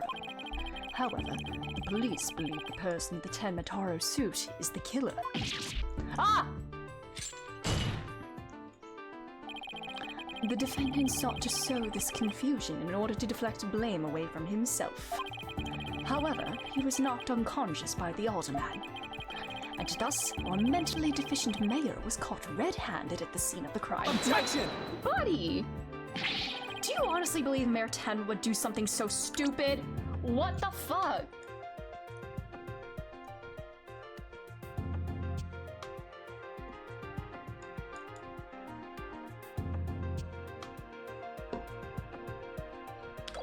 Objection! The evidence speaks for itself, Fulbright. Right. It was the mayor's last-ditch effort to stop the opposition before things got crazy. The Amazing Ninetales was fueling both the yokai craze and the anti-merger movement. Plus, he is one of the better-known masked wrestlers, and the hometown favorite. That's why the mayor panicked and set out on the path of injustice. Do the people of Ninetales Vale really believe a yokai is behind the crime? Yokai sightings are an everyday event there, so I wouldn't be surprised if they did. I must say, a crime that preys upon the innocent, impressionable minds. Just so, a particularly silver-tongued inmate once had the following words for me. The innocent of heart are the easiest prey. You don't say! Was this inmate a con artist? No. He was framed for the murder of his beloved. I actually felt sorry for the poor chap. Poor chap! He is British! Wait, so he wasn't the predator, but rather the prey? Yes, well... Now then, the defense may proceed with their cross-examination.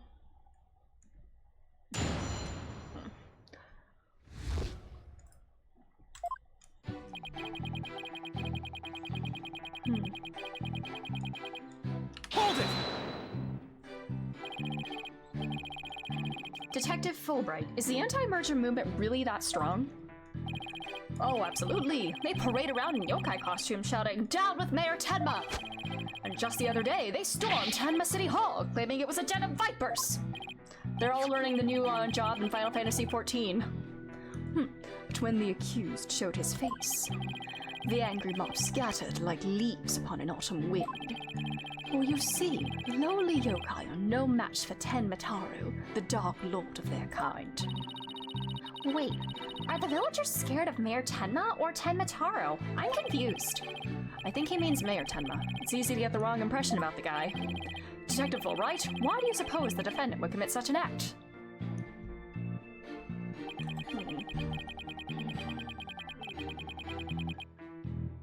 Hold it! The Amazing Ninetales. No one knows his true identity, right? That's right. And he was a lone wolf, or in other words, he didn't belong to a wrestling federation. He appeared like a shooting star, defeating one Tenma Town wrestler after another. And before anyone knew it, he was champion. Like the samurai of yore, surrounded thick with enemies, he cut them down one by one. It was a complete and utter loss of face for Tenma Town pro wrestling. He was amazing. If ever there was a real superhero, it would be him. I dream of becoming a true champion of justice like him someday. I bet Detective Fulbright would be a great pro wrestler. He could even team up with Prosecutor Blackwell. A police detective and a prisoner in chains? You know what, that'd be an interesting duo.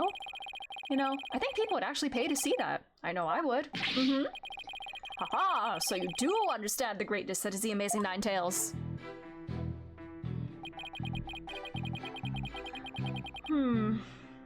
Hold it!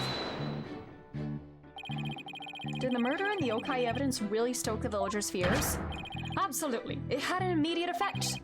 The presumed return of the dreaded Tenmataro has them shaking in their boots. Shaking in me boots. Oh my, is it really that bad? That superstitious lot. It's as if Jack the Ripper has been set loose in their village. The mere thought of that demon lurking about is enough to spark a mass exodus. I see. That's a very persuasive argument. The mere thought of his honor buying into Simon the Psycho Slasher's words. Jesus, prison jumpsuits do exist. The sources do trust me, but like it's there, okay? Makes me want to spark my own exodus out of the courtroom right about now. So you see, there can be only one reason why anyone would plant those feathers in tracks.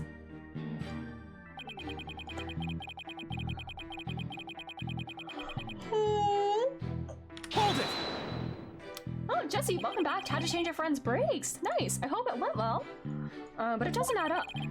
If what you say is true, why top it off with murder? What do you mean? You claim that our client planted the yokai evidence to stoke the villagers' fears. If so, then why not stop there?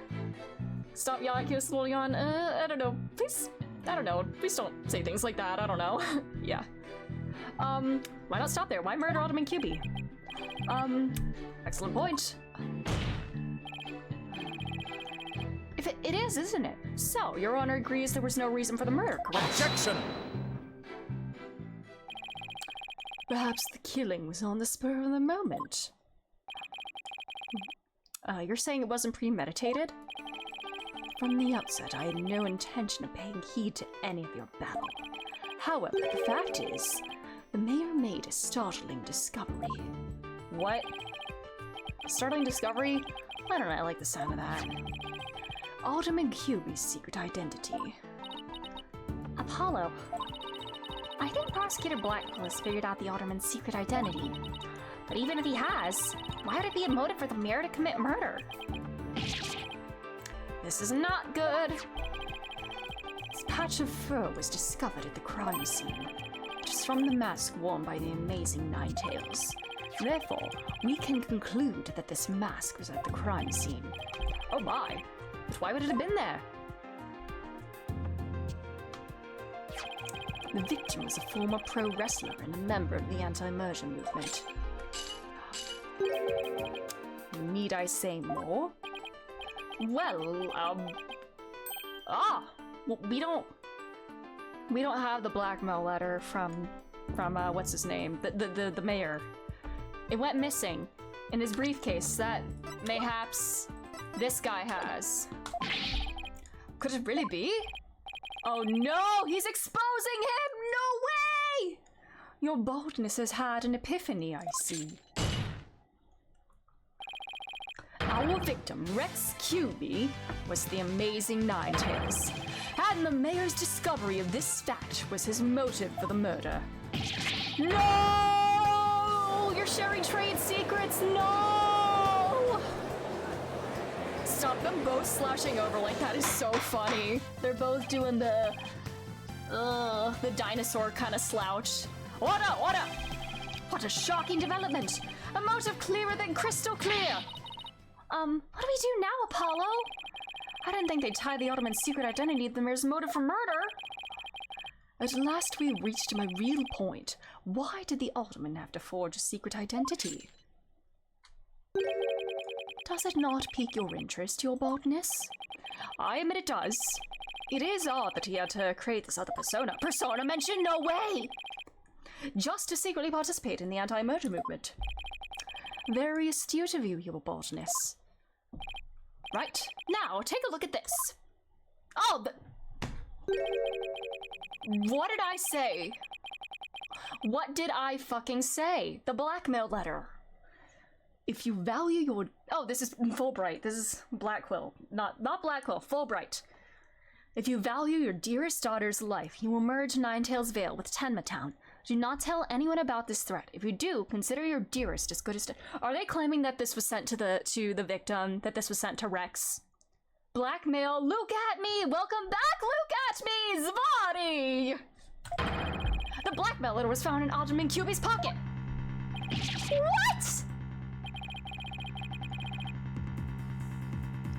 Does the Alderman does he have a daughter? At present, the Alderman's wife is in the hospital, and that letter is clear evidence the mayor was blackmailing him by threatening her life.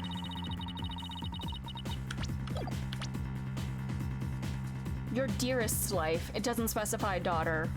Okay. Wait, didn't the blackmail letter sent to Mayor Tenma go missing right after the Alderman's murder?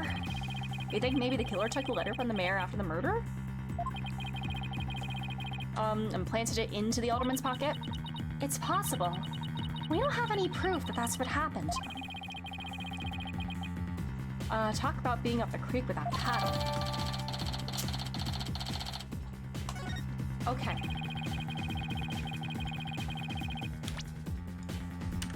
God damn.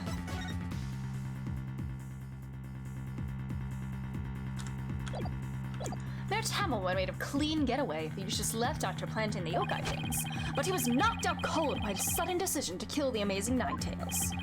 So it was the Amazing Ninetales' counterattack that brought the entire crime to light. Wait a sec.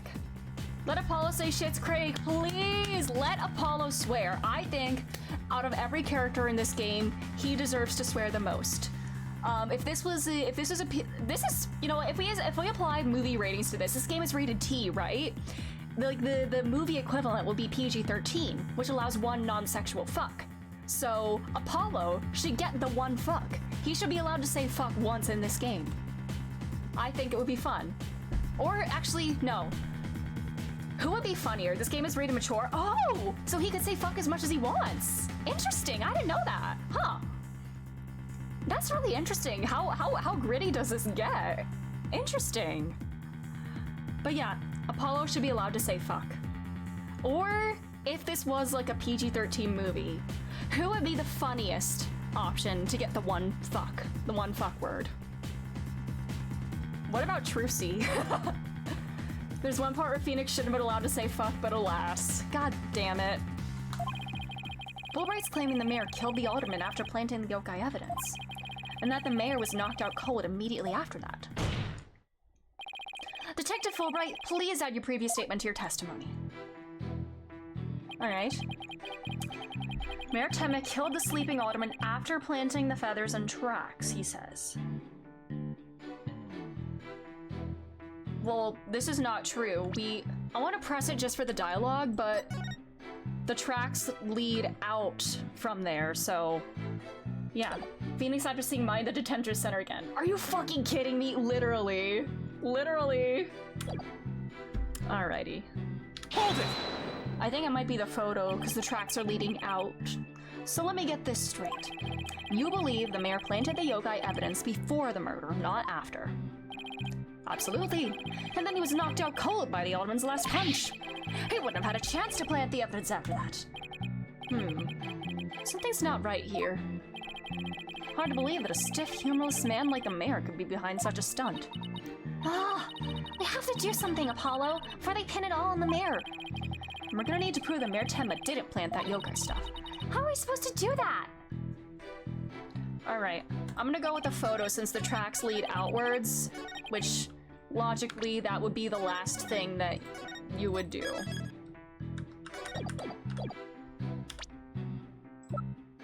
Objection! Detective Fulbright, your sense of justice is anything but fair. Hit him where it hurts. What's this? You dare question my justice again? I'm the supreme justice here, buddy. It's in my goddamn name. I'm gonna prove it to you. Take a look at this photo. Look at this photograph. This is the crime scene photo. And just what does this prove? It proves when the feathers and tracks were planted. But I already told you they were planted there before the murder. The defendant planted the yokai evidence, then was knocked out while killing his victim. Nope. But that would be impossible. It's clear when it was left. The footprints are leading outward. Take that! Aren't you just pointing to the yokai feathers and tracks, Mr. Justice? Yes. See how the feathers are on top of the blood, and the tracks were made in blood? Oh. The yokai evidence could have... Oh. So it's not the fact that the tracks were going out. It's the fact that there was no blood on top of the feathers. Well, I'd say I did the work incorrectly, but I got the right answer, I guess. Then the mayor must have planted the evidence after killing the alderman. But you said it yourself. The mayor had been knocked unconscious thereafter. There would have been no time for him to plant any evidence at all. Therefore, there must have been someone else besides the mayor and the alderman at the crime scene. Ah! There must be some mistake. He's actually standing upright. He looks like a standing man emoji. Ora! Where's your evidence? You can't possibly have any, can you? Ha ha ha ha! Evidence? Oh, I have evidence. In fact, I have an eyewitness's testimony for you. You do? But how? Oh my god, he's... Please, sir, I'm just a little guy with a strong sense of justice. Was my vaunted sense of justice really just half-baked? Little baby? He's taking this really hard. Mr. Justice? What is this testimony regarding a third party you claim to have? I have it right here, Your Honor. It's a sworn testimony of Mr. Tenma's daughter. The witness, Jinxie Tenma, saw a yokai in the hallway after stumbling upon the scene. It was the demon Tenma Taro. Here's the source of those feathers and tracks.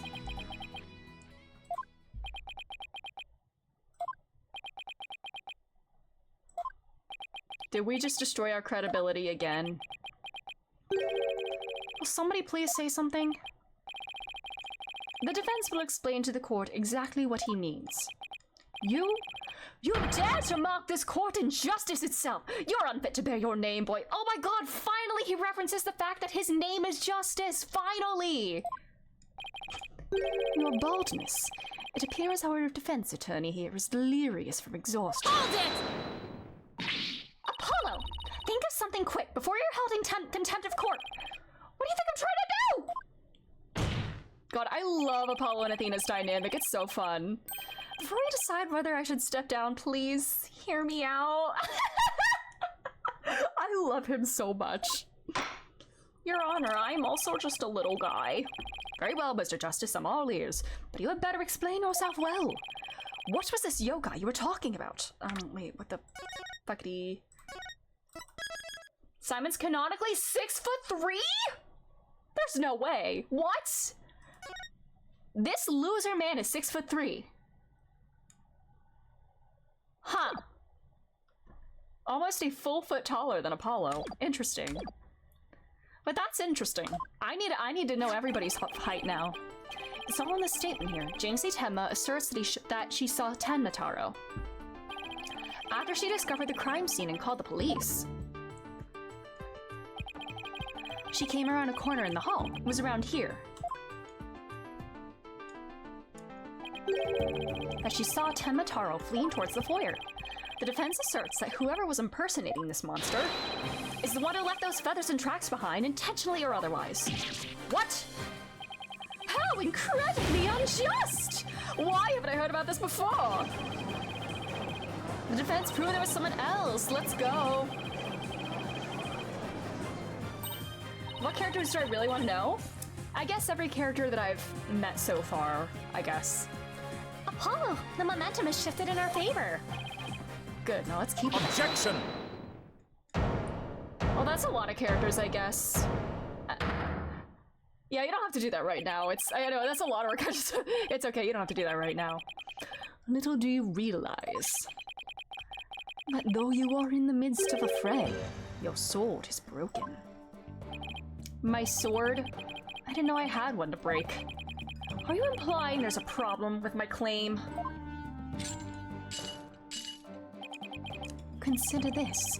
If that yokai impersonator had indeed fled toward the foyer, I'll just say the crazy runs? Okay, thank you. I'm excited. That fool and that fop would have seen him. Hey, we're only allowed to call Clavier a fop, and only Emma and Apollo can do that. Fool and fop. Oh, you mean Filch and LaBelle. Fool and fop? I think that's you and Clavier. Simon is 6'2". Still, that's tall. Mike Meekins is 6'2"! What? There's no way. No fucking way. I think that's the most shocking thing I've heard all night. Oh my god. I can't wrap my brain around that. Fool and fop. Apollo and Clavier. That's their duo name, you know, if they ever decide to do like some sort of performance together. Both Phineas Filch and Florence LaBelle were in the foyer at the time, but they haven't stated that they saw a yokai, have they? Did you ever consider that yokai was but a figment of a scared little girl's imagination? Why didn't those two see the Tenma Taro impersonator pass by? Maybe because one of them was Tenma and the other one was bullshitting in cahoots? Why did we ask them ourselves? I was just about to say that myself. No, really, I was. Meekins is taller than Will Powers? Are you serious? Will Powers, shorter than Mike Meekins. Good lord. The defense would like to call Mr. Phineas Filch, caretaker of QB Manor, to the stand. I just know he must have seen something. I suppose we can't ignore the fact that little girl believes she saw a monster. I trust you have no objections to Mr. Justice's request, Prosecutor Blackquill? I understand that Mr. Filch is enjoying a nap out in the lobby. I knew that Tanuki was a rare find, but when we captured him, I didn't think he'd end up a witness. His balls are far too small to be a true Tanuki. Do with him as you will. Did he just say captured? Oh wait, I don't want to know. Trixie's only 4'11". Aww, she's still growing. Please go wake Mr. Filch and escort him to the witness stand. Will the witness state his name and occupation, please? The name's Filch. Phineas Filch, caretaker of QB Manor. Oh, and this is for you, your lordship. Just a little something I thought you might like. Are those Bobby shoes again? Oh my, what a fabulous pair of shoes. And your honor will do just fine, Mr. Filch. Ah, it's those shoes again. Don't they belong to Detective Fulbright? Don't tell me Filch stole them again. Does he have a thing for Bobby's feet? That's disgusting. They're all yours, your honorship, sir. What? But they seem awfully expensive. Are they not sweaty if Bobby was just wearing them? Yep, too expensive for me, but I reckon they'd be perfect for someone like your honorship. It's a kind gesture, but legal ethics dictate I can't accept such gifts. Juan Carita's just 5'10" and Matt Angard is 6'10", 6 feet, not 6'10", 6 feet. Matt gloated all the time about it, for sure. Definitely. Aw, ethics schmethics. Just take them off if you want them. Just take them if you want them. Polish them up real nice for you, too. I'm sorry about these shoes, Mr. Filch, but I will accept your testimony. The court would like to hear whether you saw Ten Mataro in the foyer after the murder.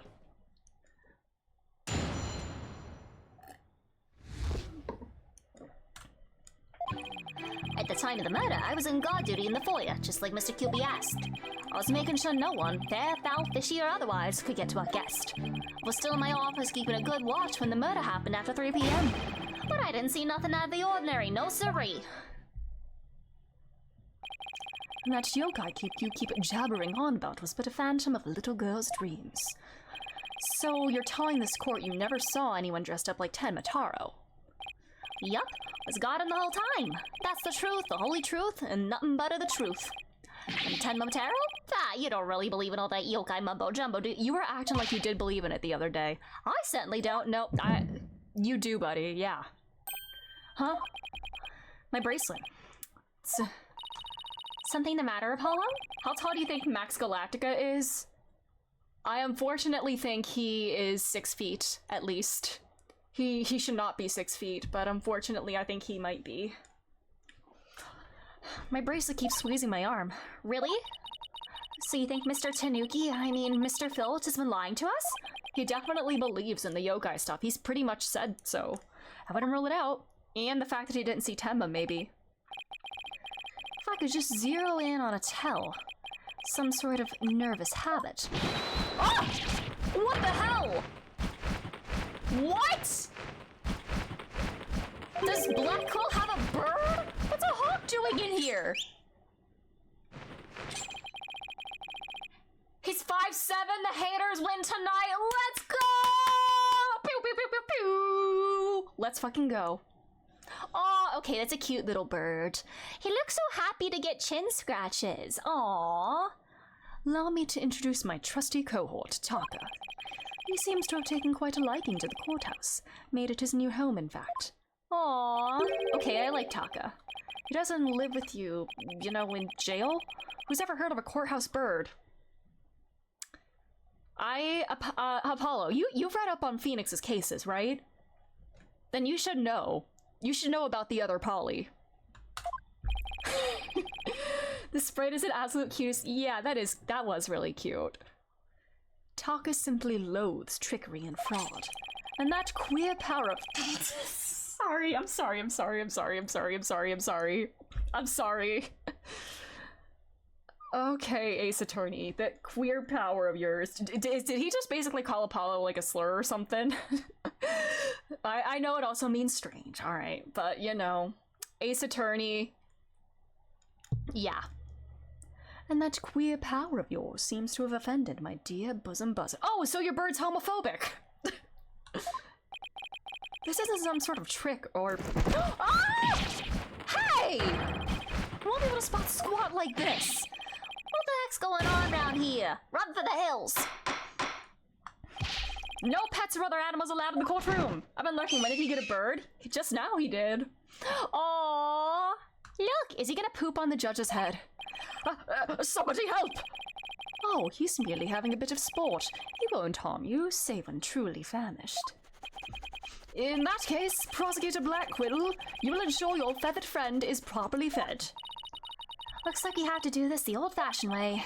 We'll be fine, I think. There was someone dressed as Tematero there. Filch should have seen him. We'll just have to put our faith in Jinxie's statement for now. This talons on his bald head must hurt like a bitch. Yeah, good lord. Miss Justice, please proceed with your cross-examination. Oh.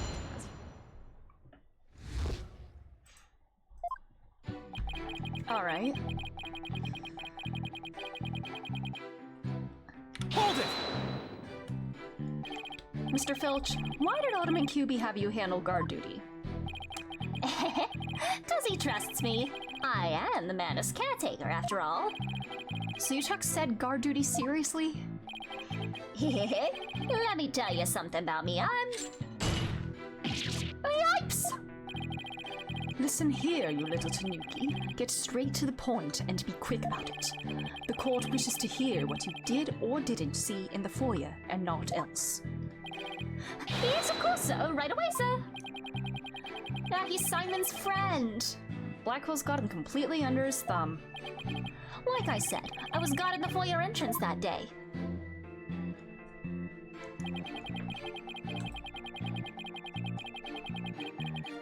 Hold it! So no one could get to him. Sounds like security was pretty tight. That's because there's always lots of sneaks and thieves around festival time. And the solution was to entrust the manor's security to a thief? That's not even funny. Maybe it's a matter of stopping thieves by hiring one. After all, it takes one to know one. I don't know, seems more like letting the fox guard the henhouse to me. So the witness testifies he took his guard duty seriously. Yes, sir, your honorship, sir. You were in your office, you say, when it happened, after— Hold it! Alright.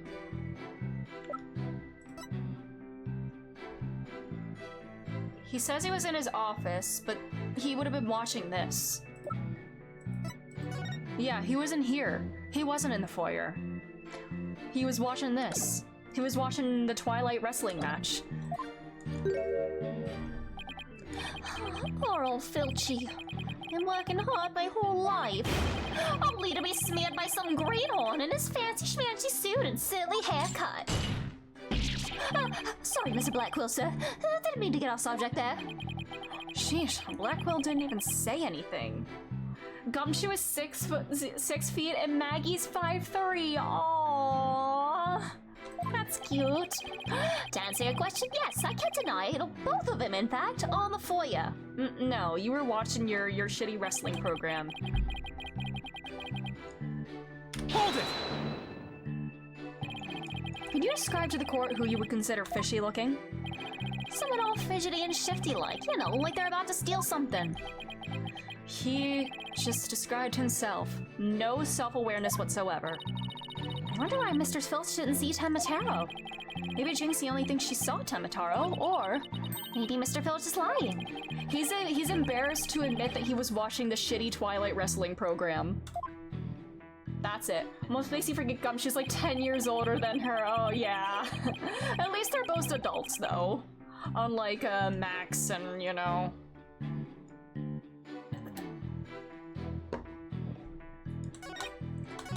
Alright, you were in your office, keeping a good watch.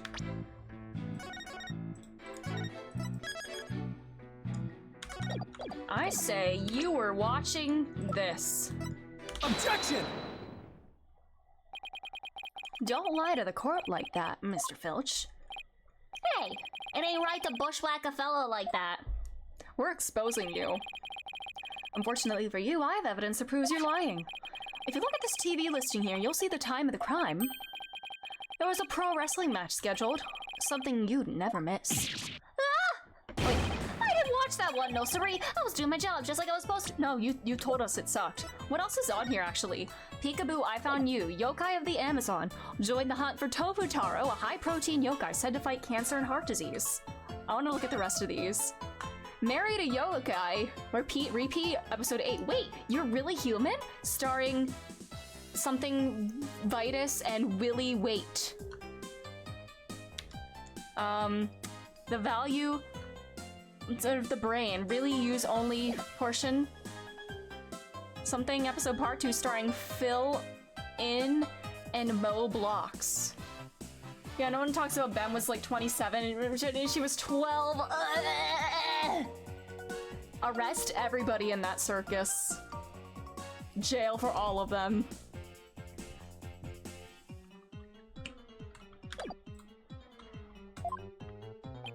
It's sad that Mo was like the only responsible adult there. This guy doesn't know when to give up. Mr. Filch, someone even circled the match. It was you, right? Yipes! Not only that, you even told me you watched it. You said, and I quote, "It was a complete disaster." Aww. So, do you admit to slacking off? You can't trick me with your ruddy pill lawyer talk. I'm one of them professional types too. I can do double duty watching TV in the foyer at the same time. The only thing Filch can claim to be a professional of is professional thief. He never protested against Regina being so sheltered all the time. Oh, true, yeah, that's also not good. Yeah, everybody in the circus sucked. Except poor Regina. Regina's a victim. Get her out of there. Get her with some better people. Mr. Justice, you would have this court believe the witness was slacking off. That's correct. He claims to have been watching TV and the foyer at the same time, but that's nothing but a bald-faced lie. Bald, you say, but I'm not the one who's lying. Perhaps you mean the witness, Mr. Justice? I reposted to just Regina being so sheltered. Oh, I read that already, my bad. Sorry, I look at chat and sometimes I forget what I've read and what I haven't.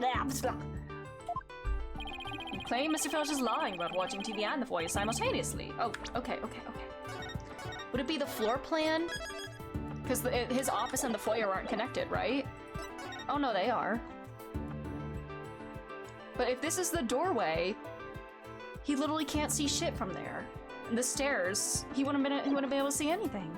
Take that! Clarier's 5'11".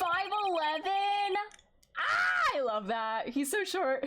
I'm 5'10", so I'm almost as tall as him. Please take a look at the direction the TV is facing in this diagram. Now, unless Mr. Filch has eyes where his right ear should be, I think it would be impossible to watch the foyer entrance and the TV at the same time. Why, yes, somebody watching the TV there couldn't possibly see the entrance. Who was Filch cheering for in the match? Was he rooting for Edward or Jacob? We're slacking off and we're not watching the foyer as you claim. Yipes! The bag's out of the can, all the way around. Oh, he's standing on a crate because he's so tiny. Order! But Mr. Justice, is Mr. Filch's less than stellar work ethic relevant to this case? It's very relevant, because while he was slacking off watching TV, there really could have been a Tenmataro impersonator in the foyer. Objection! Seems dumb, I bet he was Team Jacob.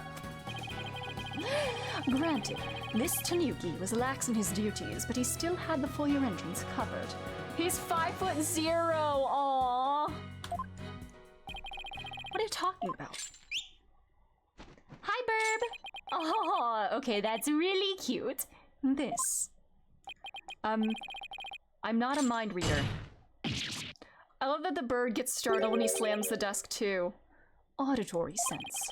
His eyes may have been slacking off, but his ears were still at hard work. Right, Tanuki? They were? Oh my god, buddy, he's throwing you a lifeline. You clown. You clown! We already admitted to slacking off. Now you say you weren't. My eyes might be lazy, but my ears ain't. I wouldn't hurt anyone in the foyer, huh?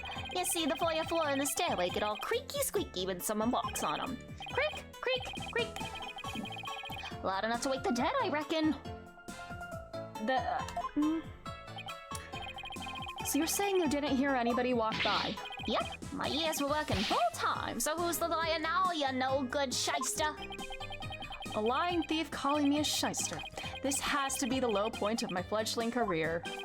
Bro is just saying all this out loud. Gotta hand it to you, Mr. Blackwell, sir. You really are something else.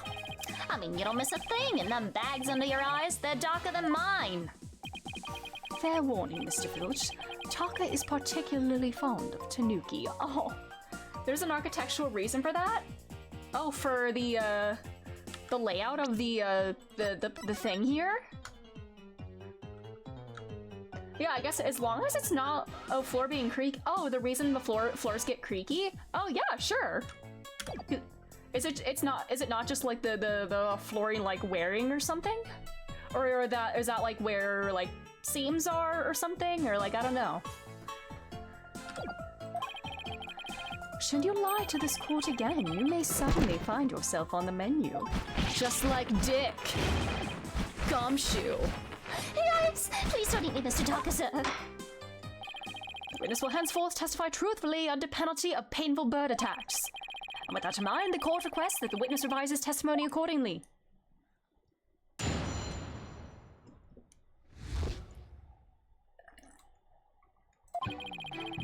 It's true, I was watching the pro wrestling match on the office TV. My eyes might have been slacking off, but my ears, they were working overtime. The floor there's all creaky squeaky like. No way I would have missed someone walking by. So you see, there were no Temataro in the foyer. Superstition is the religion of feeble minds. Understand? A simple, rational explanation is best. Forget yokai, demons, and such. We must use common sense. We're lacking that. Our entire world would be but upside down. Says the convict prosecutor is totally a sign of the end times for the legal world. Good lord.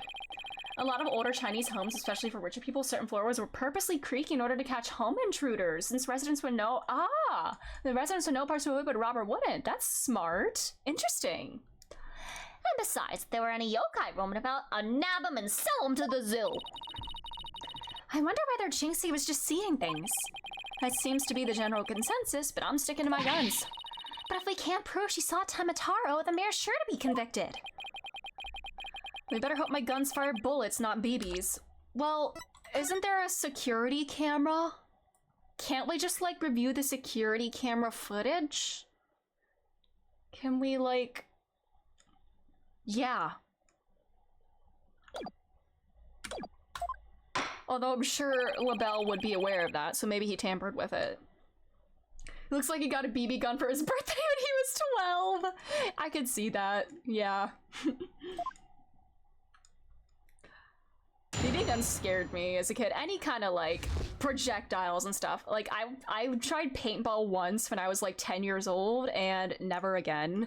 Cause it was painful. I had like pretty low pain tolerance back then, and I got hit once and was like, no, I don't like this. I don't want to do this anymore.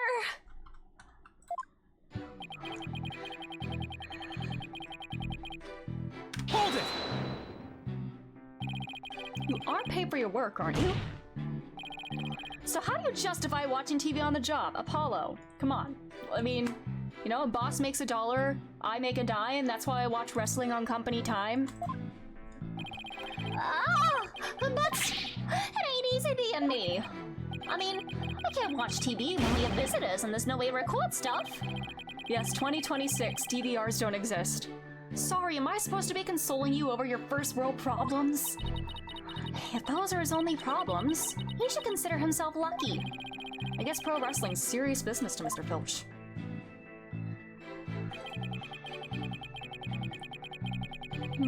Hold it! You lied early about taking your guard duty seriously, didn't you? I don't think this man has been serious a day in his life. Oh, and that ain't no harm in mending the truth a little, right?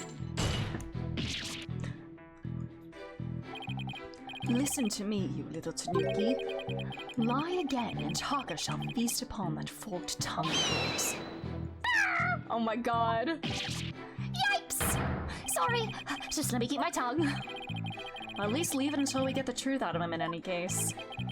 You were negligent in your duties, were you not? Yes, sir, I was, sir, but it ain't like that.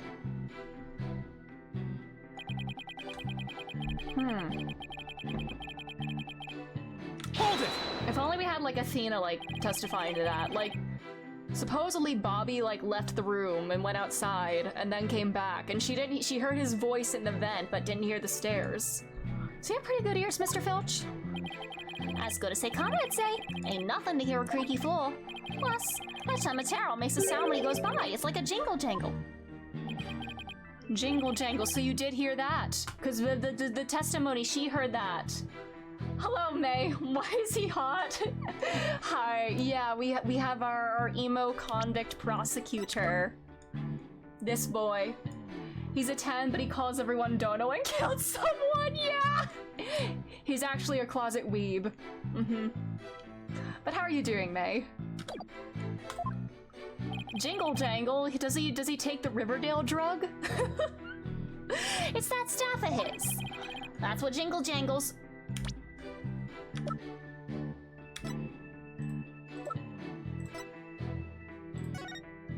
Is there a staff here, buddy?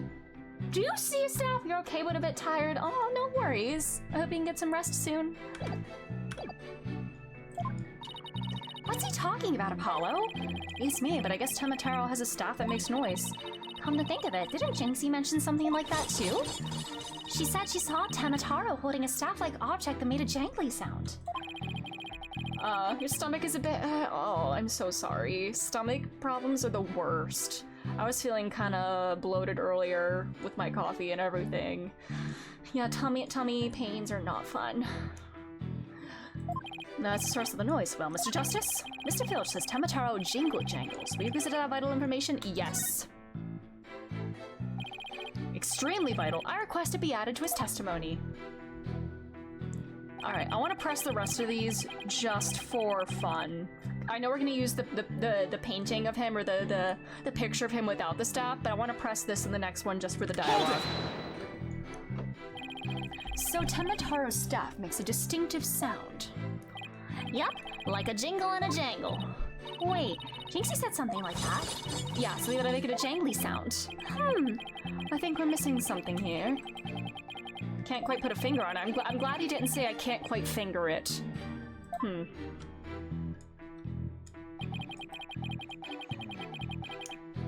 Simon Blackpool fan club? Yeah, go for it. Please tell the court, what did Jinxie see if it was not Tamataro? She's always going on and on about seeing this yokai or that. Just an act of imagination, I reckon. She won't even come near me because she thinks I'm some sort of tanuki monster. Can't say I blame her. So, Mr. Filch, you chalk it up to a child's act of imagination? Yep. No Tamataro or anyone else got in or out of QB Manor on my watch. Apollo, what could this mean? Do you think Jinxie was just seeing things? Well, if that's the case, the details she provided were pretty impressive. But if we're to continue believing Jinxie's statement, we'll have to uncover Filch's lie? Right, or find out why he can't tell the truth. Do I want to join? Sure. I mean, I don't really know too much about him, but I find him entertaining so far. So yeah, I'll say, sure, I'll join. Alrighty.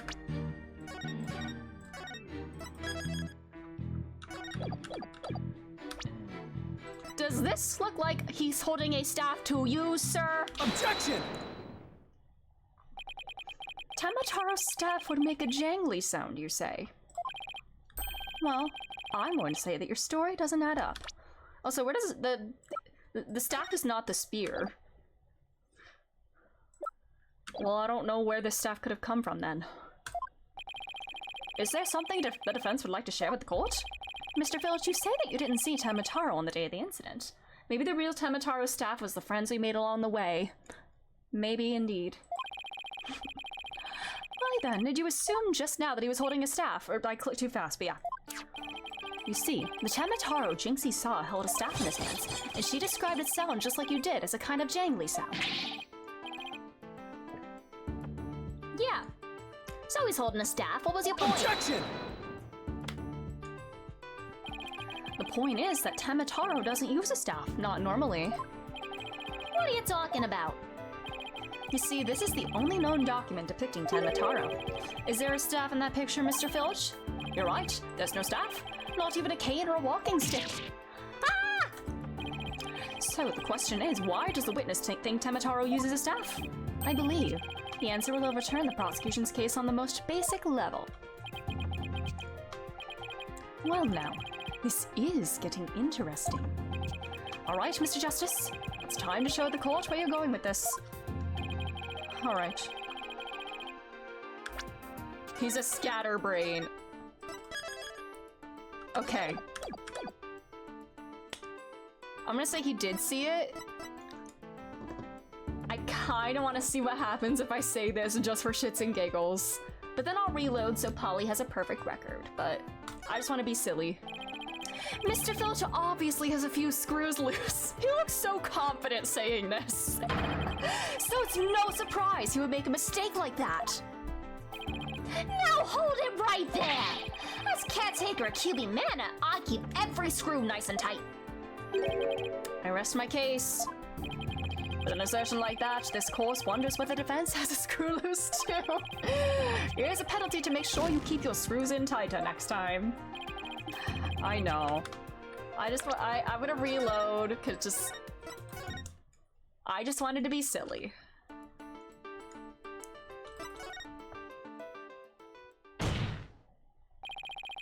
Mr. Filch actually saw Tenmataro right after the crime occurred. That's the only way he could possibly know about the staff. Busted again! Bloody hell, you duplicitous little— That's new. This man is so British. Do we think he's actually British, or is he just pretending to be British? Your Honor, the witness is too dumb for this. Yeah. Bloody hell. How'd that feel, Black Quill? Not so fun when you're on the receiving end of the blade, it is. Owie.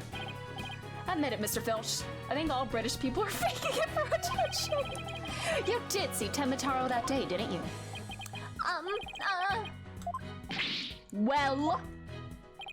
I'm begging ya, please don't make me say it! You're being threatened, aren't you, to keep silent? But clearly you did see Tenmataro. Stop stalling and testify to that fact. No, can't do! No way, no how! You ain't got no idea how terrifying he can be! He? Mr. Filch still won't admit to seeing Tenmataro, even though everyone knows he did. The question now is why? Mr. Filch is scared to death! Is that why he can't admit the truth? Come to think of it. They say you must not gaze upon Tenmataro, and in the event that you do look, and then tell anyone what you saw, Tenmataro will claim your soul. Jinxie wouldn't admit to seeing Tenmataro after hearing about the village superstitions. She said that if she told anyone she had seen Tenmataro, he'd claim her soul.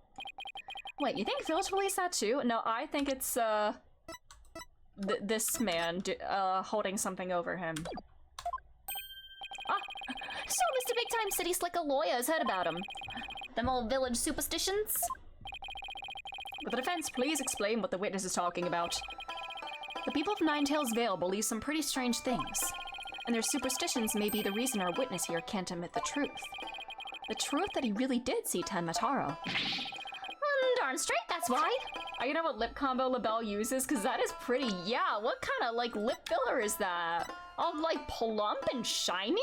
Okay. Oh. Do not gaze upon Tenmataro. Do not tell others if you see him. Ignoring the superstitions will cost you your soul. There is, however, one way to save it. Your immediate departure from the village. Freeing him will bring ruin upon the village. See, that's why us folks in Ninetails Vale can't talk about seeing Tenmataro. Okay. He got the chaperone look! Ah! No! Man, he's your favorite fragrance person's favorite fragrance person. I don't know. What are perfume makers called? The killer took advantage of the superstitions by wearing a Tenmataro costume. They knew that way no one could talk about him, so it was as if he never existed. The defense holds this Tenmataro impersonator is the true killer. What? Objection! Superstitions, you say? What kind of a fool would actually believe such rubbish? More British words. And would that using some silly fairy tale could so easily expose the culprit? You'll need to come up with a more rational, common sense explanation than Objection! that. Your common sense seems awfully narrow-minded to me, Prosecutor Blackquill. Objection! Try living in my world of narrow cells, mortal danger, and dark, sleepless nights. Oh my god, buddy. There is no lack of superstitions in the Clink, but few are those who truly believe in them. Objection! Well, the village superstitions are real enough to the people of Ninetails Vale. A life or death superstition might make even you a believer.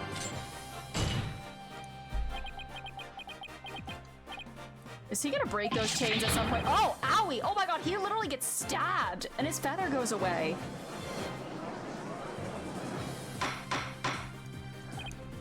What did I say? You fool of a Tanuki! 2 times now your lies have cost me! Sorry. I promise not to do it again. What was that look for? Taka, my fine feathered friend. Have at him! It's feeding time! I'm just gonna eat me alive. Head for the hills. Bro is zooming out of there. He took off. Bailiff? What are you waiting for? After him! And your fastest men! You just let the prosecutor chase away a witness. That's certainly not something you see every day. Are we not, like, penalizing Blackquill for that? Because he's responsible for him fleeing. Well, it would seem a new and important fact has come to light. A third party disguised as the yokai Tenmataro was at the scene. And now we have 2 witnesses who can attest to that fact. Any objections, Prosecutor Blackquill? Those are a lot of dots. Oh. Ah, he did break the chains! Uh-oh. What? Huh? His shackles! Oh my god! Oh my god! Ah! Jesus Christ, what is bro doing? Oh, too young to die! Justice, Dom. Long has it been since I've been forced to draw my blade. You don't have a blade, buddy. First off, why would they let you have one in prison? Second off, that's a mighty fine invisible blade you've got there. The British accent just rich people in Britain randomly doing the accent one day to make themselves feel better than poor people and Americans, and it spread down the masses. Therefore, the defense asserts Shakespeare should be read in Southern twang. Next time, if I still had to play the Greatest Attorney, I would voice Shamspeare with a Southern twang for sure. Yes. I eated the soap. Wait, no, that's Sholmes that eats the soap. Would best say your prayers. Oh God.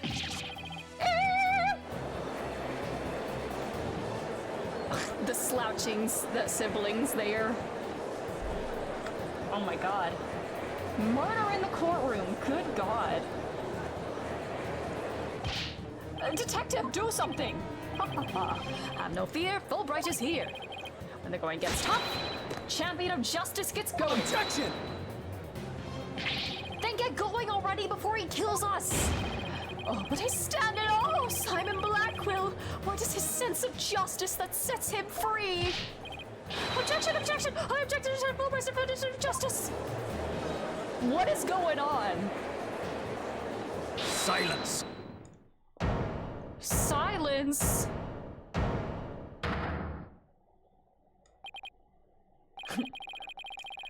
I'm not in the habit of cutting down unarmed cowards. Oh, well, in that case, Prosecutor Blackquill, can I ask you to, you know, he's not even he's just standing there politely, exactly! I think the judge forgot he's in charge here. I need to have a word with the chief prosecutor who thought it was a good idea to bring this man in here today. Probably Miles Edgeworth, I don't know. So, Justice Dono's assertion is this: Tenma Taro is the real killer, not Maya Tenma. According to him, there was a yokai at the scene of the crime. Right, and that yokai, or rather whoever was impersonating him, killed Otterman Cupid. Silence! Silence! Jesus Christ! Care to explain why Jinxie, being the first to discover the murder, did not see your alleged killer yokai there in the Fox Chamber? What? He's right, she said nothing about Tenma Taro being in the Fox Chamber. Let me enlighten you. That little scamp heard a dying scream right before she opened the chamber door. And your point is? Upon opening the door, she found a freshly skewed murder victim, the alderman, and the homicidal maniac who had killed him, the mayor. No, there must have been someone dressed up like— Ah! Then, why does that little scamp claim not to have seen a yokai in the Fox Chamber? Was he hiding behind the window thingy or the screen? Considering her father was accused of murder, surely she would have mentioned any third party that might have been in the room. I don't understand. Why didn't she see Tenma Taro inside the Fox Chamber? Was he in the air ducts somehow? Was he in the air ducts? There is but one way to find out. Ask Jinxie Tenma whether she saw your killer yokai at the scene of the crime. Uh-oh. The final battle draws nigh. Ow, oh, sorry, got a twinge in my shoulder there. Ow. Only one of us will leave here alive. Long has my blade thirsted for blood. At long last it shall be sated. Wait, this is still a trial, right? Show me what you're truly capable of. Justice Dono. Ah! He's gonna kill again! No! Very well then, both parties no doubt need some time to regroup. So the court will take a 10-minute recess in order to— Ah! Are we gonna reshackle him? 3 minutes. I'm sorry, but a 3-minute recess? Just so. Plenty of time if your destination intent is the— I was just about to say, that's just enough time for a bathroom break. God damn it. Is Taka gonna poop in the human toilet? Is Taka potty trained? The loo? You mean the bathroom? Sir, this is America. Sheesh. At least include enough time to wash our hands. Blackhole doesn't wash his hands. He's disgusting. He uses the urinal and everything. What a smart bird. Say that you take no more than 3 minutes. All latecomers will be punished. By whose authority? Yes, sir. I hereby declare a 3-minute recess before the battle begins. I declare Prosecutor Blackwell the winner of this round of Simon Says. Doesn't bode well for us that the prosecutor is running the show, does it?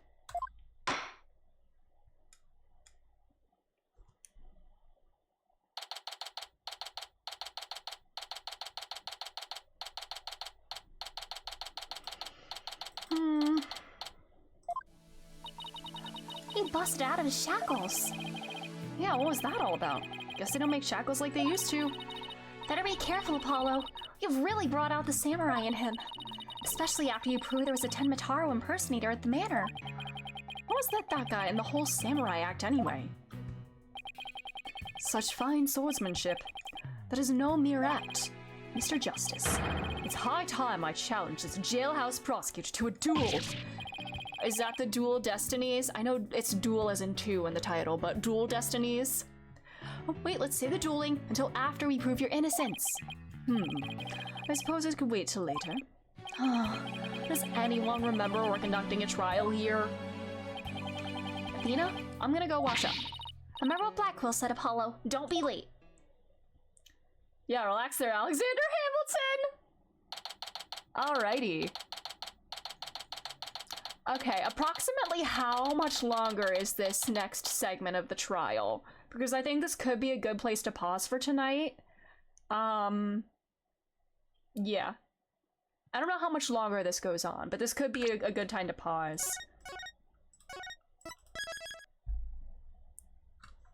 Jinxie's Moon Matrix. We're gonna get into that next time.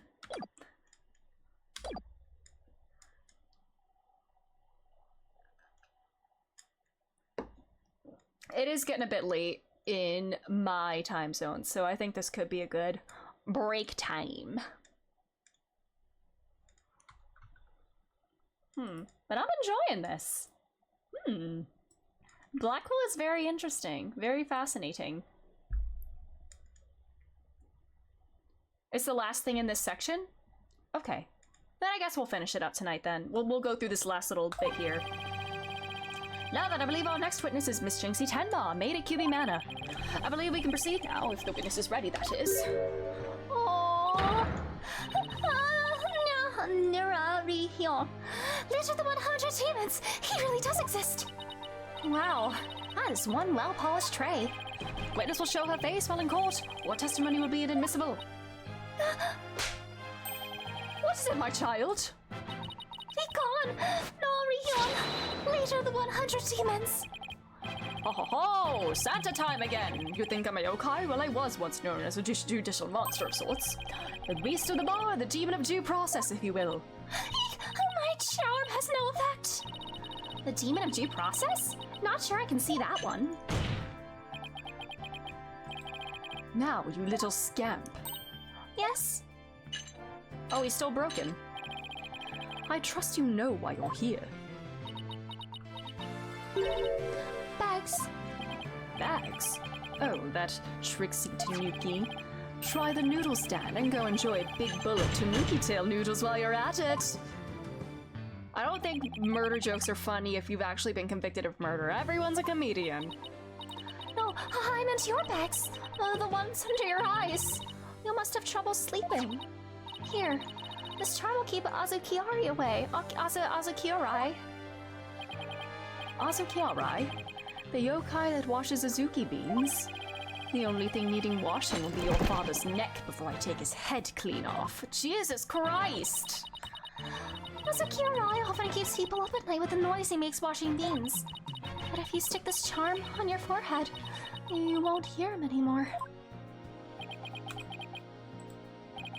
Is that so? Well, thank you. Oh my god, is he actually, like, severely sleep deprived? Looks like Prosecutor Blackwell. More than he bargained for. They're bad enough alone, but together those two are just plain creepy. Well, testimony if you please, Miss Tenma. Specifically, whether or not you saw Temataro when you discovered the crime scene. Yeah, that was actually kinda cute. Did I see Tenmataro in the Fox Chamber? Well, when I opened the door, I saw, yes, now I remember. Yokai, right there in that room. Alright. So there was a yokai at the scene of the crime. Lots and lots of them. Wait, more than one yokai? Did Temataro happen to be among them? I don't know, I just don't know. All I know is the room was swimming in yokai. Kasha, Norikabe, Seto Taishio, they were all there. Well, this is an unexpected turn of events. We've gone from no yokai to a flood of them. This is ludicrous. You would have this court listening to this delusional little scamp's testimony. You're called it! Mood Matrix time. Your Honor, I believe her memory is simply clouded by fear. But a quick therapy session should ease her mind. With the court's permission, of course. Oh my god, mid-court therapy? What a fabulous idea. Please proceed, Miss Sykes. You sure you know what you're doing, Athena? She's obviously not herself. The trauma of discovering that crime scene and fear of testifying have her dazed and confused. A regular ball of confusion. My analytical psychology-based approach should be able to help. Any objections, Prosecutor Blackwell? Shall we let Miss Sykes proceed? It makes no difference to me. Do as you will, but I doubt we shall get any viable testimony. She'd be better served by bearing witness to the sword skills I forged in a distant land. Huh. I'll show you. It's Athena time, baby!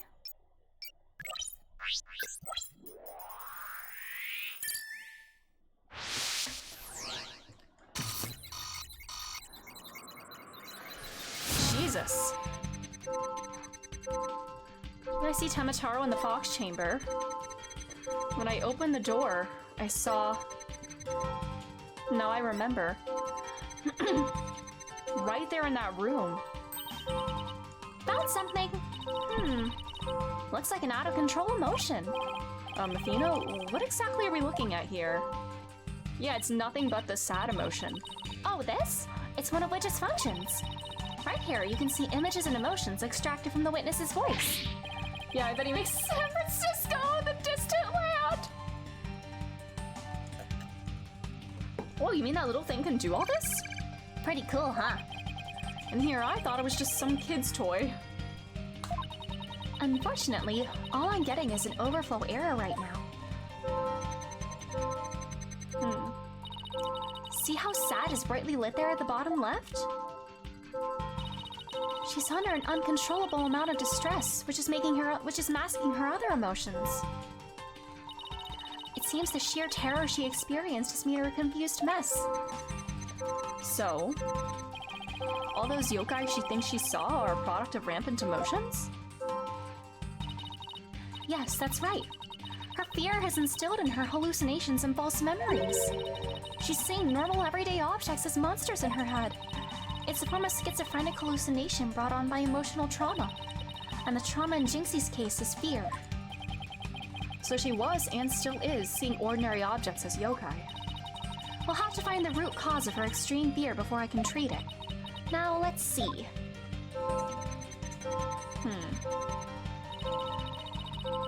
Can you point the yokai in the Wheel of Fire? She seems particularly terrified of that one. Alright, pressing probe. Next, point to what's causing Jinxie's out-of-control emotion. Finally, hit probe again to try and get to the heart of the matter. Okay, let's give this a try. Alright, this right here. Got it! Jinxie, what's the name for that yokai on a Wheel of Fire? What's Akasha? A yokai that steals the bodies of the recently deceased. I bet it came to steal the Oldermans. It's almost creepy how well that fits the actual situation. Exactly. It's a form of hallucination where the patient can't see things for what they are. There must be something at the scene of the crime that she's mistaking for Akasha. Apollo, I need to point out what she thought was a yokai on a Wheel of Fire. Huh. Jinxie, that wasn't Akasha you saw. Is it something in here that it could be? Oops. Could you have possibly mistaken this? Oh, the chandelier. Take that! The light. The light fixture? It is almost 5 a.m. almost dead. No worries about it. Get some rest. Have a good night. Have a good sleep. This one right here has a flame design and is up there on the ceiling. There was never a yokai on a Wheel of Fire. The Kasha you saw was just a light fixture.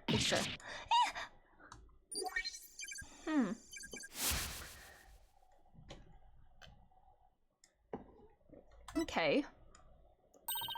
That's one memory back to normal. Nice job. Now that you got the hang of it, it should be a cinch to point out the rest. Jinxie, what about this white wall-like monster? That's Nurikame. It's a wall monster that blocks you or leads you astray. That's no yokai, Jinxie.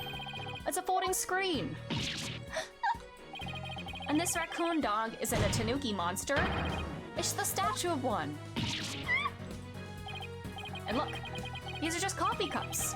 And this right here, it's nothing more than a fox statue. Aww. I don't know what I was thinking. Alright, we're getting there. We're getting somewhere. You did it, Apollo. Her extreme fear is under control now. It was all just my eyes playing tricks on me. There weren't any yokai after all. See? A clear-cut situation. Or statement. That's the power of my psychology and your intuition, Apollo. And just like we thought, there never really were any yokai in the Fox Chamber. Right. There never really were any yokai there. So the defense is asserting the exact opposite of their original assertion. I mean, minus Tenma. Wait, Jinxie? What about Tenmataro? There wasn't anyone in there dressed up as Tenmataro or any other yokai either. I remember it clearly now. You've Gotta be joking! going? Oh, brother. The slouches will get me every time. Oh, watch out! We're in the cart! I think we just dug our own grave. Allow me to push you on in. It's the least I could do. Damn. Ah! Apollo, can I interrupt your freak out for just a minute? I'm still picking up some noise. It's an unexpected emotion. Does that mean Jinxie hasn't remembered everything yet? Exactly. We should be able to get something else out of her. I'll enter the new information we have and run an update.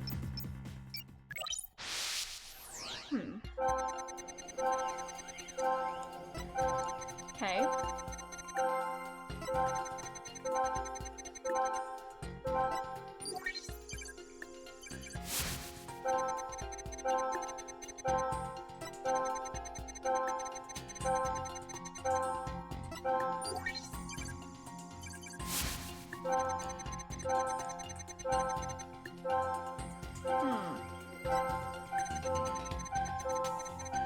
The sad is extra loud there.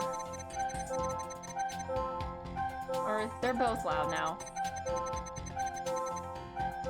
She's surprised the whole way through. This is the saddest one.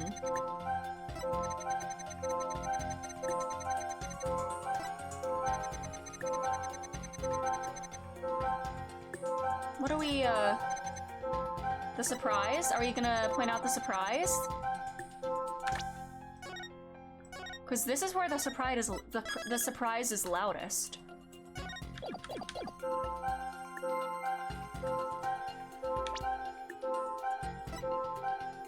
Got it! Did I fuck up? Yeah, no. Huh. Oh my god. There is someone at home and that someone's gonna try that again. Yeah. There's sad and surprise.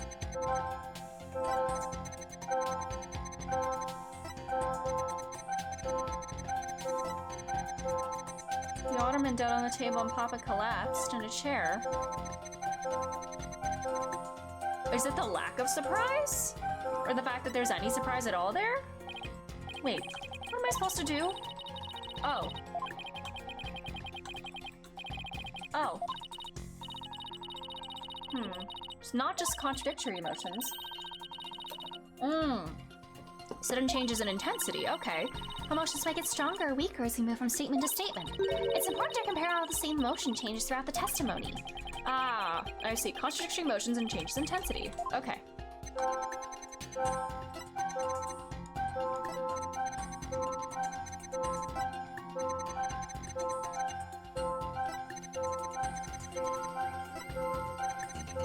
I think it's the fact that the surprise is, like, a lot weaker here. Got it! Is that it? No? Damn it.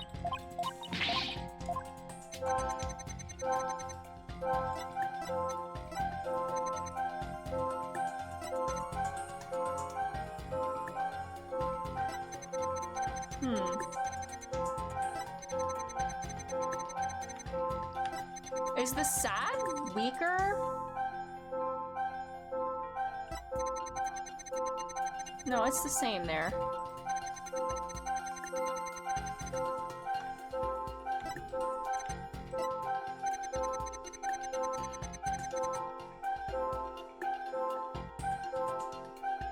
Is it because this is so potent here? I don't know. No, this is not it.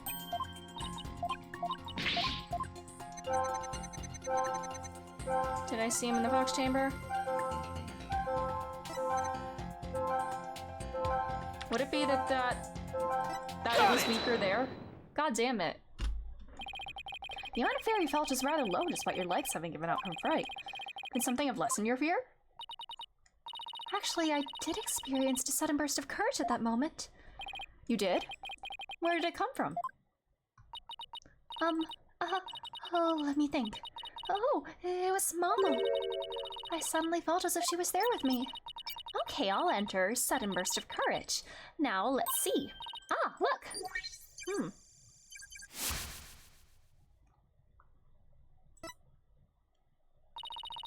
Apollo, the noise is all gone. Jinxie seems to have remembered everything now. Alrighty. And why did she think of her mom right then?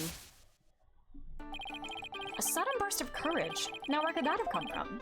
Jinxie, was there something that gave you a sudden burst of courage?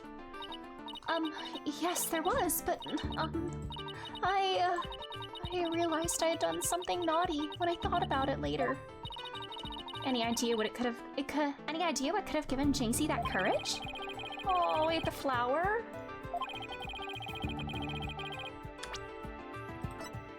Aww. The flower. Take that! Jinxie, you didn't happen to see a nine-tails flower there at the scene, did you? The demon lawyer strikes again. I can't hide anything from you. I found a small case with a picture of a nine-tails flower on it. I liked it so much I kept it. You what? You can't remove evidence from a crime scene! You what? That's right, young lady. Removing evidence is a big no-no. Now, the witness will produce said evidence this instant. Sorry. It does seem to be some sort of case. Oh, look, something stood out. It appears to be a key. Is it the master key? Or might I have a look, your boldness?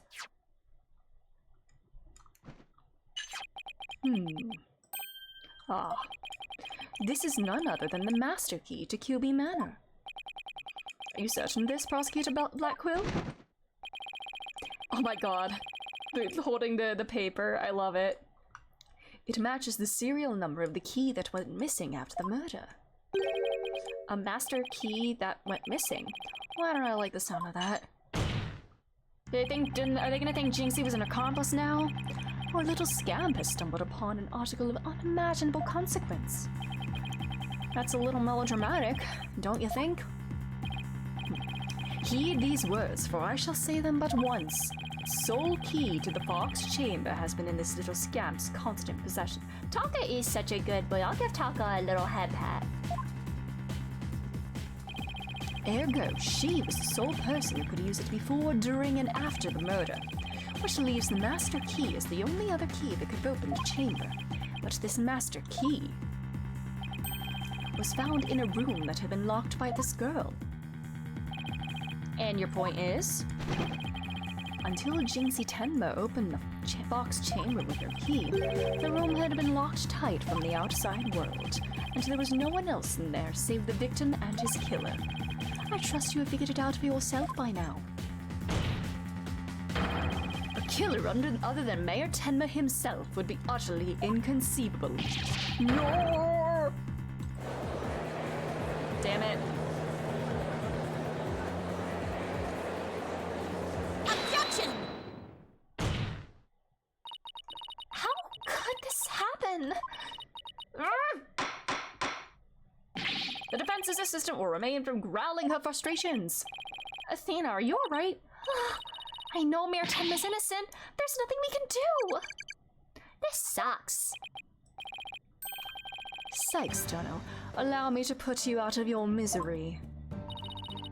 Can I decline your offer? Abandon your client and your misplaced faith in him.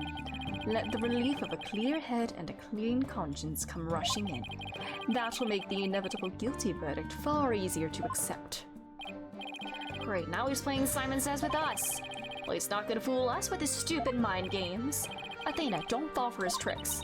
Now I'm the one who's dazed and confused. I can't even think straight. Nobody thinks straight in this game because nobody is straight. She fell right into his trap, no! Now I suggest you make a mad dash from the courtroom and into the wild blue yonder. Only by running shall your mind be cleared and your conscience cleansed. Alright, I'll be back. Objection! No! Athena, stop! Stay with me, Athena. Don't let yourself be twisted by that samurai. Apollo? Mr. Justice? I heard the word objection, but what is it you object to? Huh? Oh, right. That objection was more of a reflex than anything else. I object to Simon Blackquill's mind games. I was hoping something would come to me while I was trying to stop. I was hoping to come up with the question while I was objecting, Your Honor. I didn't. The court is waiting, Mr. Justice, though as it stands now, I'll be forced to declare your client guilty and your legal skills suspect if this is it. Now, do you have anything that could overturn the prosecution's case? Do I? Well, actually, I do. He has no peanut butter for that jelly on the plate. I'm Apollo Justice and I'm fine! That's the solution. Just do your vocal warm-ups in court. Apollo, you do have something more than your cords of steel, don't you? Not really, but we'll be fine! But I've got absolutely nothing, but that's never stopped me before. God damn it. I have to explain how the real killer could have escaped the locked room, because it's all over if I don't. Apollo, this calls for a new approach. Try to think outside the box. Outside the room, or in the case, inside the box, and what a doozy that locked room is, too. Well, Mr. Justice, do you have anything that can counter the prosecution's argument? I mean, the vent is high up on the ceiling, but, you know, maybe he could have climbed up there. Who knows? You bet I do. The real killer must have escaped from the locked room one way or another. Vague conjecture shall only earn you a taste of my blade, Justice Dono. Time to do or die, literally. Your Honor, you aren't even there. Come on. The defense will now explain how it would be possible to escape the locked room. Are you sure about this, Apollo? Can you really explain what happened? I'm fine! Yeah, take a shot. Wow, if we were taking shots every time we said I'm fine tonight, we would all be dead. We just need to think this whole escaping a locked room thing over from the beginning. So, let's see. If the killer had escaped, how could they have done so? The choices are pretty limited. The room has a window, but it doesn't open wide enough for anyone to get through, and there's a sheer cliff outside. As for the air vent, it's up too high, and there's nothing you could stand on to reach it. And needless to say, the forbidden chamber wouldn't open no matter what we did, so that's out. Yeah, that's why we gotta keep the solution simple. Like they say, simple is best. He didn't leave the room. We need to rule out all of the absolutely impossible escape routes, and whatever's left just might lead us to how the Fox Chamber was compromised. Oh my.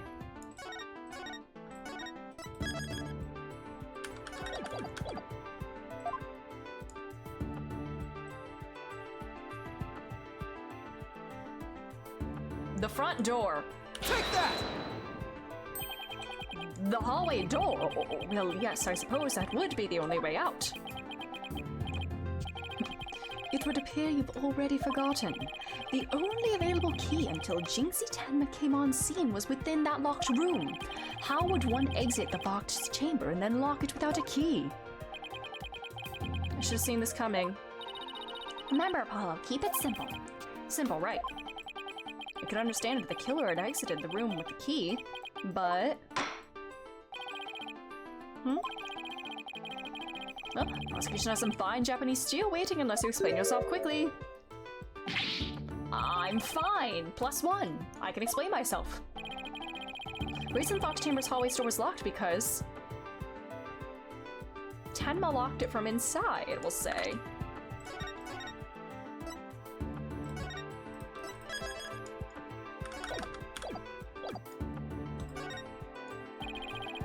Maybe Tenma locked it in himself after the killer fled the scene. No. Just in case the killer just... No, that's not what I meant. That's not what I meant! Yes, I see. And again, wouldn't Maya Tenma have mentioned that himself? Oh, maybe it slipped his mind because of that blow to his head. Ah! I have already considered and investigated such possibilities. You have? The mayor's fingerprints were not found on the door or its doorknob. The only fingerprints found belonged to the alderman. Ergo, the mayor did not so much as touch the door. Oops.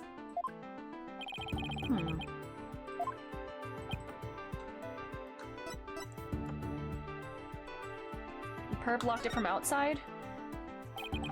What if the room was locked from the outside? In other words, the killer took the key through the hallway. Ah! Fuck. Consider this. The master key was found inside the tightly locked fox chamber. Any assertion the key was removed from that room is a blatant contradiction of fact. Exiting the room before locking the door would require taking the key outside. But the key was found inside the room, which does seem like a contradiction. Ruling out all the possibilities. Like how the key could be inside the room and be used to lock the door from the outside. God damn it.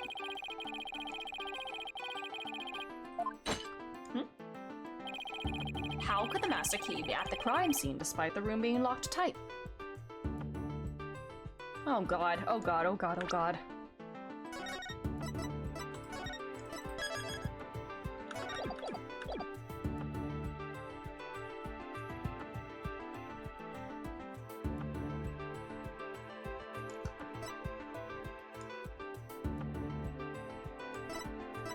I'm gonna go with this. This is not it. Someone threw the hallway and Jinxie opened the door. Yeah, because she would have seen them there then, yeah. Perhaps we should ask the little scamp herself. When you opened the box chamber, did you witness anyone throwing the master key inside? Sorry, I didn't see anyone else there. Oh. What a pity. Or perhaps you intend to accuse the witness of murder? Leave me no choice. Penalty for random speculation and lack of foresight. God damn.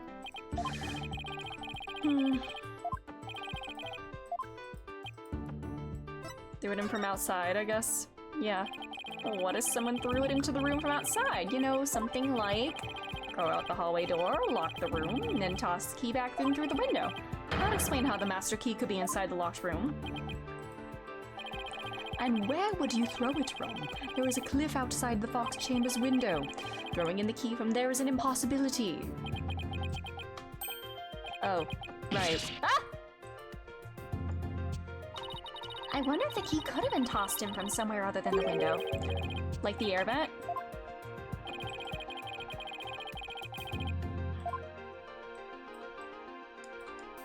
Take that! The air vent? Yes.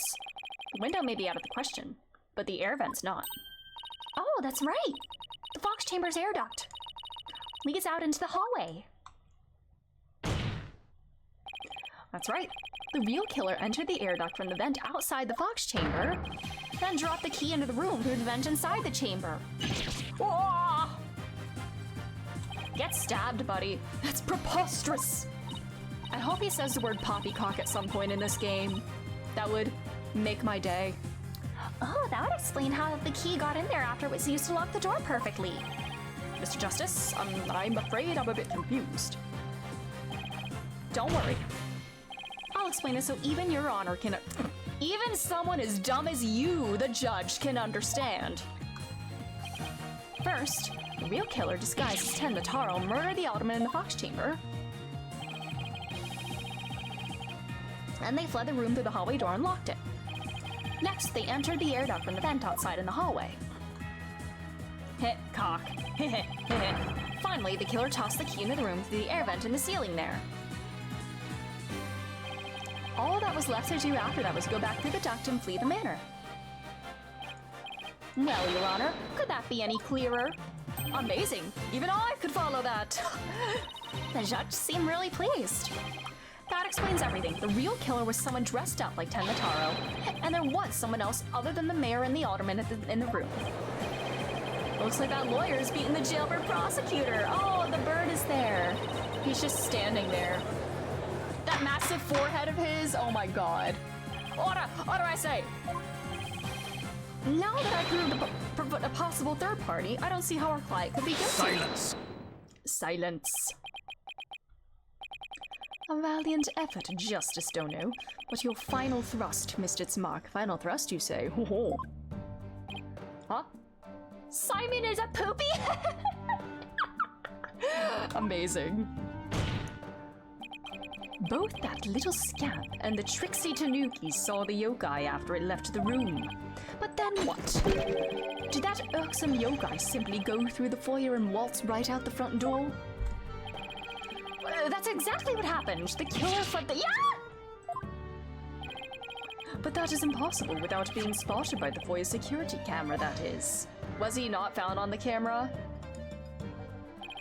The electric eye would have captured any pesky little yokai trying to escape. However, there was no sign of Tenmataro anywhere in the security footage. Well, why weren't we made aware of that? Save for the foyer entrance, there is no other way to flee the manor, is there? I don't feel so good. Hold it! Wait, I believe there is one other way to escape besides the foyer entrance. There's a large window in the foyer. It's possible to escape through there without being seen by the security camera. Hey, you're right. Silence! Must I point out every crucial detail to the defense? Is he gonna say that instead of objection from now on? Silence instead of objection, I mean. It seems you lack not only brains, but investigative prowess to boot. And that is the cliffside of the manor. But he flew, because it was in the tabloid. The only killer escaping that way would be a dead one. No! No! She was French there, no! So the killer didn't escape out the foyer window? What the heck, right? I think I need to give Widget like a Valley Girl voice. Huh. I suppose your next proposal is the killer sprouted wings and flew off into the sunset. I mean, look at this shit. Maybe he's falling. That would mean the killer really was a yokai. If only we had some sort of evidence that could point to a flying killer. If only indeed. Who's saying we don't?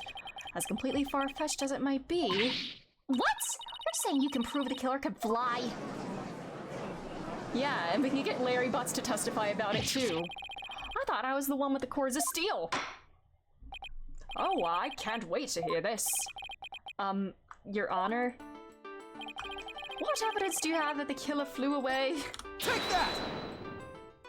Take a look at this special edition paper.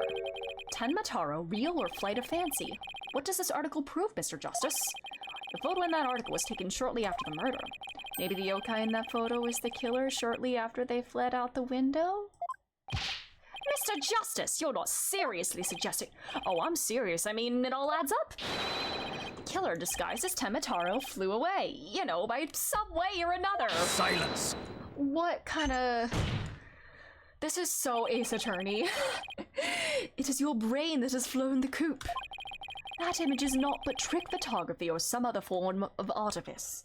Oh, I assure you it's quite based. Based? Based on what? Based on gay manga. Okay then, how about the Tenmataro figurine Mr. Filch saw? It just vanished into thin air? No, there is a rational common sense explanation for that.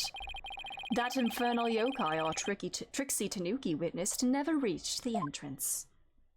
Did he take off the costume? He, or should I say she, turned back before the camera's electric— Are you saying it was Jinxie? I don't like where this is going one bit. Now, the fact— The way I said based on gay manga out loud the exact same way! Amazing! Now, the fact that we know the yokai had come from the Fox Chamber means it was likely either Mayor Damien Tenma or his daughter Jinxie Tenma. However, we know that Mayor Tenma was already unconscious at the time. Gulp. Not good. Not good at all. Do you understand the gravity of the situation now, Justice Dono? The falsified yokai remnants and the appearance of Tenmataro were the work of one individual. And that individual is none other than Jinxie Tenma. Oh no. Oh no. Yep, accomplice time.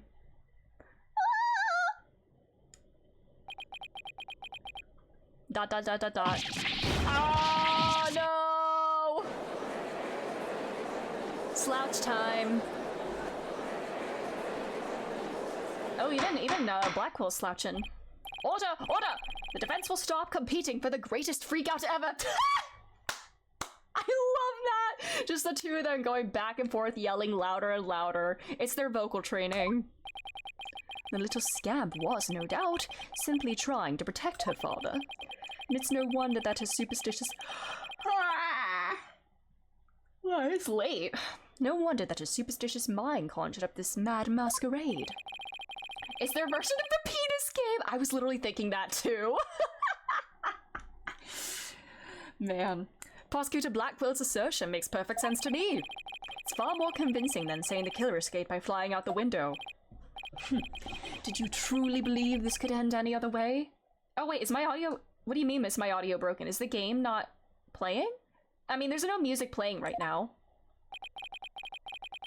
Did we fall right into his trap? Is it not working?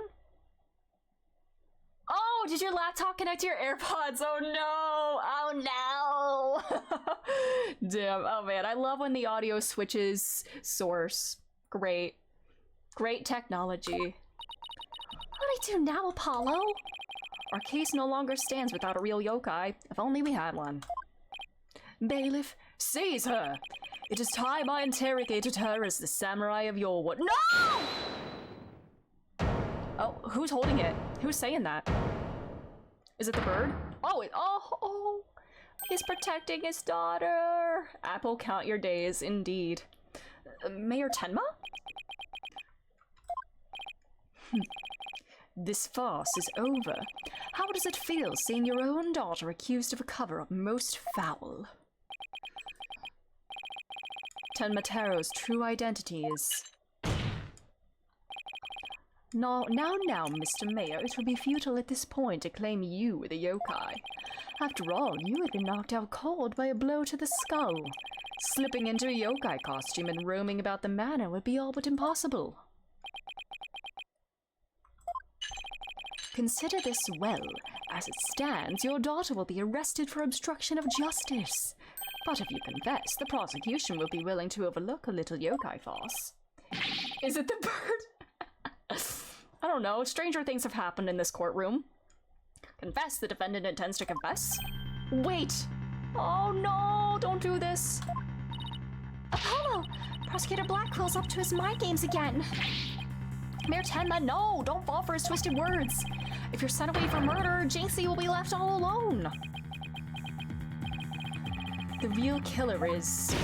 Mayor Tenma's gonna confess unless we do something! But I can't prove how the real killer could have flown away! Caw. Caw! Mean green. Look upon me and despair, for ripe is the time for my return. What the fuck? I should watch what I wish for. Monkey's paw time.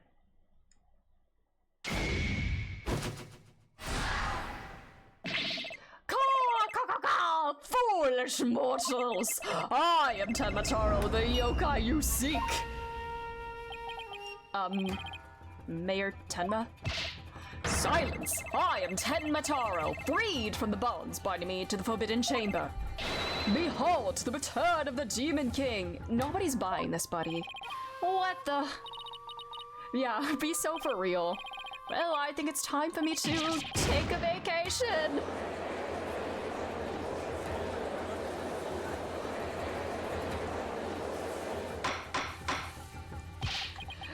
He will explain himself. Are you saying you're Tenmataro, the yokai we've been chasing this whole time? Indeed, it is I, Tenmataro, the one whom you seek, come to reveal the truth.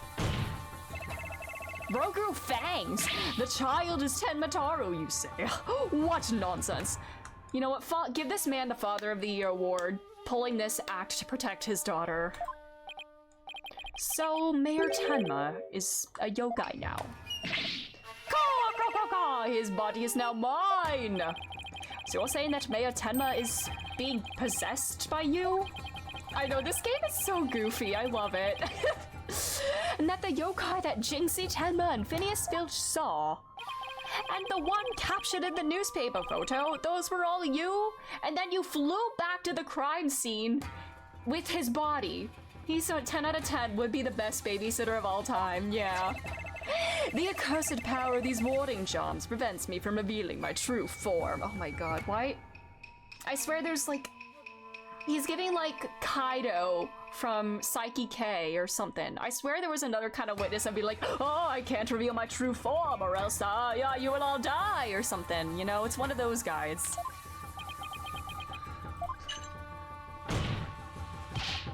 Your boldness! Can this not be interpreted as an admission of guilt? Well, a confession by a yokai would be quite unprecedented. Be that as it may, the defense's case has been overturned. Huh? What? You claim the yokai that little scamp saw was some third party, the true killer. The one who escaped from the locked fox chamber, but it was the accused all along. Arg! Ironic, is it not? Your yokai turned out to be real, in a matter of speaking. I'm tired, man. Well, the Alderman's killer is none other than Mayor Tenma, and the yokai at the scene? That too was Mayor Tenma, or should I say our dear Tenma Taro. The pieces have all fallen into place. How so, Prosecutor Blackquill?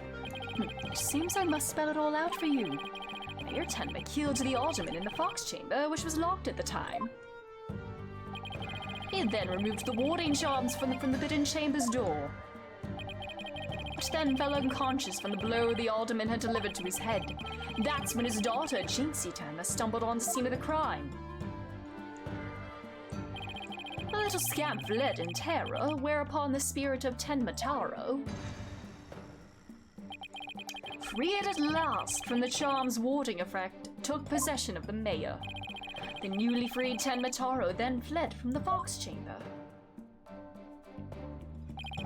So you see, the yokai Jinxie Tenma saw was her father possessed. So now you're going along pretending that these yokai are real. So you're flip-flopping here too, Blackquill. That's what I'm gathering. But when we arrived on the scene, the mayor was found unconscious. How is that possible if he was supposed to have flown out the foyer window? Then what? Do you mean to say the maid of QB Mana, Jinxie Tenma, was Tenma Taro? Oh.